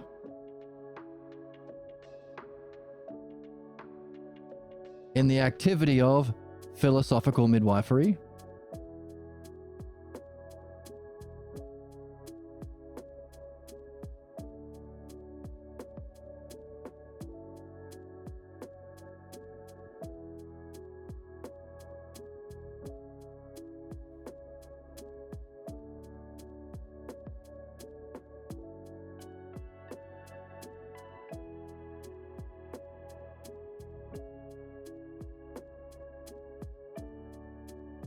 Yeah. To do that, find one of those questions you put behind when you were young, or you killed when you were little, or you squashed in the course of your life because you listened to some unknown Barry. Those questions may come up as we read the kinds of books that we read on this channel. Take notes of them, what words come up, what states of mind, what images, objects, people, what stories come up, because you used to pay attention up until now as though they were true. Harry Potter, you used to listen to your... Oh no, you didn't do Harry Potter. Fuck it, I'll do Harry Potter. Harry Potter, you used to listen to your evil step-parents up until now. You don't do that anymore. You're in a new game. You're a wizard, Harry. You're a wizard, Harry. Yes. Luke Skywalker, you've lived a comfortable life on your moisture farm. Not any longer. Frodo Baggins, you used to live a comfortable life eating 3 breakfasts at the Shire. Now you have to become Lord of the Rings. Different game, more fun, more power, more, well, the hero's journey. So you used to be a slave to these. You might not even recognize them. These things we might have called common sense up until now. Common sense, obvious. But those words, those states of mind that you feel are similes. The images and people, metaphors. The voices and words and voices are the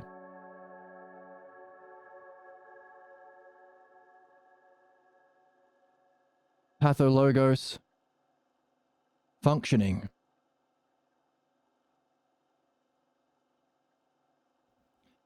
The story, universal truths. Yes. Yes. True for all people, all human beings. Therefore, if this is true, this for everyone, it's not just our purpose, but the purpose for everyone. Which is why we said earlier, it would be the ideal philodianoia, this game. Philodianoia just means love of understanding, because we're using understanding to gain wisdom. Philosophy, philosophia, love of wisdom. That's what the word means. It's not the way people talk about philosophy nowadays. The people who talk about philosophy nowadays are hollows. Academic philosophy or Stoic philosophy is just using this language to justify the beliefs that you carry. Ever notice that debates don't go anywhere? They don't solve problems. It's just people confirming their beliefs. No one's addressing this. No one's solving the problems. Socrates called the academic philosophers philodoxia, which means lovers of belief. We would call them sad hollows. Not to their face. They might punch you.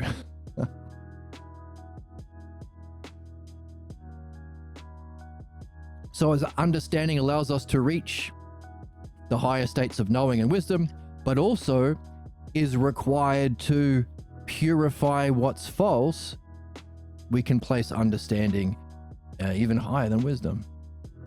So philodianoia means love of understanding. That's the new game. I was drawing somewhere. What was I drawing up here for?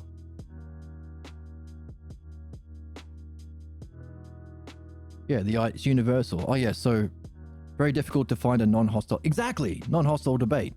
Right. Because see, the dialectic is because it's true. Dialectic is step by step, like that show, together, friendly, on a shared text. So we're not, well, I heard this study that women suck actually. Well, screw you, I heard this study that it says that if you put 10 rats in a box, then actually white people are smarter. What? We're reading a shared text.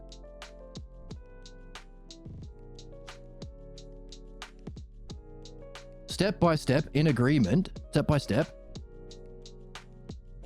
to reach truth.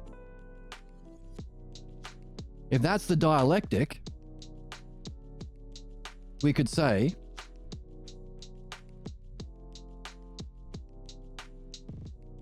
as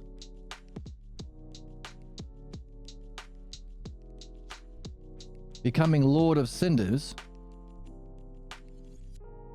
is to the activity of understanding, dianoia understanding, not understanding how many beans there are in China, understanding, or dianoia, Greek, is to its activity, the dialectic, friendly, mutual, step by step, learn to reason. And by the way, because it's universal, you can remember those steps and get your friend to buy you a coffee at lunch in exchange for you asking them the same series of questions. Universal. So too, becoming a sad hollow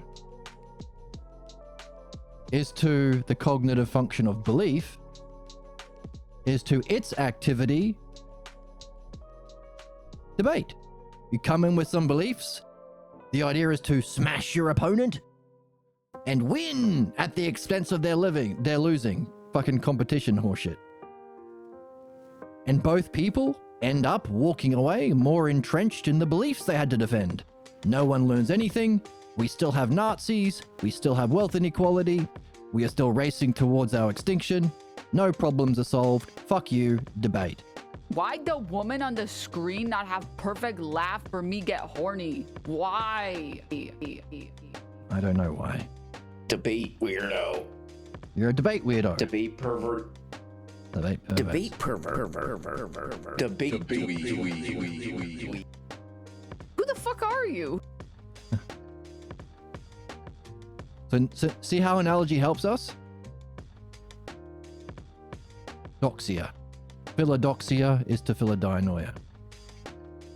So we can keep going. So the more we learn about our problems, the more we can extend this analogy.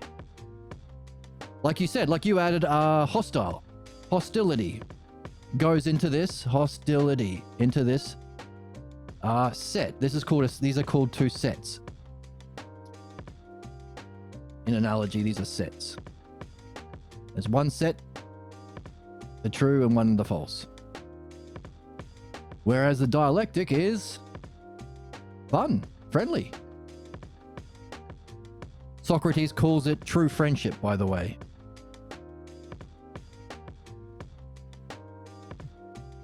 So the more that you let, but here's the thing about solving puzzles. Anytime you find something new about your problems or beliefs or debate or hostility, add it here. But also, if you find a new term here, like when you discover, there is that, what's that, like octagonal thing, that stone thing, and then you find like some thing in the wall like this, and you realize, oh, if I put this in here, it opens a secret passageway in Dark Souls. And then you find a new one, you find number 2 of these stones, and you know, my job is to find the thing in the wall that looks like this, so I can put it in there and find a secret treasure. That's analogy. As stone 1 is to stone 2, so 2, as stone 1, do it properly. As, put it over here. As this stone thing, it's killing me, I can't remember the name of what you're talking about. You know what I'm talking about, right? You get these weird, like, they're kind of rare. It's a key, yeah, some sort of key. And I can't remember even what the lock is, but I think it's these 3 square things. As key 1 is to lock 1, and then you play the game and you discover a new key. Because you've discovered there's a pattern existing, you know your quest is to find the lock. And as we say, even then, you have to do it to see whether or not it's worth, whether or not it was a Pharaoh's Lockstone. Yes, you got it. Whether or not it was worth it, or whether or not it was a mimic the whole time, or something like that.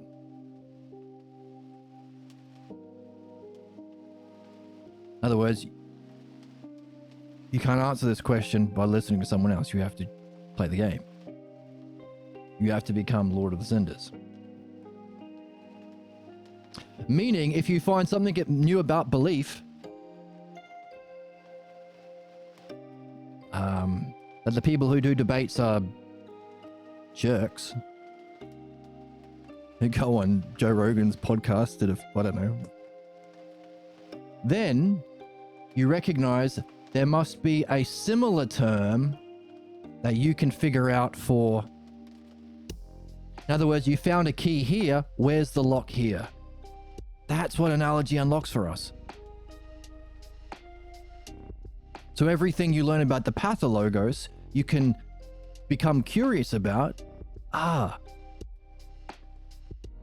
Yes, I do abhor the Jubilee style of debates. I have gotten very frustrated. There's a streamer I love, and she watches those sometimes, and One time, I was so irritated. I was so mad. It's like, you idiots! Write it on a whiteboard so you get every point in order. And no speech making, because you can say one wrong thing and then this wrong thing and then this wrong thing into a wrong conclusion. You're supposed to go step by step in agreement. And you can't just pull facts out of nowhere. Have a shared work. This is why dream analysis is important. Dream analysis, you look at the dream. When we read this text, we look at the text. We need to be reading so we have a shared text to pull all the understanding from. You can't just say, well, I read Heidegger and Heidegger says...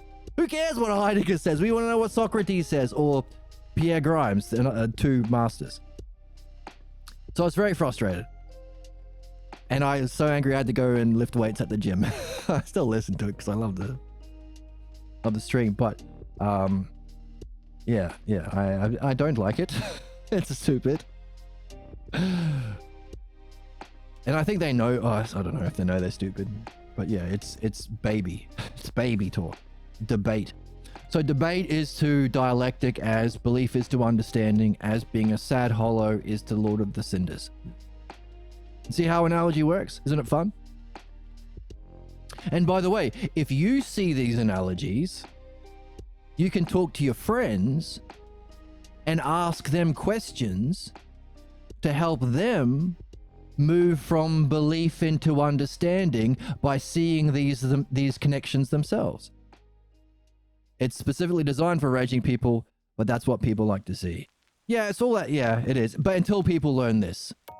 So I might not have a lot of followers yet, but we could also add to the list as belief is the cause of all human problems.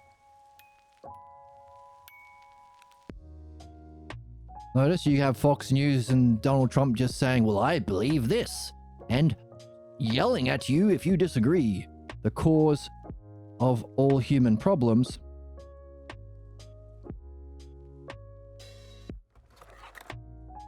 So too,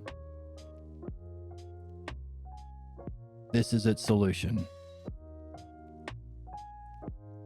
So when more people learn about the dialectic and get into it and start sharing with their friends, I think these will be getting the clicks.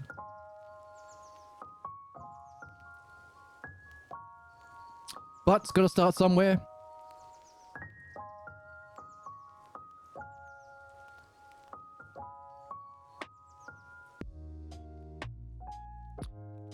Leading us back to where we left off. That is,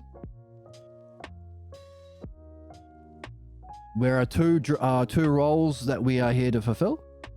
To perfect our understanding through analogy, dialectic, and reading these texts. We have to, at the same time, purify our false beliefs through learning about the pathologos in the Orange Book and surfacing those thoughts. But notice, when I asked you about them, I didn't say that they were true.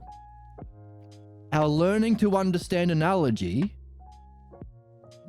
to discover truth, to become Lord of the Cinders, also is applied to our problems, because those voices, states of mind, metaphors, and the tangents or daydreams, that's an allegory,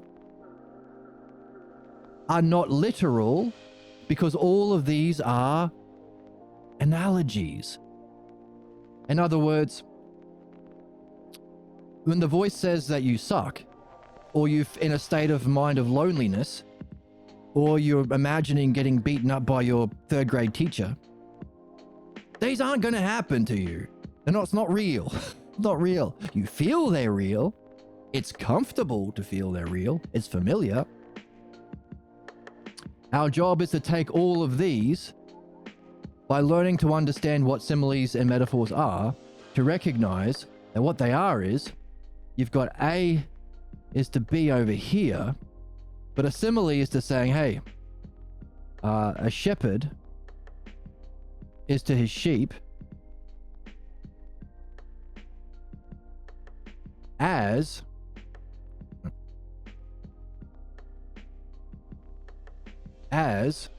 C is to D, as a king is to his subjects. Meaning, if you jump across the moat and say, hey, you subjects are like sheep. That's a metaphor. Or similarly, if you use the word like. Your king treats his followers like sheep. You jump across. If you go down, that's an insult. You followers of Obama are like sheep. Or you are sheep. Or if you go up, wow, you as a shepherd really treat your sheep like noble citizens that you care about. That's like complimentary. So whenever we see similes or metaphors, or when we take these and we make it a story of how a shepherd relates to a sheep to do some task and either succeeds or failures, that's an allegory. In other words, all of these things that surface to block us can be understood using what we are learning about analogy. Only the analogy we're finding is as you are to your quest of the Logos to become Lord of Cinders,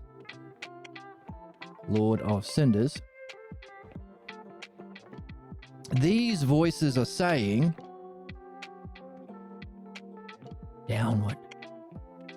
It's an insult. It's a downward. You feel like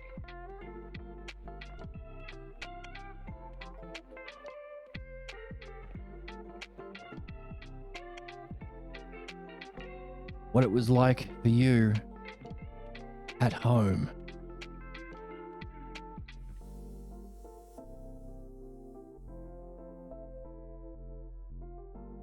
Someone taught Sad Barry to relate to his questions the way he did.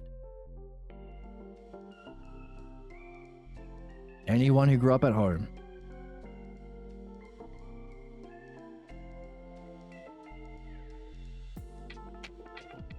As you had your goals at home, so what am I doing? I'm extending the analogy. You can do shepherd to sheep, but we could extend it the way we did to belief and understanding. You could have a sheepdog. You could have dog food. These are all terms in an extended analogy. As you were to your goals at home,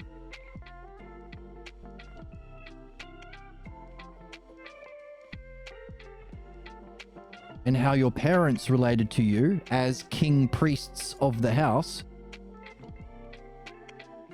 so too, you relating to your current goals in your present world. So we're going to match them up. So you to you, your goal is to your, notice how there are corresponding terms. Your goal, we're going to run out of space. Your goal at home, like, I love playing Legos. And then dad came in and said, Legos? No son of mine will do Legos. Mow the yard. You must mow like a man. Legos are for girls. Mowing is for boys. Get out there, whack. Or whatever happened.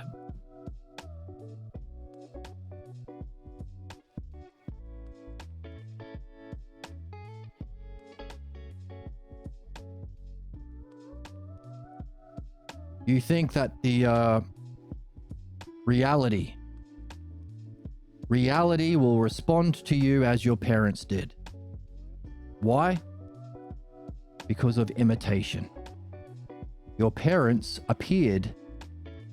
All those questions. So notice, I asked you questions. Oh, but those people who convinced you that you can't know reality and you need your mask and all, they must have appeared really knowing, right? The reason I was able to ask you that question, do you think everyone has the potential to undergo this level of introspect? Sorry. Do you think everyone, let's do it, just make it.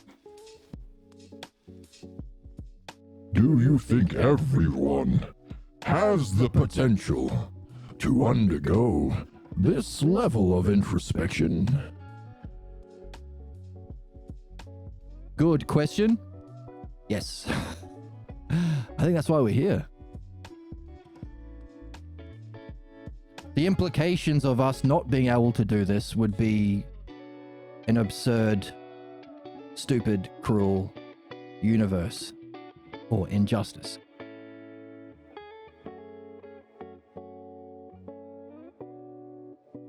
I think we all want to.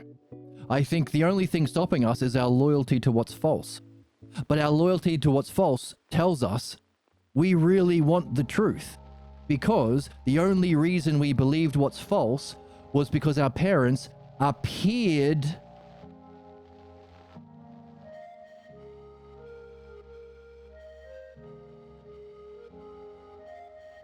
like same and different reality. If we weren't seeking reality, we wouldn't have been enslaved by its appearance. If we didn't care. If you're not a Christian, someone who dresses up like the Pope and tells you to go punch a dog, you're not going to listen to them. Even if it was a very convincing Pope costume. Because you don't care about the Pope. The fact that reality, the logos that we are following in our quest to become Lord of the Cinders, justice, reason, beauty, care, true care,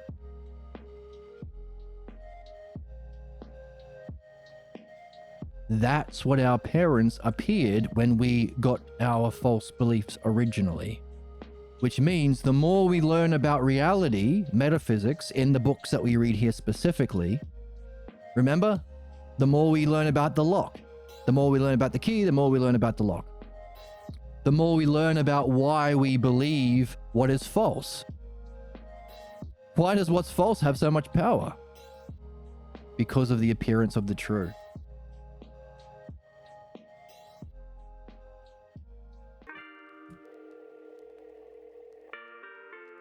So, all those that are blocked from this activity are blocked because of how much they want to participate in this activity.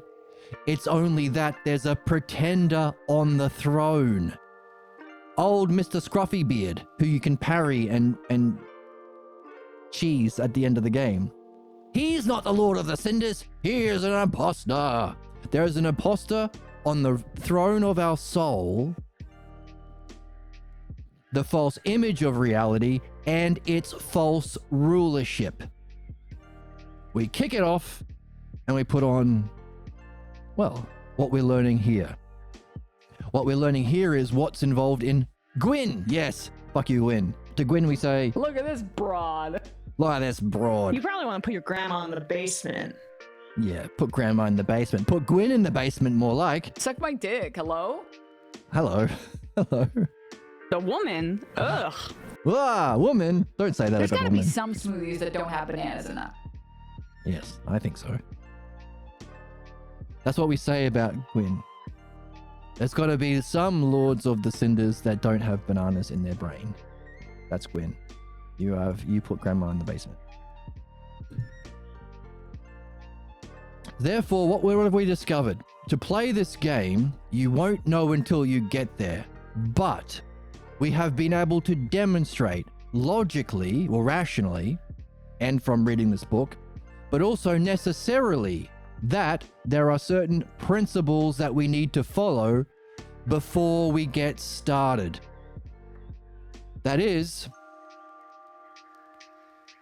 for us to undergo our perfection, there has to be a principle, by the way, a rational principle that's necessary and maybe even beautiful. And on the other side, it would be absurd if it didn't exist, and it would be a horrific state of affairs if it didn't exist. That's called an axiom. Trust in the rulership of belief, prejudice. So axiom is to prejudice. There's an axiom that, axiom 1, our excellence, we can become, in principle, Lord of the Cinders. Excellence is reachable via discovering and following its inherent intelligibility. In other words, there's an inherent pattern in the game of Dark Souls. If you learn it, learn what you can and can't do, learn the buttons you can press, learn the combos you can do, that's called the Logos. Our purification has to be done along the same way. You can't, at the same time, listen to Barry and become Lord of the Cinders. You have to purify one at the same time. You have to get Gwyn off the throne before you can sit on it. Otherwise, it becomes weird. Gooning, of course. That's gooning, of course. Don't say that. Show the tits already, jeez! No. We're not up to that stage of the stream yet. Axiom 2, our problems are solvable. Same principle.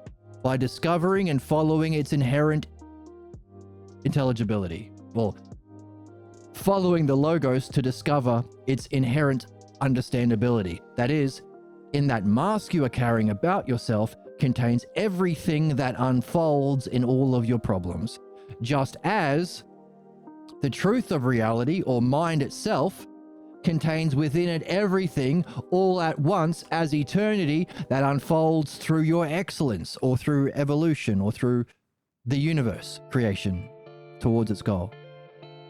The inherent intelligibility of the idea as a whole.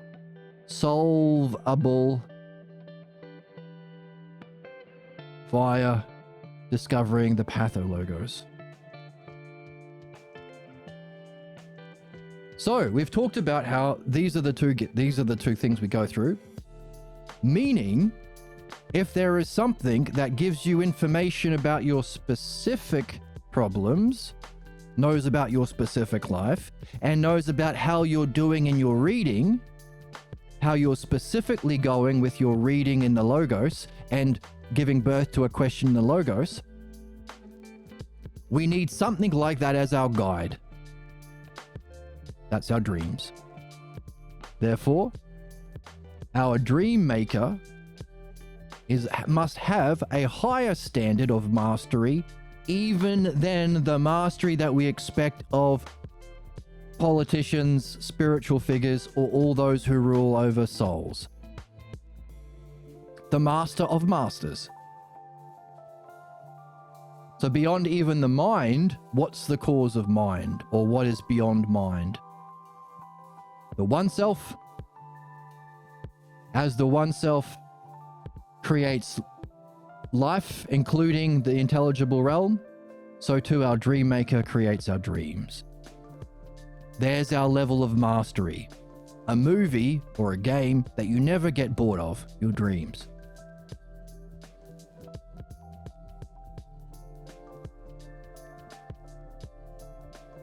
Giving rise to a higher question, what's beyond reality itself, or what's beyond the highest experience, meaning axiom 3,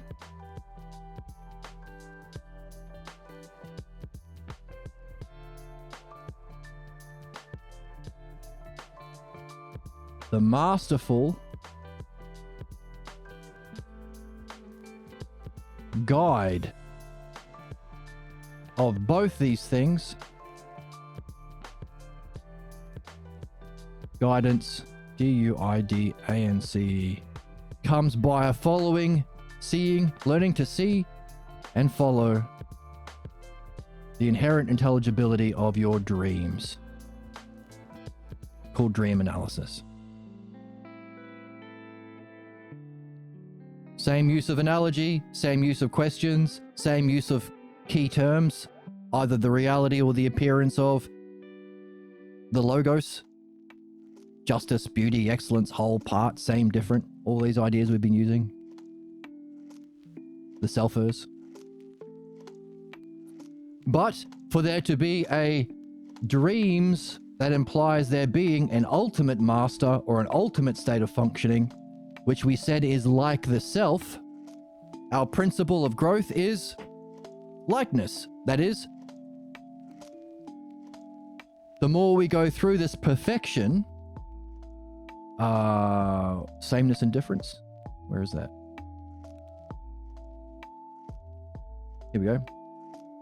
The more we go through perfection and our stages or terms or levels within the set of the ideal, the less different we're becoming from Lord of the Cinders, the more the same as the Lord of the Cinders we become, to the point where, if there's no difference, we are Lord of the Cinders.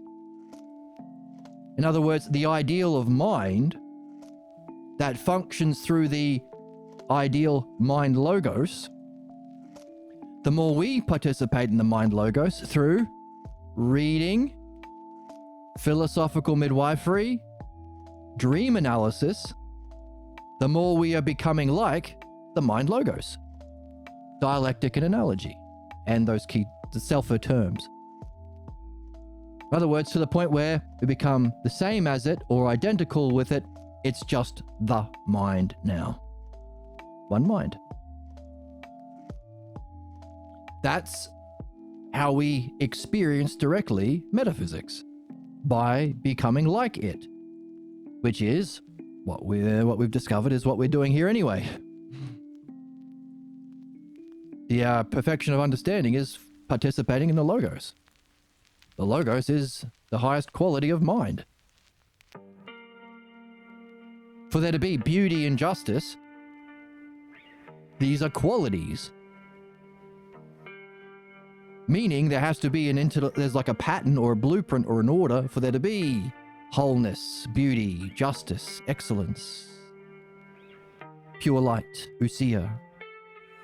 So the intelligibility that guides and governs everything is the highest. That's what we call the logos. So in our mastery of the logos, we are becoming more like mind. Therefore, we are perfecting ourselves stage by stage while also learning an art leading to the direct experience, which is why it's the archetype or ideal or standard of spirituality. You're going step by step, you're learning an art, you're purifying all your problems along the way, making you more like mind logos, which is that peak experience. Therefore, it's the ideal of spirituality. Meaning any other spiritual systems we could rank how well, the same way we rank people. The same way the interviewer we talked about earlier was judging the politician. How well is he doing in the logos? How well is he doing in the purification of the pathologos? Now, the third category that we have to introduce, because it's a bit different than a lot of people think. How well is he paying attention to his dreams? What role do dreams play in that spiritual tradition? None? Is teaching philosophy your profession? I currently have one viewer. That's you. Unless you want to donate enough money for me to pay rent. No, that's not a profession. I'd like it to be. It's fun. It's meaningful. It's what we're here for. But no. I don't even have affiliate. I have to have an average of 3 viewers, 3 times in a month for me to get affiliate on Twitch that allows for subscriptions and things. And I don't have that. Can you imagine having this conversation with one of your friends? So, one day, hopefully, we'll all have fun doing this and it can be a profession. See, my theory is, tell me if you think I'm off base here.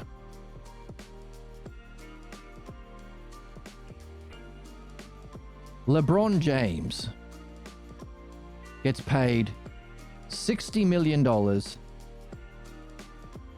do slam dunks.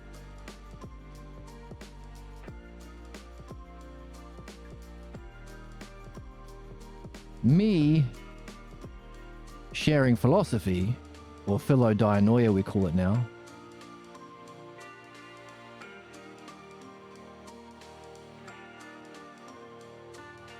being what? 100 times more important than a slam dunk? Means I should be being paid 100 million dollars.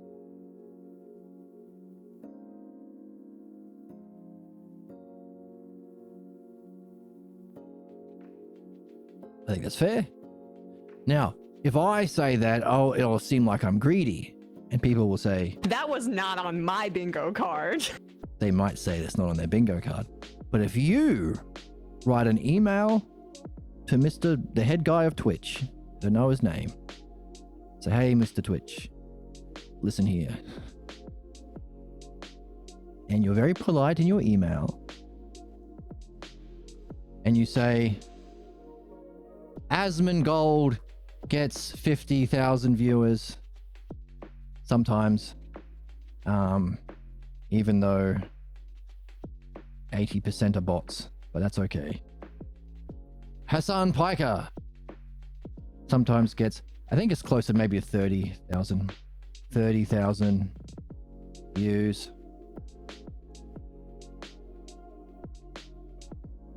Hey, Asmongold is just doing Pathologos, further entrenching himself in his stupid beliefs. Hasman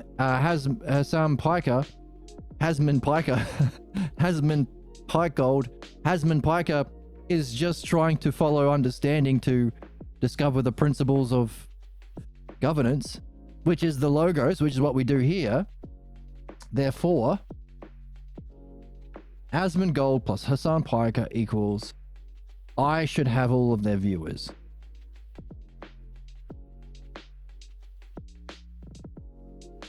And that's just math. Can't argue with math. And so that's what you have to send to the guy who runs Twitch. I can't say it because people will say, That was not on my bingo card. and then they'll say, Suck my dick, hello? they might say that. Unfortunately, money values eyeballs, and there's no distinction between acting like an idiot and offering something thought-provoking and educational as far as it's concerned. Right.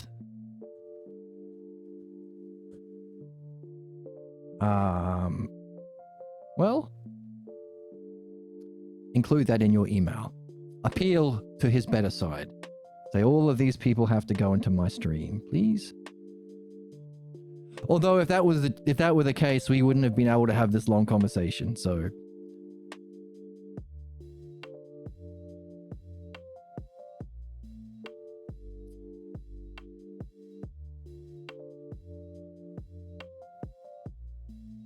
right, so we've discovered what's involved in mastership, how the dialectic helps us organize it. There's the definition. Dialectic has definition, demonstration, division, and conclusion. Define the ideal principle. Show all of the different examples of that within the set. Describe the steps and stages of treatment that you would have to go through to a definable goal that you can reach at the end. If you are seeking to be a politician or a spiritual figure, you have to be able to do it for both the logos and the pathologos, or what is and what isn't, which again is the dialectic. As we explore the idea of beauty, what is it? How does it function? What's the implications of those functionings, and what's the conclusion? And what happens if beauty is just all relative? What if it's in the eye of the beholder? What's that universe like? So in other words, what if it does exist as a quality of metaphysics aspect? What if it doesn't? If it was just a belief, an opinion? That's the dialectic, but notice we're doing the same thing for mastery. In working top down from the first causes, what unfolds in creation into analogy, we have discovered what's involved in mastery. The standard of anyone who seeks rulership over themselves, relationships, politics, anything. not just in this life, but for all life. As we said earlier, thanks to our conversation with our friend, it's the ideal of all evolution, all cultures, even one's a million light years away, even a one's a million years in the future or in the past. Therefore, a kind of learning that we can practice and nurture into our soul that we can take with us anywhere. We, after defining that, looked at a demonstration with an interview with a politician where the politician didn't demonstrate mastery, but the interviewer did. Themselves having some, might not be perfect, but as they go through their learning, that's what we do. We develop an idea of the ideal. We can improve it and perfect it. Using some ideal of what the ideal politician was, that's definition, being able to see how it's demonstrated in this particular one. Oh, this guy prattles on a little bit. He seems well-meaning. I think his heart's in the right place. He seems to agree with a lot of good policies. He's way better than all the other politicians. He's worth supporting. That's where he's at. He might not be at the highest level, but he's the best of all options. It's worth encouraging and moving in the right direction. Division, the activity, given that diagnosis, was to push them in the right direction, help move them up that hierarchy to make the politician less different from the interviewer, more the same as the interviewer, which would be a kind of perfection for the politician.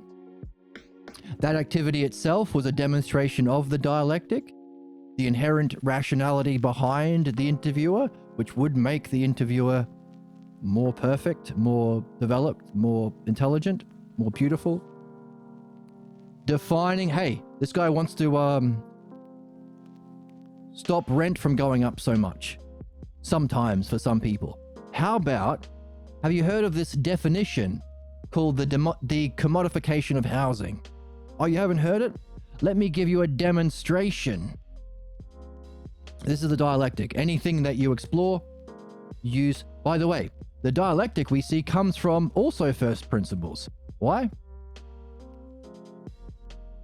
As we saw, for there to be creation, there has to be the one and then a creation of many. Another way of saying the one is self.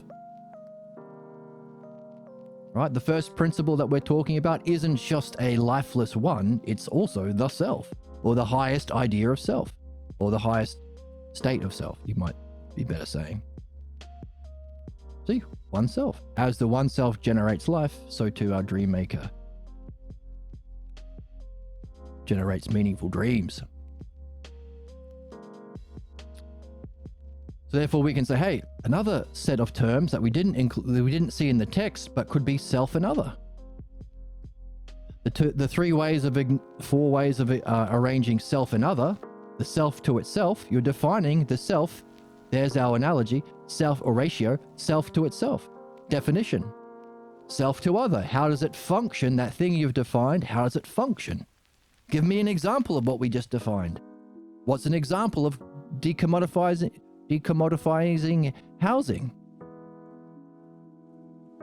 Right? Happens in China. Millions of people lifted out of homelessness and poverty. In China? By making housing a fucking right, not a way of a billionaire owning everything, killing people for their profits. Fucking sickness.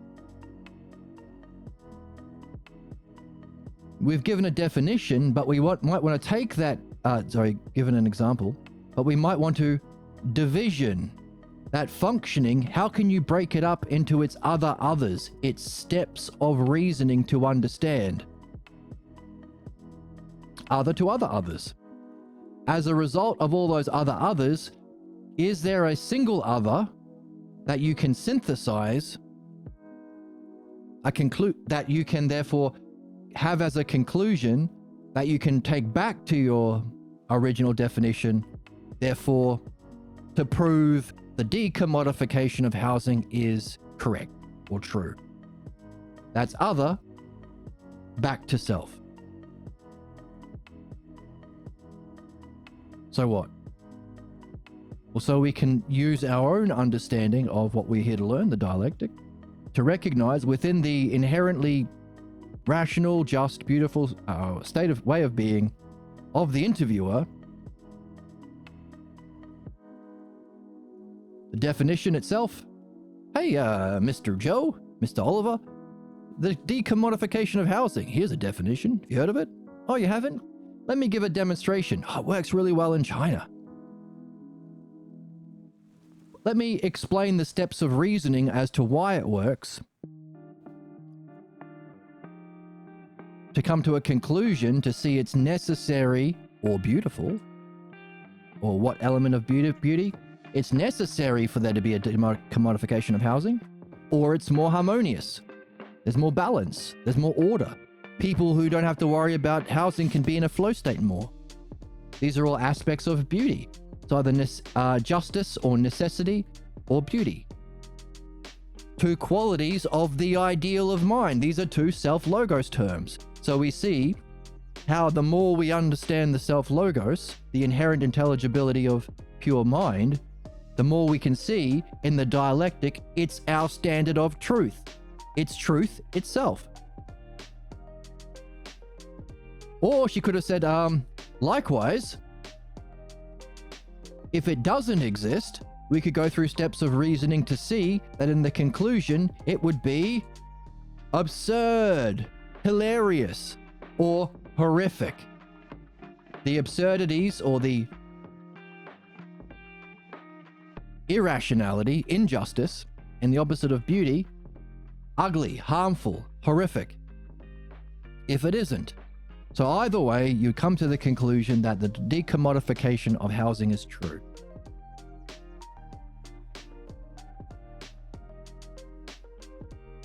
Hold for a second. Be right back.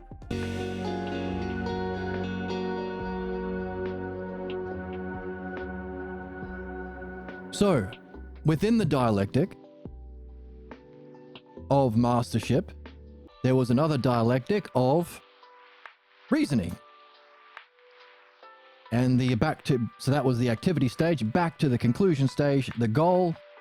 So the thing that the politician wasn't able to do, but the interviewer had in her mind, to the goal of exploring an idea in such a way would A, improve the vision of the politician perhaps, influence him to climb that ladder of the diagnosis, improve his understanding by explaining it so well. That's to benefit, that's artful, that's mastership, that's what we've been learning about.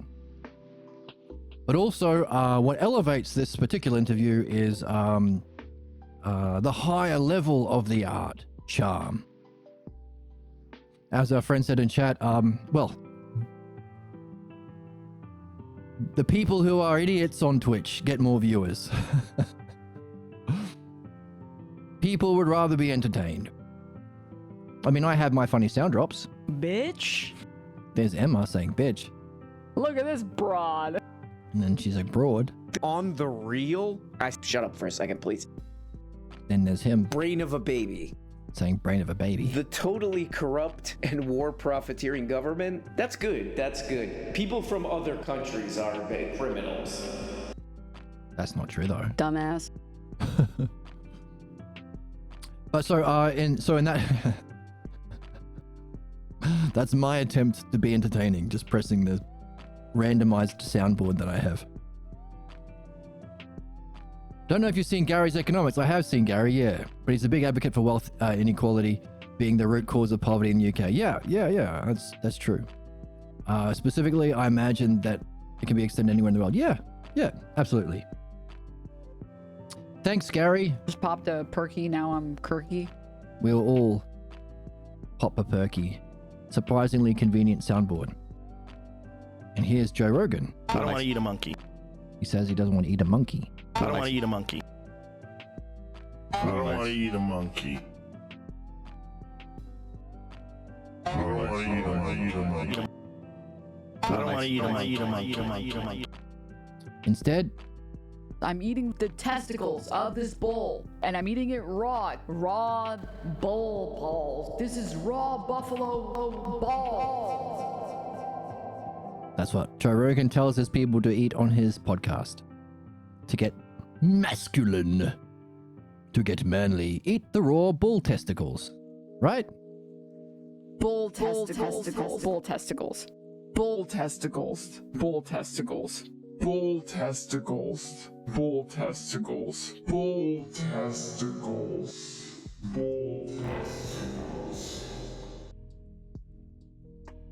See? That's how you know it's real philosophy. We have more bull testicles than the other philosophers. What other philosophers? Who are they? I don't see them anywhere. Anyway, bull testicles indeed, right? There's got to be some smoothies that don't have bananas in them. There's got to be. What are we talking about that for? Oh yes. So the other higher or other aspect of the art is this is for everyone. You don't want to put people off philosophy. If you know, try not to. It's for everyone. It's literally what we're here for. As our friend said, could everyone go through it? Yeah, we're all here. It's fun. We have fun. Where's the fun? Where's the whimsy? Where's the joy? Where's the whimsy? Where's the childlike wonder, dude? We have childlike wonder, dude. So this particular interviewer had an example of this higher aspect of the art, charm or grace. So to improve, so the goal or the final step of the dialectic of mastery, the conclusion of goal, which can either be to better improve the logos or to better help them remove the pathologos, or let's not forget the third category, better understand their dreams. But of course, that's for both. It's good to get started on dreams before we get into either of those. It's your guide. So she did this, improved his vision and understanding, following the dialectic, making him more, in some way, hopefully more like her, while being her charming, fun, engaging, rational, hang on, let me fix that spelling. Engaging, fun, rational, AL, the right color? Rational self.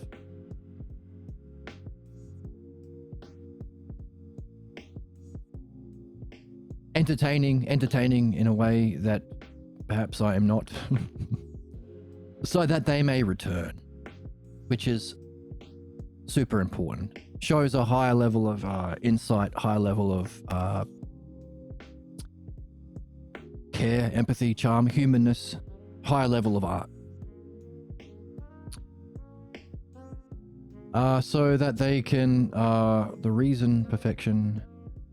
Oh, yeah, so they may return to participate in reason and perfection through the dialectic and dianoia, but also for her return to her to continue benefiting. Oh no, right. So they may return to reason itself. So he, because of her charm and entertaining and beautiful qualities, he wasn't put off reason itself, which is important. Equally so, he may return to her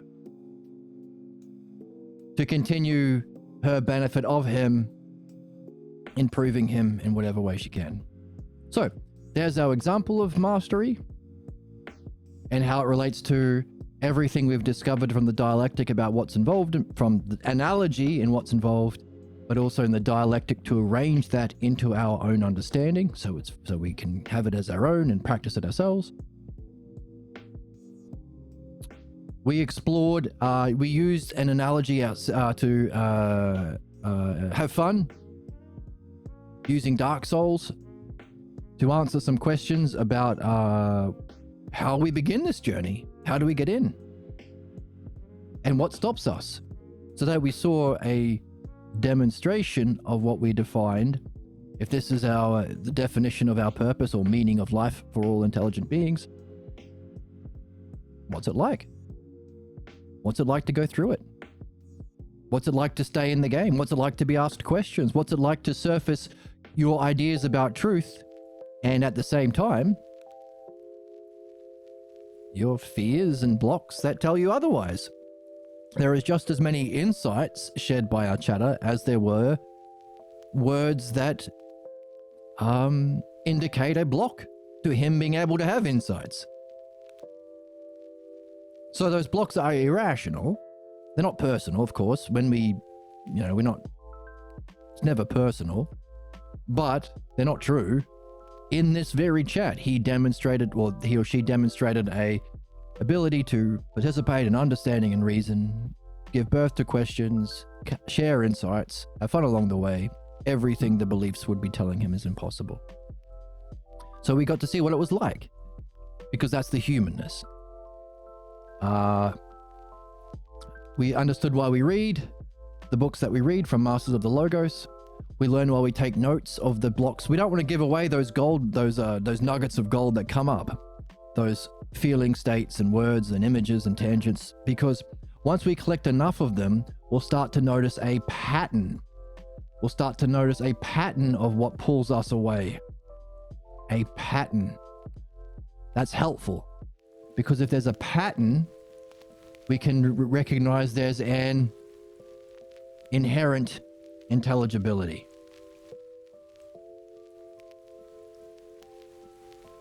Which means axiom 2, problems are solvable. Intelligibility. And we used old sad sack Barry. I guess I'm gonna be hollow. Oh no.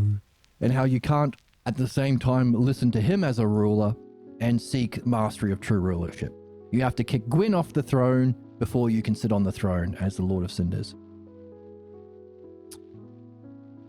And whether it's for mind or the truth or false, you have to learn about the ideal, mind itself, but also, learn about the ideal and the specific, the pathologos itself. The principle of the pathologos, it's not the ideal, it's the principle, because it's not true. But also go through the humanness. What is it like to go through that process? Feel it. There's something about being here in time where we have to go through it step by step. Maybe we learn something about what it means to be an artist.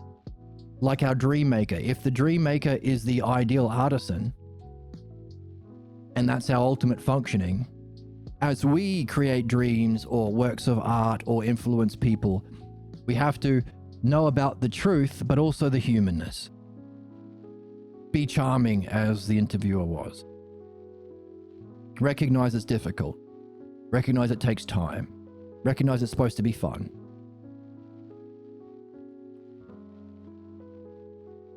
Sorry I can't stay any longer. It's 2:40 a.m. where I am, but I really appreciate the conversation, and I hope you enjoy the rest of your day, mate. Thank you as well. Thanks. It was a good chat. I hope you had fun. Hope you got something out of it, and I hope to see you in the next one. Or whenever I see you. Oh, and if you want to link to the text, there is a PDF you can find below as well. And you can go through the old eps on YouTube if you like as well. This would also apply to the, as we've been saying, analogy helps us see what we see in one, we see in the other. Therefore, the ideal and principle of the pathologos itself, or mind logos itself, and also give rise to our specific questions. Whatever it is that makes us, leave the first bonfire.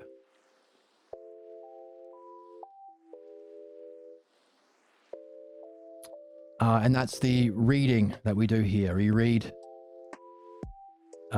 texts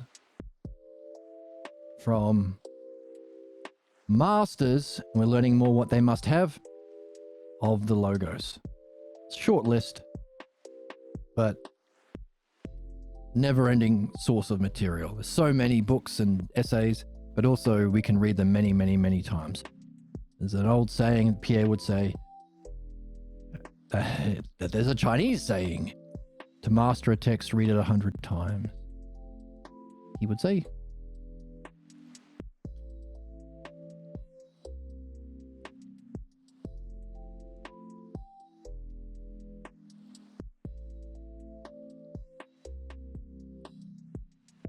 So that's the general, read these books in general, but also specifically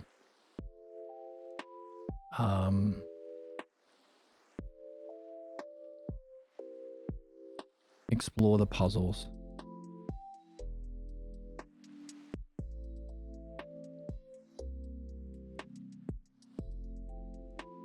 And reflect with friends.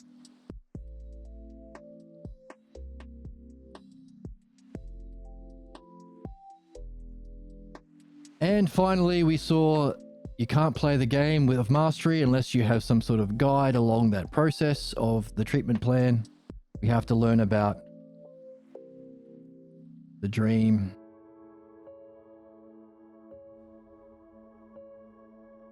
dreams themselves,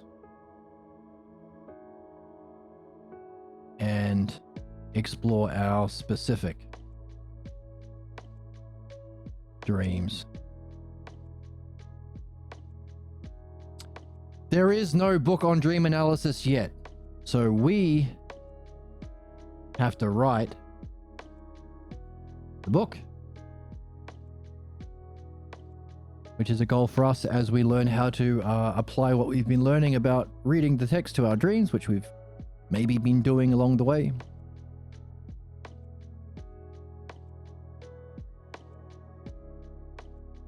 And dream analysis. Become a dream analysis pregnant party. Or as a dreamer, we say. In other words, become a dreamer as the subject. As the subject of the rulership of the dream analysis midwife or dialectician.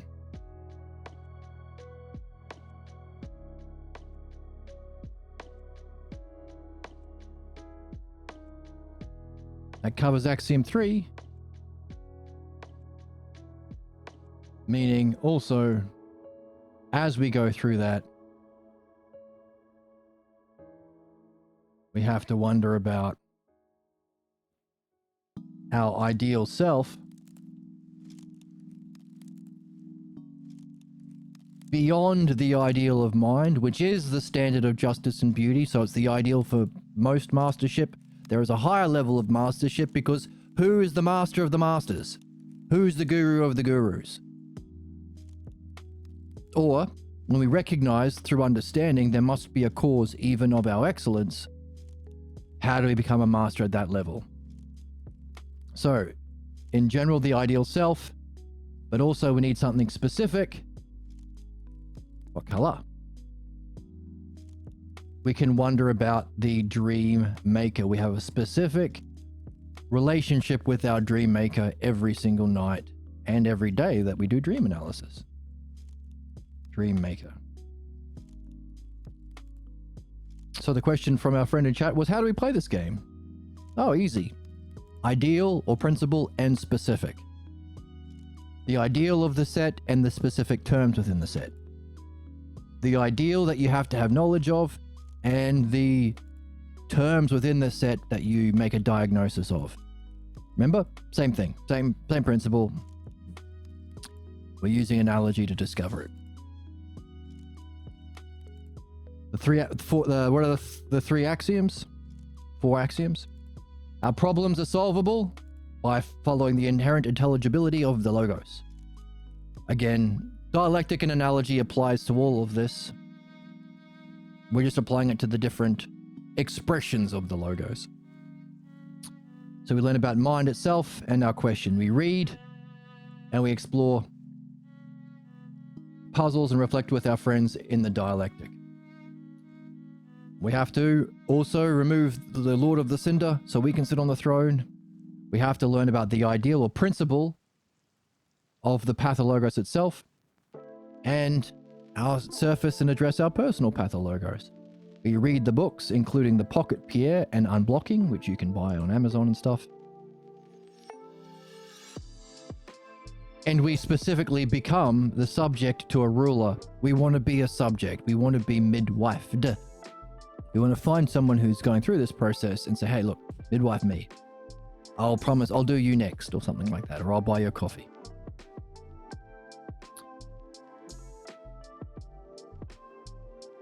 Axiom 3, you can't do that without guidance. That's part of mastery.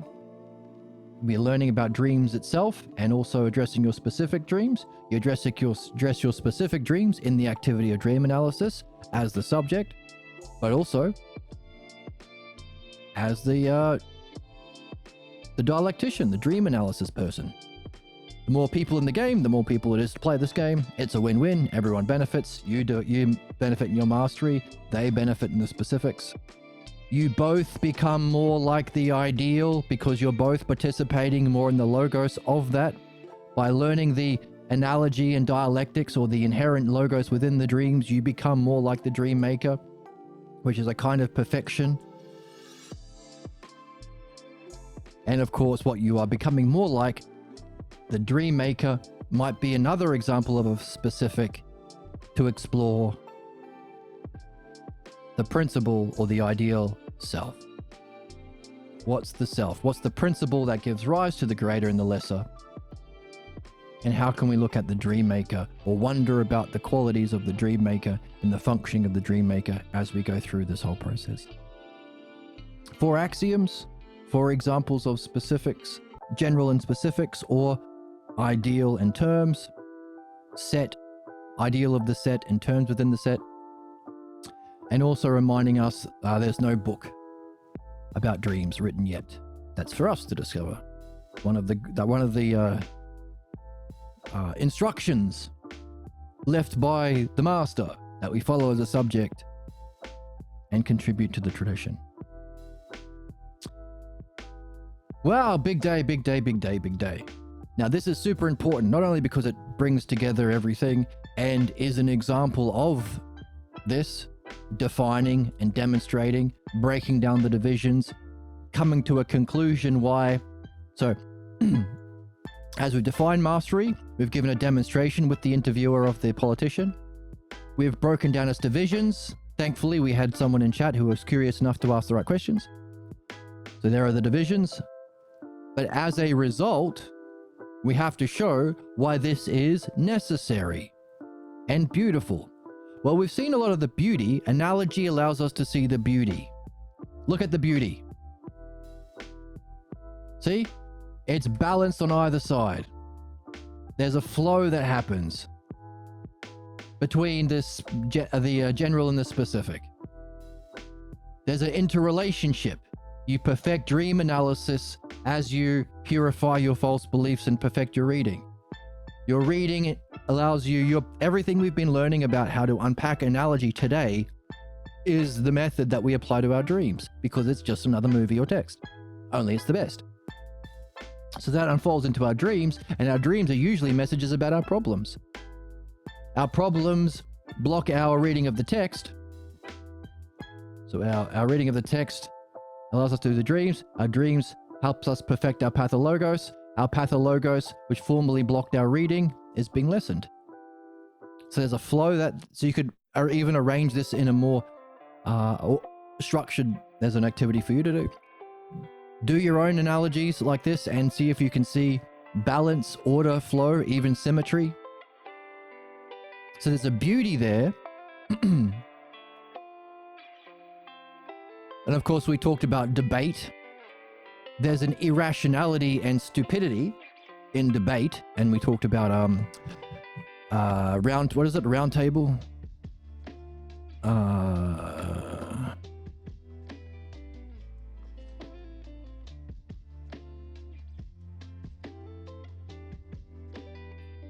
Jubilee. So that's the absurdity, but also we saw that, hey, we are still living in a world where debate is used by the most sociopathic, sick members of our society to sweep death and destruction across the land as believers seek rulership in capitalism, conservatism, and religion.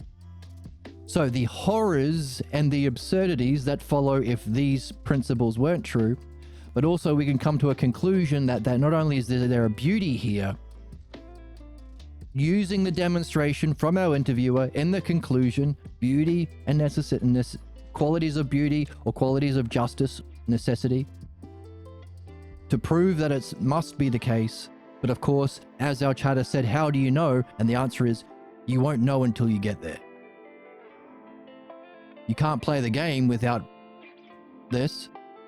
Horrors and absurdities follow if you don't.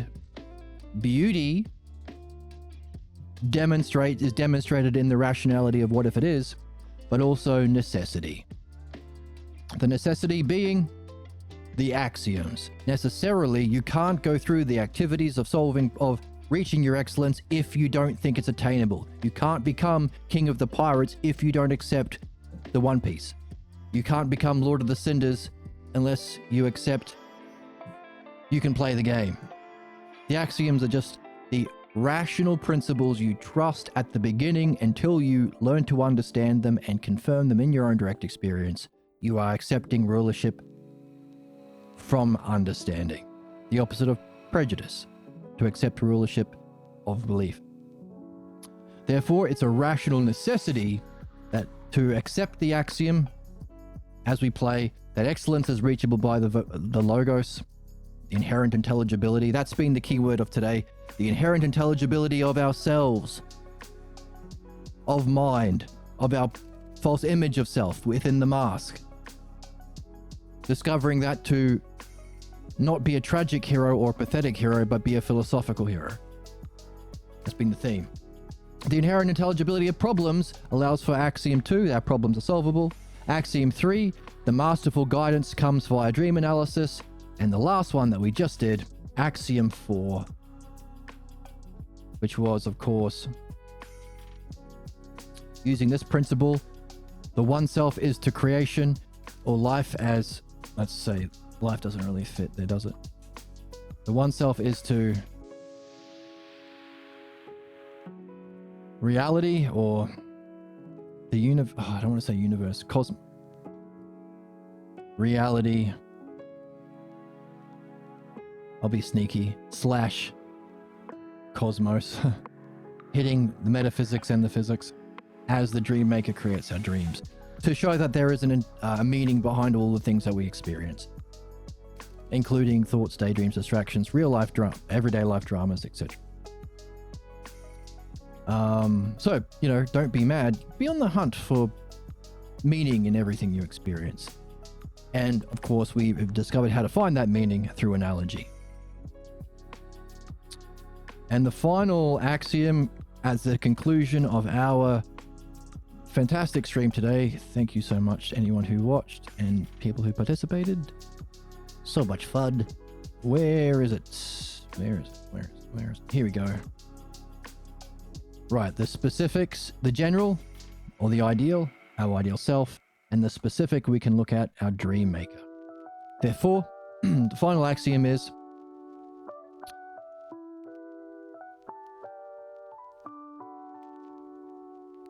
the master of all mastership, beyond even the mind logos, the self logos, or our ideal self.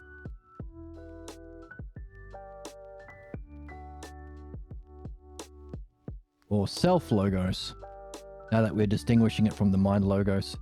The inherent self logos of the inherent self logos. Space. Axiom 4. Our ideal self is reachable in principle via, let's move all the axioms up a bit. So our excellence is reachable, our problems are solvable, our mutual guidance is attainable through dream analysis, and the ideal self is all of those: reachable, attainable, maybe the word is recognizable. The ideal self, we'll use the word recognizable for now because it's not a knowable experience, but it's always there. It is what is seeing everything. It's sight itself. Attention itself. That's a trip. Recog. So it's always there, but can you recognize it?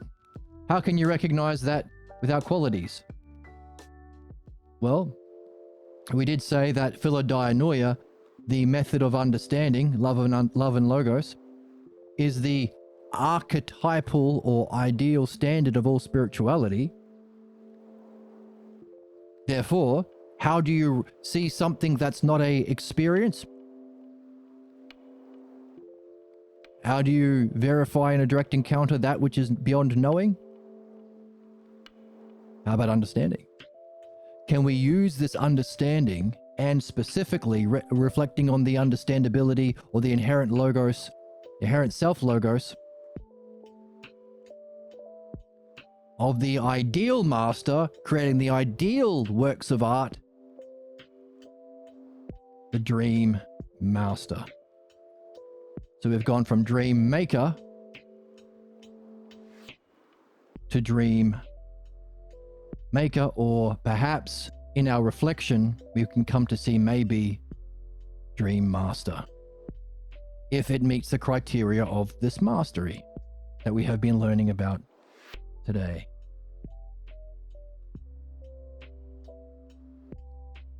And if that's the self, can't have been anywhere other than where it is, or can't even be is. If it's beyond experience, and the highest experience is all time and space as a oneness. Well, it's transcending. It's all reality. Physical world is time and space. If it's beyond both, you can't find it anywhere. You can't look for a shape to be seen.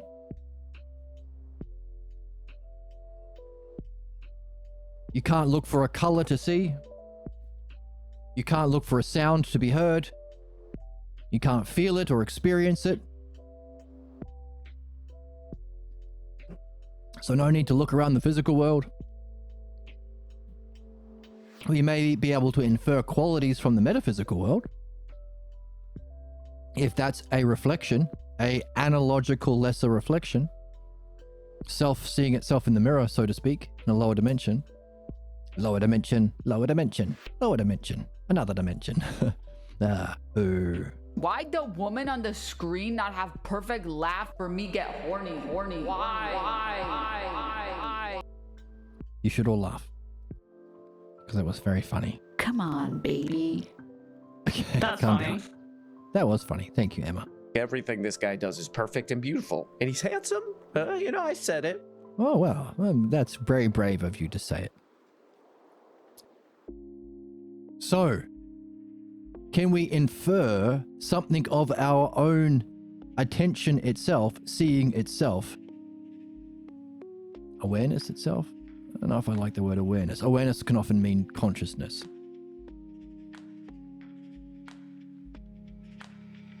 That's not an experience, but has an inherent self-logos, the inherent intelligibility of the self in attention or seeing itself, sight itself. See, sight even points to senses. How about attention itself? By reflecting on the functioning of the dream maker as the master that was guiding us along the other two axioms the whole time.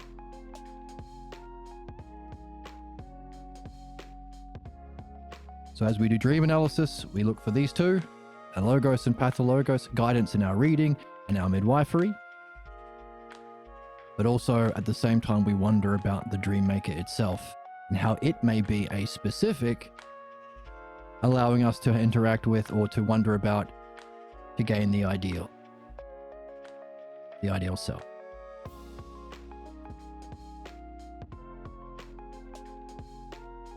Necessarily. You can't learn the logos without accepting these, so they're rational necessities. We could even see a beauty in these four axioms, fitting with the dialectic.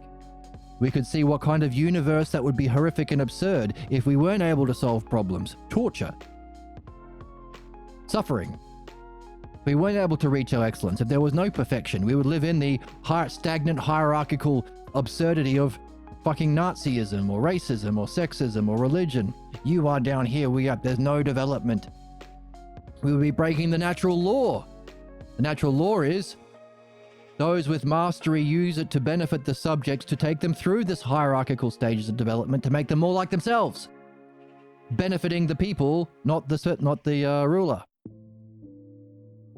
So therefore, these are logical necessities of the natural law, necessary for human survival, justice, beauty itself. Beauty itself to be attainable. The blocks of the false image of beauty to be removable. Guidance through mastery along the way, and reflection on the master itself.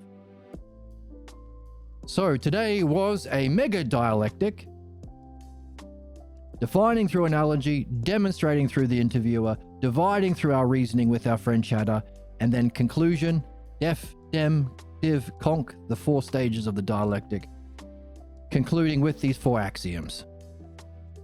Therefore, what we take the conclusion back to the self in the conclusion stage.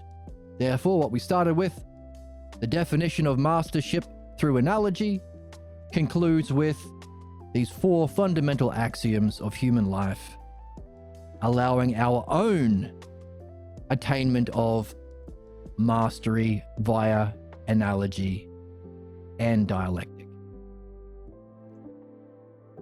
That sounded really cool. Let's write it up on the board and enjoy the coolness of it. You're beautiful and everybody loves you. Everybody? Oh, well, that's nice to hear. Butt to butt.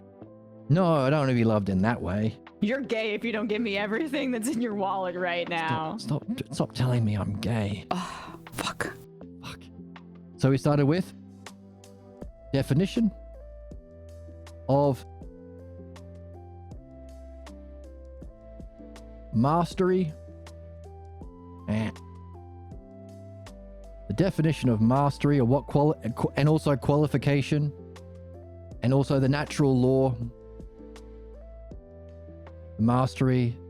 We learned about mastery not by looking at different masters. Well, what does that Buddhist do? What does that religion do? Maybe we can bring all religions together. Kumbaya, everyone's saying the same thing. Ignore all of the facts that they're saying the different things and killing each other. We don't have to go from the bottom up. We can go from the top down. Learn about the definition of mastery via exploring the principle of thought, or activity of thought, analogy. We then gave a demonstration of someone, not the person running for rulership, but the interviewer of that politician. An example or demonstration of mastership in action, and how it involved what we saw in analogy, but also involved the dialectic in her thinking and conversation, mastery in the interviewer of Oliver. Someone? Sorry, I can't remember his last name. I'll call him Ollie. Ollie. Like, it's rude to ignore his last name, so I'll give him a nickname so it's not rude. Is that how it works? Would you like your pudding? I would like some pudding, actually. Every smoothie has bananas. Oh, okay. I'll have some bananas in my pudding then. I don't know. We divided it up into its steps and stages, which is of course also the division part of mastery. Steps and stages. We follow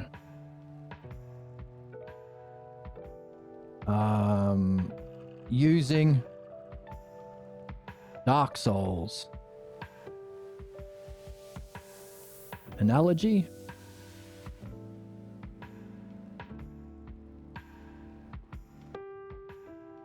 So we use analogy there as well. And we came to the conclusion of the color. What color? This color. This?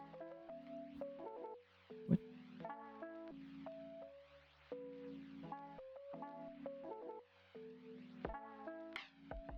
This color. Is it?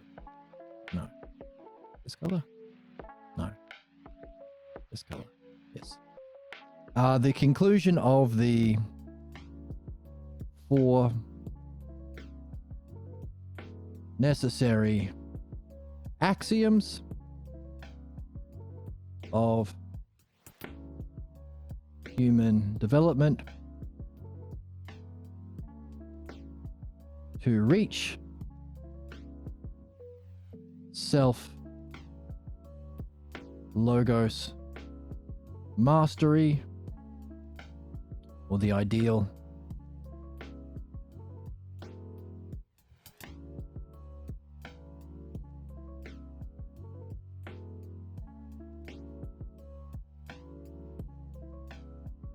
or self logos mastery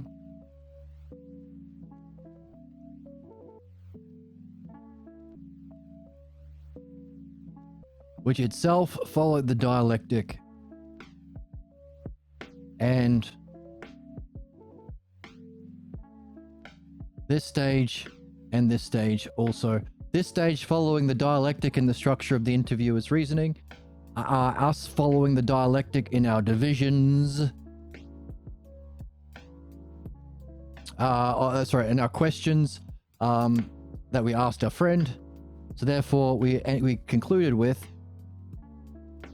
not just the 4 axioms, but recognizing that those 4 axioms themselves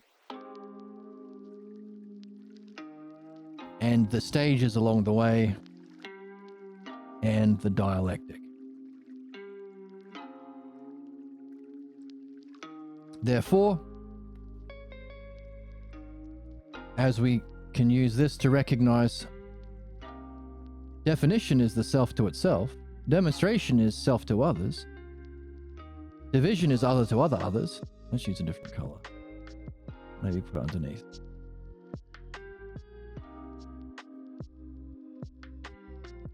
Self in relation to itself, the definition, to others, demonstration, others to all the other others in the steps, and conclusion is other back to self. Therefore, if that was our conclusion, we can take that back to the self and conclude with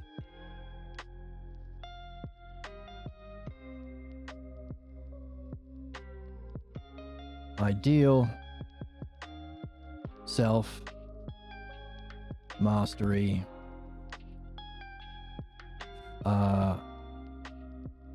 is achieved via 4 axioms, analogy,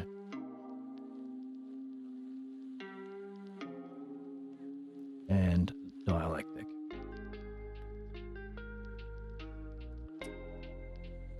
Hooray!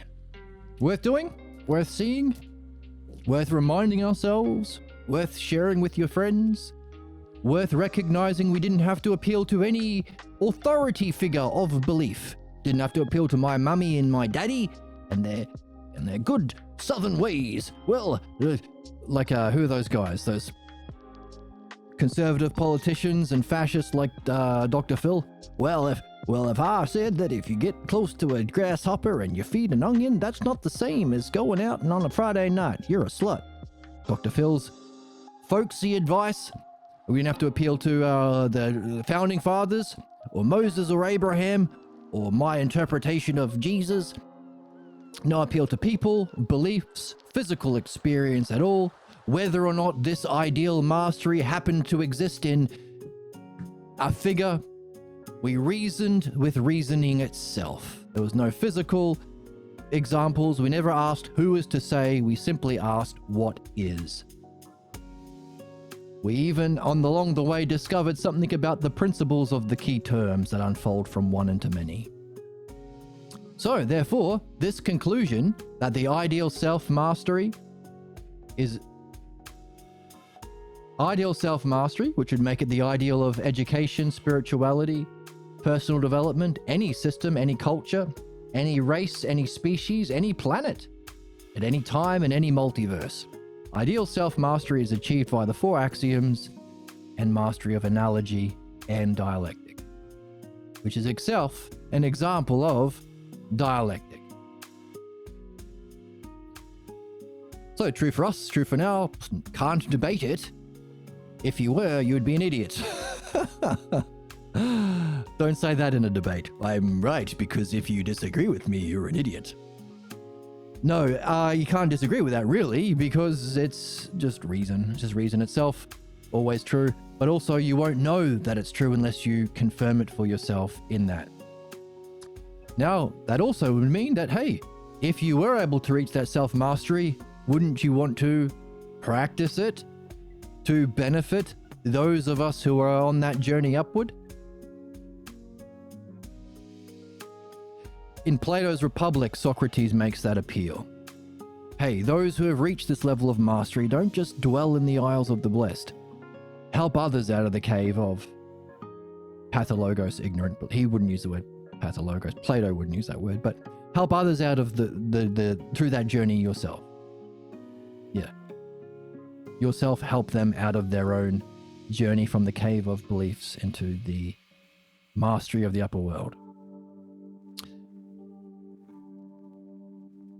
Join the channel, join the Discord. Find others who are into this game and want to perfect themselves in such a way. And share it with them. Oh, and write that book on dreams, by the way. And maybe even the sequel to this book. Now, that's fantastic to learn in and of itself, and I just sunk my chair too far down. I'm up a bit higher now. But also, this is important for our next episode. This is a kind of a prep for the next episode, because the next episode we're going back into the text and we are going to read about how Socrates uses everything we've been learning about analogy to unpack, or he creates an analogy, so we have to learn about what he's doing, but also we have to unpack his analogy because he is going to give us messages about the difference between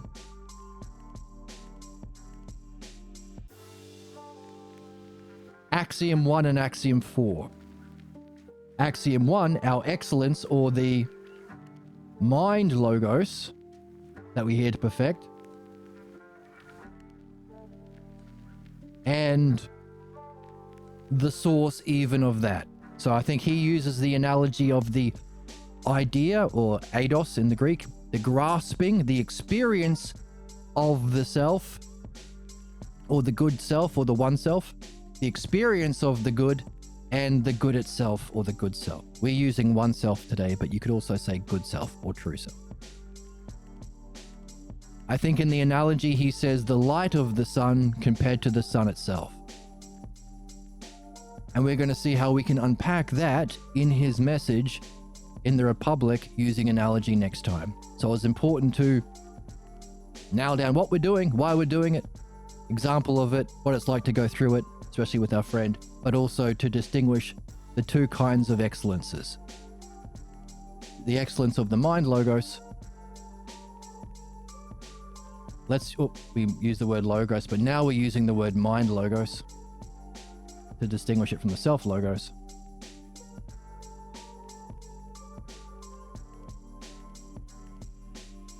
And the self logos. The inherent intelligibility of consciousness, mind being reality itself, brilliant light of being, and that which is beyond that, which is also, ironically, not just the highest step, it's the most intimate, it's the most immediate. While you can have ups and downs in different states of mind, the whole time, awareness is there, seeing is there, there's something seeing in those ups and downs, attention itself,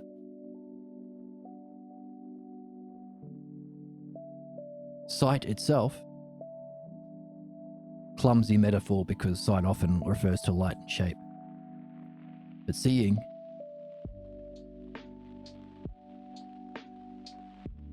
Axiom 4. The ideal, not the ideal of mind for this judgment, but the ideal self. So, handy to have for next time, but also, can you apply all of this to your dreams? You can see now, hopefully, why it's important to be reading these texts and why we do it here, even though we might not be as entertaining as other people, or get as many clicks or views, or not get any billions of dollars, or any dollars. Still worth doing, the reading, but also worth collecting those thoughts, words, images, states of mind, and dramas that come up to block our reading and our reflecting and mastering of our reading. Because our dreams will help us find that pattern, solve that puzzle, free us, get the pretender off the throne. Stop listening to Sad Hollow Man, get Gwendolyn or whatever, get Gwyn off the throne, so we are more free to continue to work in this way to reach our ideal self mastery. So, given all this, I wonder what your dreams are going to talk about tonight.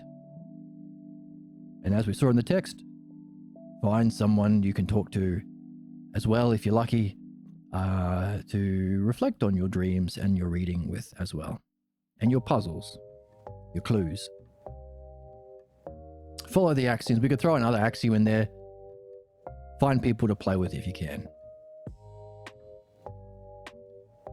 Not really an axiom, more of a suggestion. So, good luck with your dreams tonight. Once again, get that audio app on the front screen of your phone, hit it as soon as you wake up, start talking. Even if you can't remember anything, just the activity of saying what you think and feel gets you into the habit. It's a practice like anything else. And by the way, you might see the recording and be like, oh, what I thought was just obvious at the time and not even worth recording sounds weird to me now. Maybe there was something in there. See if you can apply what we've been seeing about unpacking analogy, using the different classes of analogy, and the dialectic in your structuring of your thinking to see maybe there's a dialectic structure in your dreams itself. And of course, make sure you ask yourself or your friend some questions about what that must mean about the dream maker. And how that can help us illuminate the inherent intelligibility of our own, not consciousness, but seeing, attention itself, awareness itself. What a puzzle. What a fun puzzle. And what fun people to share that puzzle with. Thank you once again, those who dropped in. Thank you for watching. If you want to donate to the channel, there's a link below. If you want the PDF, there's a link below. If you want to see the old episodes and go through them, there's a link to the YouTube videos below. Thank you for joining me. I wish you interesting dreams. I wish you great friends to share their reflection with. And I wish to see you next time.